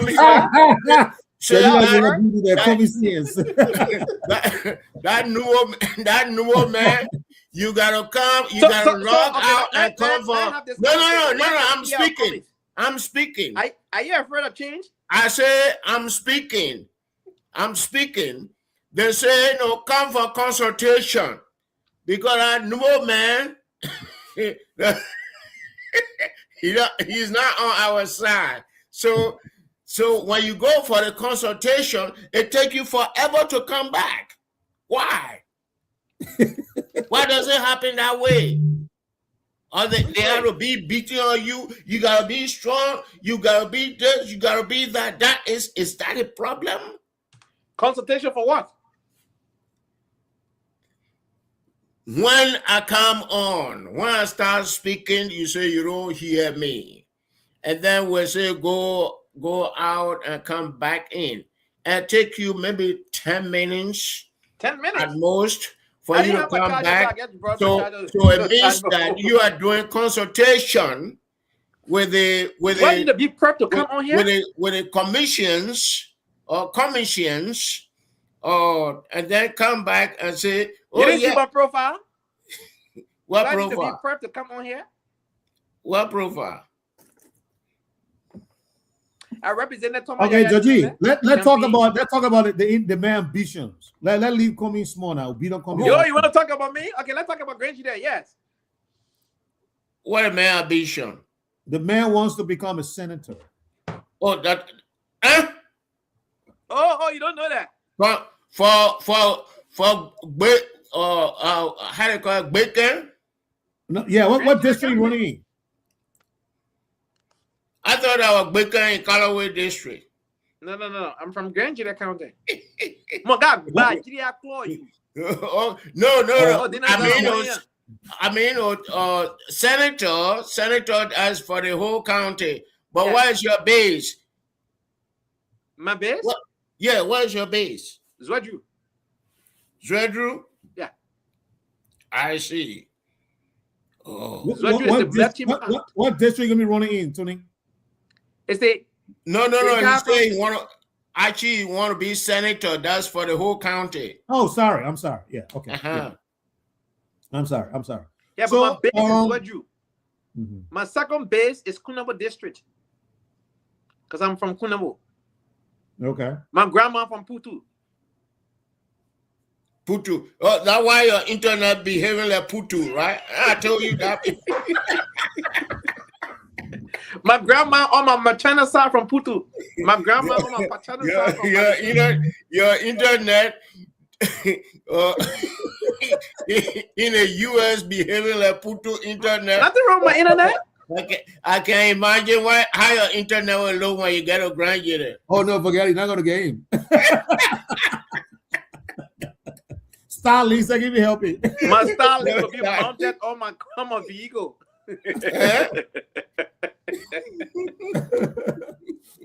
I'm the internet man. But why do you want to run for senator? There you go. Is it money? You ask a question, you get wet. No. I'm trying to help you. No, if it's some money, because when I'm waiting on your consultant will call you again. No, listen here. Listen. And you will say, I can't hear you. I want to serve. Serve who? I want to serve my people. I want to serve my people of Granger County and Libeeria as large.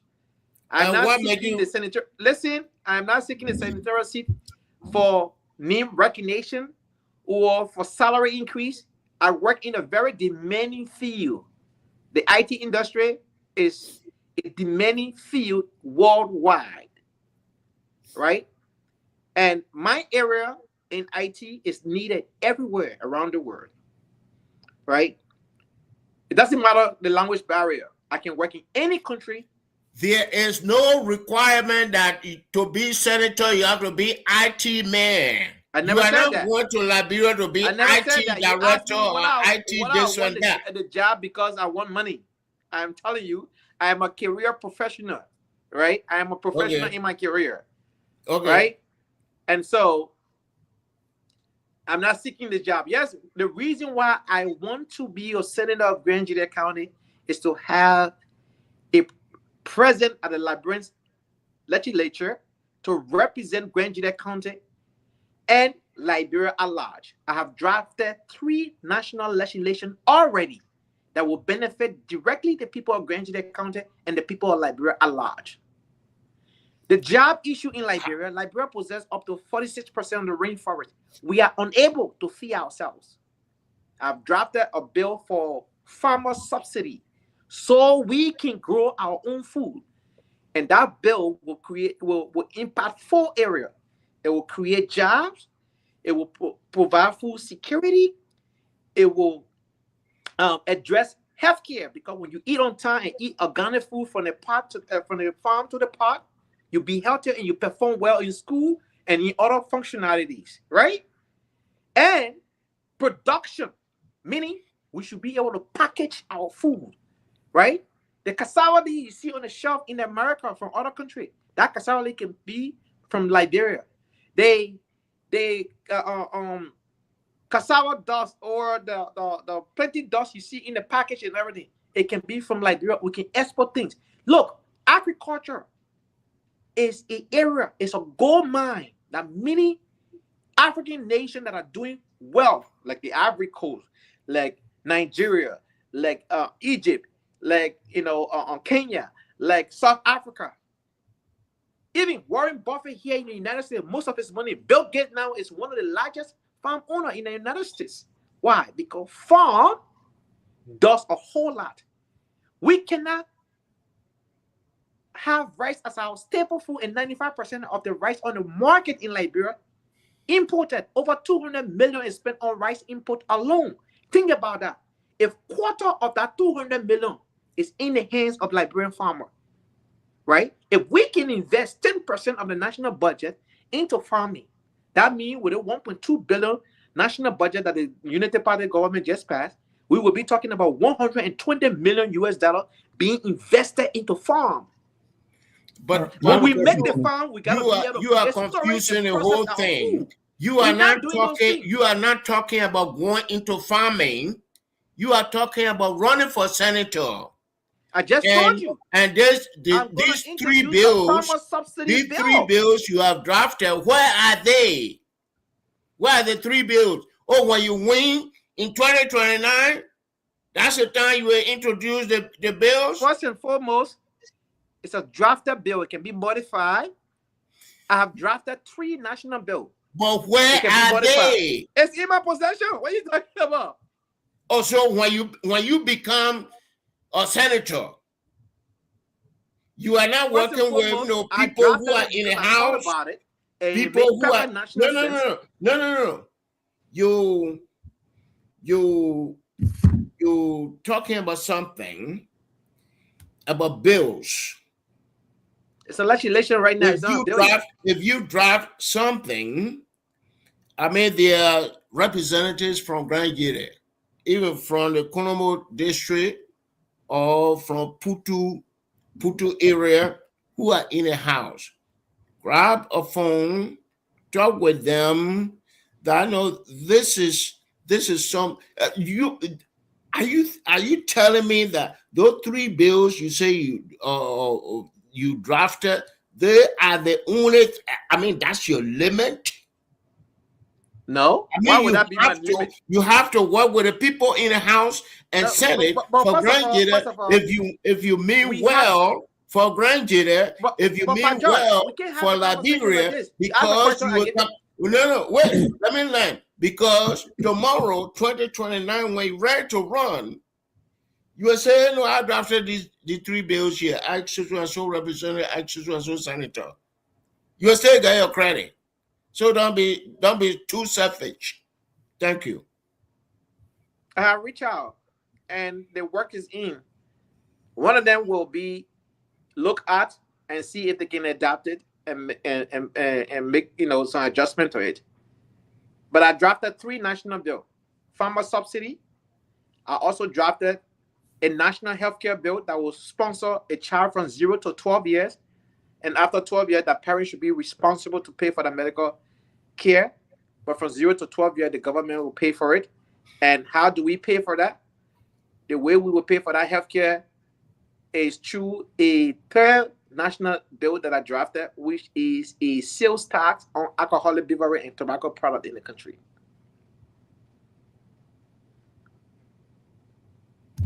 You want me to come in on that? Tony, you want me to come in? Oh, go ahead and come in. Okay, good. Anyone you can chime on that. Yes, good. Look, you want to tackle agriculture. You want to tackle. You said you want to tackle healthcare. What other bill again? I'm sorry. It's a sales tax to pay for the healthcare bill. It's a national sales tax to pay for the healthcare bill. So we will put a sales tax on alcoholic beverage and tobacco product. Oh, okay. So they all loop in together. Okay. Yes. So we currently, every legislation you introduce, you currently gotta pay where for is sales itself. tax on tobacco and alcohol go Alcoholic to? beverage. So outside of rice and petroleum product, the third most consumed product in Liberia is alcoholic beverage. Okay. Okay. Where currently? Currently. What is the arrangement currently? What arrangement? The sales tax on alcohol and tobacco. So there's no sales tax on it. There's an import tax. There's no sales tax. Okay. They only pay tariff. Yeah. So yeah, no Judge, sales what tax. to do? They do the GST. They do GST. You know, now if you introduce the value, the VAT, and then you start getting that tax. Right. And the way we can collect that tax is through mobile money. Okay. What do you mean? How? Yeah. So when those that have entertainment center, those that have nightclubs, those that have restaurant, when they go purchase their alcoholic beverage from the depot, there where that sales tax will be issued to them because they buy in bulk, and the sales tax will be on the product. That's how we collect it. I don't get it. The other way we can get it. Hold on. The other way you we can say get sales tax. It's not. When you say sales tax, Tony. The other way we can get it. Then that means the government will partner with the vendor, which are the restaurant people and other nightclub, that they will have a cash register, electronic cash register, or a mobile money, a process where you go buy alcohol, you use mobile money to pay, and they add a tax fee to the alcohol, and the money can be collected just like they do at the gas pump. That way, I told you were going. Yes. When you say sales tax. Yes, that's the sales tax.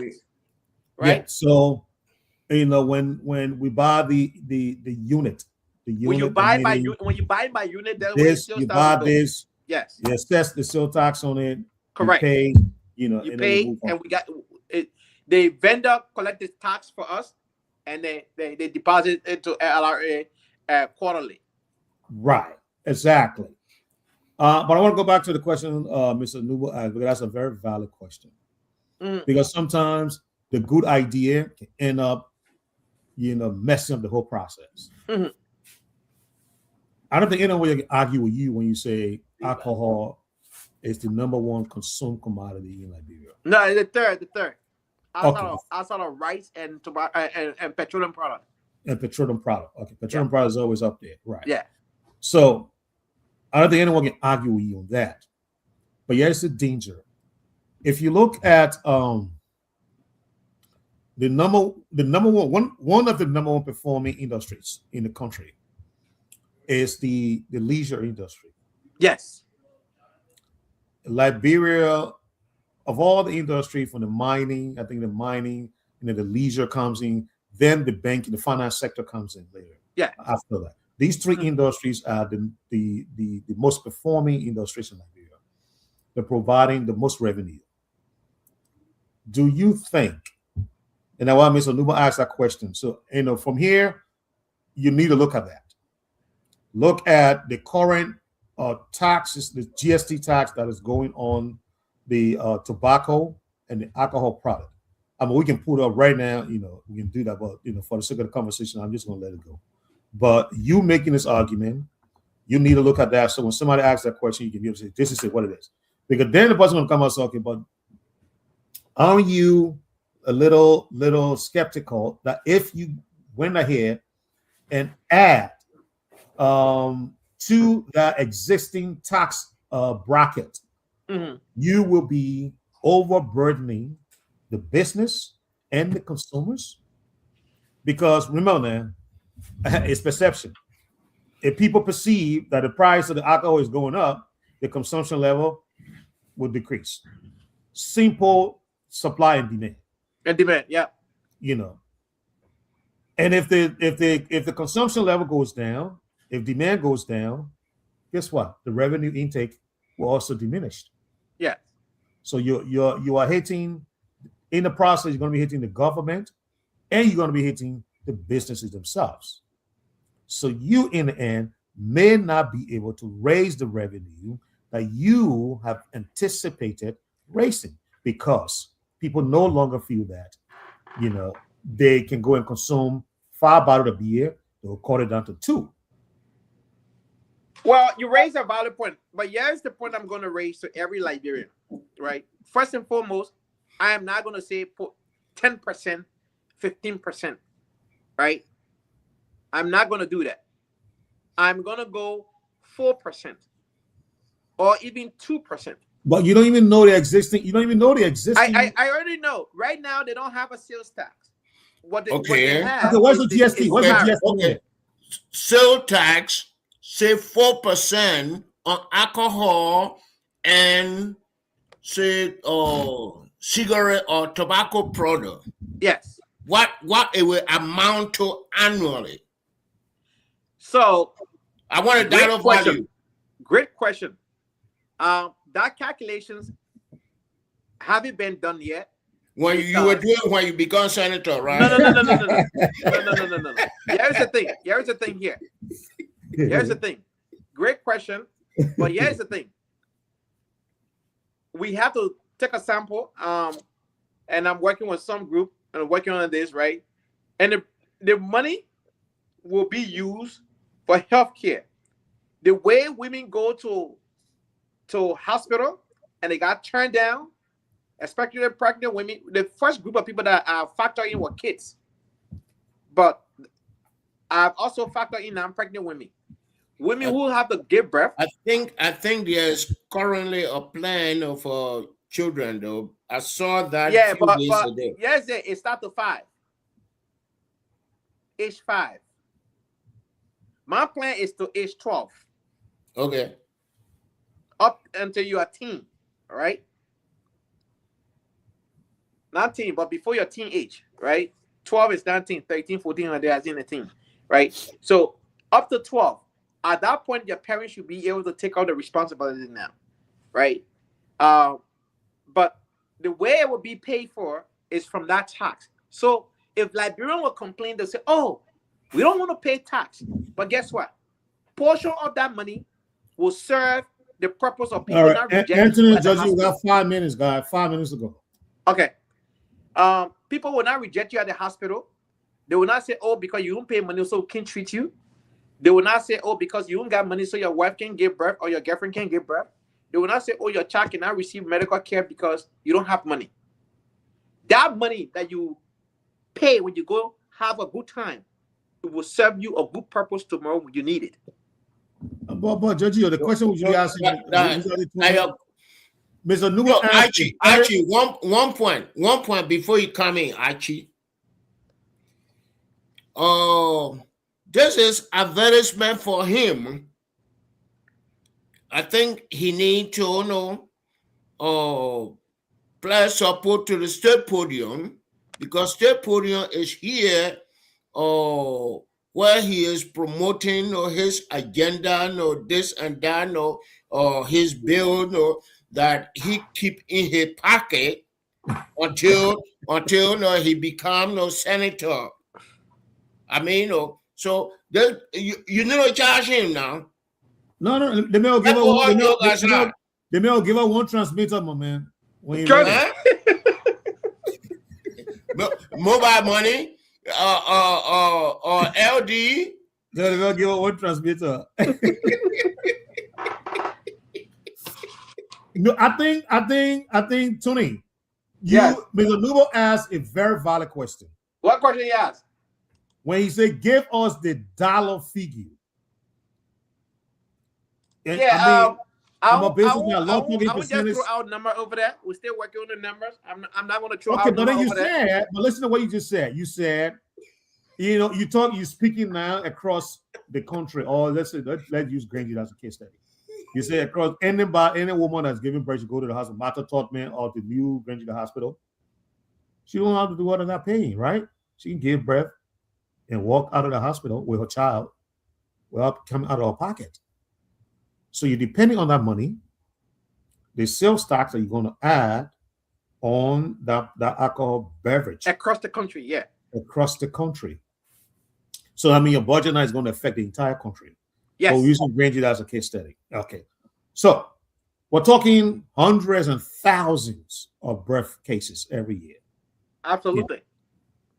Yeah. And so alcohol is being consumed every day in Liberia. I'm sorry? Alcohol is being consumed every 7 days a week in Liberia. My man, not in Liberian dollar. So don't be confused. Archie, what you are saying, is trust good. me, you all looking at what you are saying is good. And my question, I know he will not answer. He gotta go to the commissions to find solution to it. Listen, hold on. We're still working on the number. Let's say we have 1,000 pregnant women that go to the clinics and hospitals in Nigeria a month, and they are, let's say 1,000, and maybe 2,000-3,000 do not go because they don't have the money. And when they hear about the bill, even if it is still in Mr. Gay pocket, those people will be going. And and his bill cannot even cover 500, and we're talking about 3,000. Look, yes. Let me say this right. So you can't just jump on. So let me get say this right. Things like that.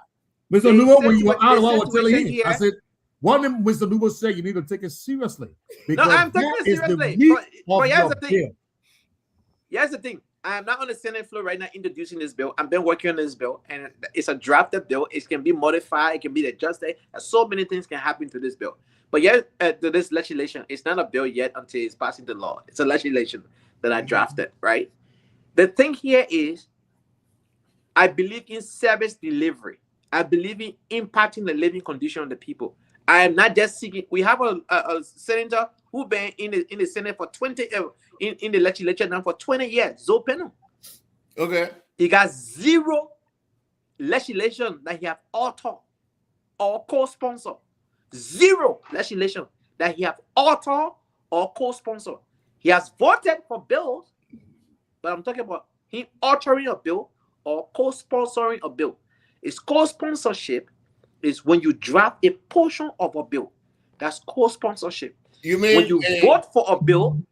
When you vote for a bill, the same Zoe Penno or your alliance, the people you are in alliance with, I'm not in alliance with Zoe Penno. CDC as well today. I'm not. No, I'm not a CDC member.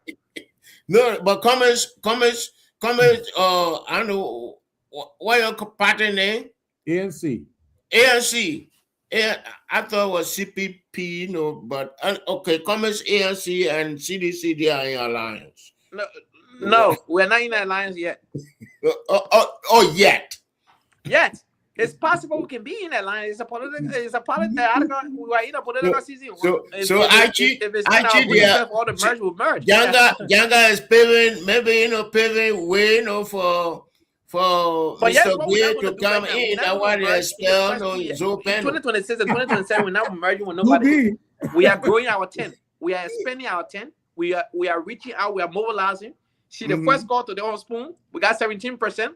The next call again, we're going to be in the 30%. In the 30% top. You never know. Okay.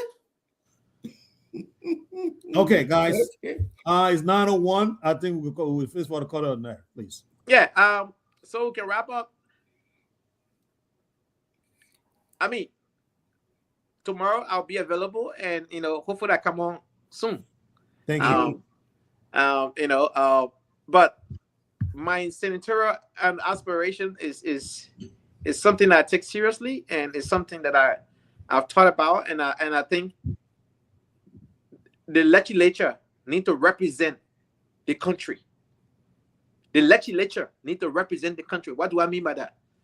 65% of the population of Liberia, right, are young people, and so that Senate need to reflect the population of our people, not just young, but innovative and solution-driven young men who want to make a change, not just to sit there and collect salary, but to have a clear, lasting impact on the living condition of the people. Look, I always told people, right? Many people in Liberia today, if they are given an opportunity to come to where we are in the diaspora, some of them will do 10 times better than some of us. Mm-hmm. The difference, they don't have the opportunity that we have. They are not given that opportunity that we were given. And so what we can do, everybody can come in the diaspora, but some of us who are fortunate to come here and learn, we can take that skill set back home and impact our people. Last part I want to end with here is that we have lost 2 generations of our people due to the civil crisis who did not have the opportunity to go to school.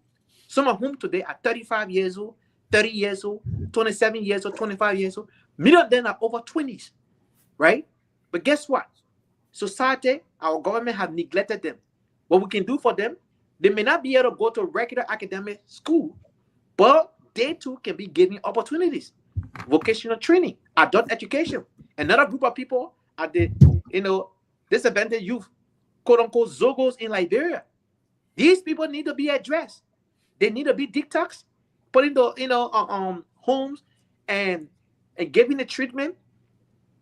After their treatment, they can be put back into society after putting that through vocational training, giving a skill set. They can be a mechanic, carpenter, a mason, a plumber, electrician, you name it, to be a productive citizen of our nation. We cannot turn our back on them and hope that everything's gonna be okay. When you have a young lady is being asked, what is your content? She's talking about intern. Intern is your content. And what is your gender? She's talking about. I'm telling you, and people making mockery at these things. This is serious. Our nation has failed these young people. They deserve the opportunity to be educated through adult education, through vocational training, through other sources where they can obtain some sort of skill set. God has given each one of us a God-given potentials. Okay, and the best Tony. way we can do those things is investing in them. Yeah. Amen. Let's get you back tomorrow so you can do more preaching. Amen. Good No answer problem. for you. Mr. Noah? Good try, no, but Liberian people say I'm convincing, he don't agree, So you Don't try see to me as an convince opposition, us. see I me don't as a think. Liberian. No. You try to convince us. I don't think any of us, any 2 of us, got convinced. You got to go back on the drawing board. No, this is not about convincing you. This is about convincing You were the talking. listening I didn't say audience. anything. You were talking. I kept my cool. And you're not in a Senate yet, where you'll start fighting or talking or across the floor. Yeah, I did we are not there already yet. in the legislature. But you are talking or things, textbooks, things or this and that. I mean, and when you are asked to explain how you will achieve these things, you have no solution. Then you got to press somebody, call some commission, say,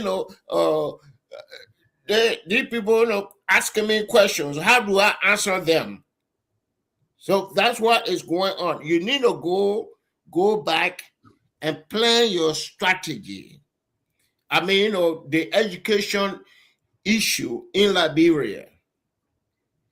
I remember Amos Sawyer saying, we are educated more than our children. That's because of the Civil War. And that is because of corruption in the country.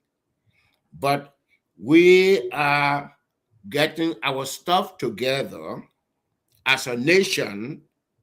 I mean, I'm not discrediting any government, but they are trying to educate our children, be it Ellen Johnson Sirleaf government, be it George Weah, who said at the state-owned universities, education is free.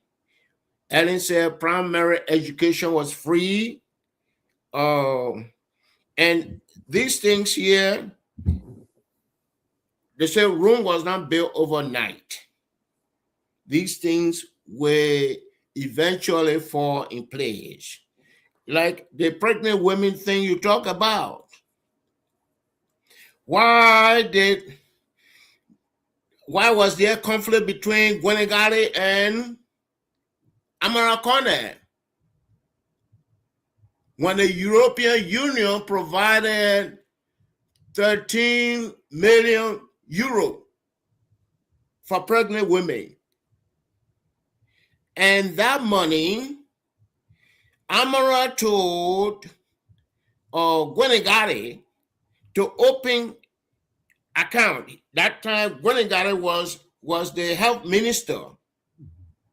And that money was never put into the account. Some kind of mango went on. And that's how, Gwenegale, Dr. Gwenegale, one of the 4 doctors that was sent to the U.S. by William V.S. Stockman, including S.D. Cooper, the clinic in Cinco, including one Cooper in Harper. I don't know who the 4th one is. So, that's why I was asking if you know how much it costs to take care of pregnant women, take care of teenagers, in our hospitals and clinics. But you stay, in your, I don't know, say primary, position.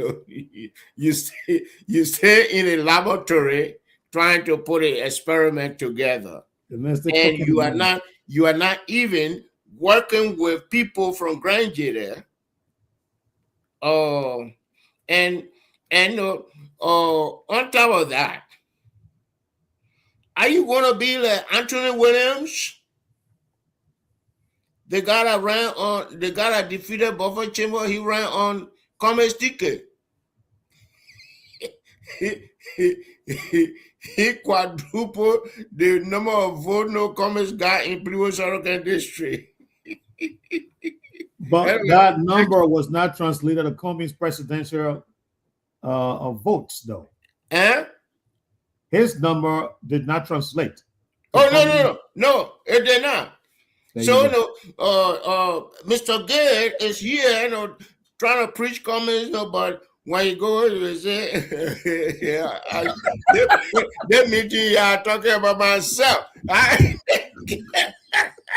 So let me ask you a question. What is your fear? Are you afraid of change, or do you like the only reason why you want to be against the likes of Cummings is because you like the way how corrupt the system is in Liberia? Come on. Come on. Come on. Oh yeah, come on. Because that's what they feel comfortable with. It has nothing, nothing to do with corrupt or anti-corruption. What is Cummings' record when it comes to anti-corruption? When it comes to anti-corruption, maybe you feel I'm biased. In the history of Libeeria, when we talk about anti-corruption, the number one man is John Malu. I'm telling you, number one. But you support a corrupt administration.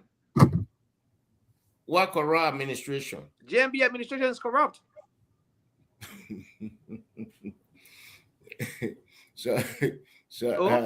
Anyway, JMB administration is corrupt. All right, guys. Let me say my own. Say your own. Let me say my own. Because so I want to thank the both of you. The time now is 9:12 p.m. here in the U.S. Eastern Time. Tomorrow, we're hoping to have. So she just texted Claudia. She's going to bring Civicus. Y'all know, like I think he have become one of We Are's right hand man. guy with the bushy hair, always see around we are. Mm-hmm. So she's saying she hoping to bring him on the show tomorrow, because she want to inquire from him why we didn't attend the Armed Forces Day program, and then the guy said, "I'll call you tomorrow to explain to you." So I said, "Well, if you're going to explain to you, then you come on the show and explain to everyone about it." Was Cummings there? I don't know. Yeah. Was Cummings there? Cummings attended what's the name? Alhaji Kulman funeral today. Was Cummings at the Armed Forces Day program? No, he was at Alhaji Kulman funeral today. Was he giving invitation to go there? Yes. Was it a funeral or memorial thing? I mean, I saw whatever they were having today. I saw HB, yeah, Mr. Cummings was down there too. Yeah. No, but Giorgio, which one outweighed the other? Is it Armed Forces Day or Mr. Alhaji Kroman? I don't know if Mr. Cummings are giving an invitation about the Armed Forces Day. I can inquire. I'm not aware. Please do. Can you confirm what tomorrow, please, on the program? Sure. Great. That'll be good. And I will try to do so too, because I don't trust the commissions and the reactions. So I have to do my homework too. That's a new word that you have, Corn. All right, man. Yeah, let's call it a day, man. We'll see you tomorrow. Okay. Mr. Day tomorrow, y'all. Nice talking to you guys. It's a fun. No, there's another back and you got that shit, though. I know, right? Back to differ now. Yeah, back to differ. All right, guys, tomorrow. Yeah. Okay. Bye-bye now.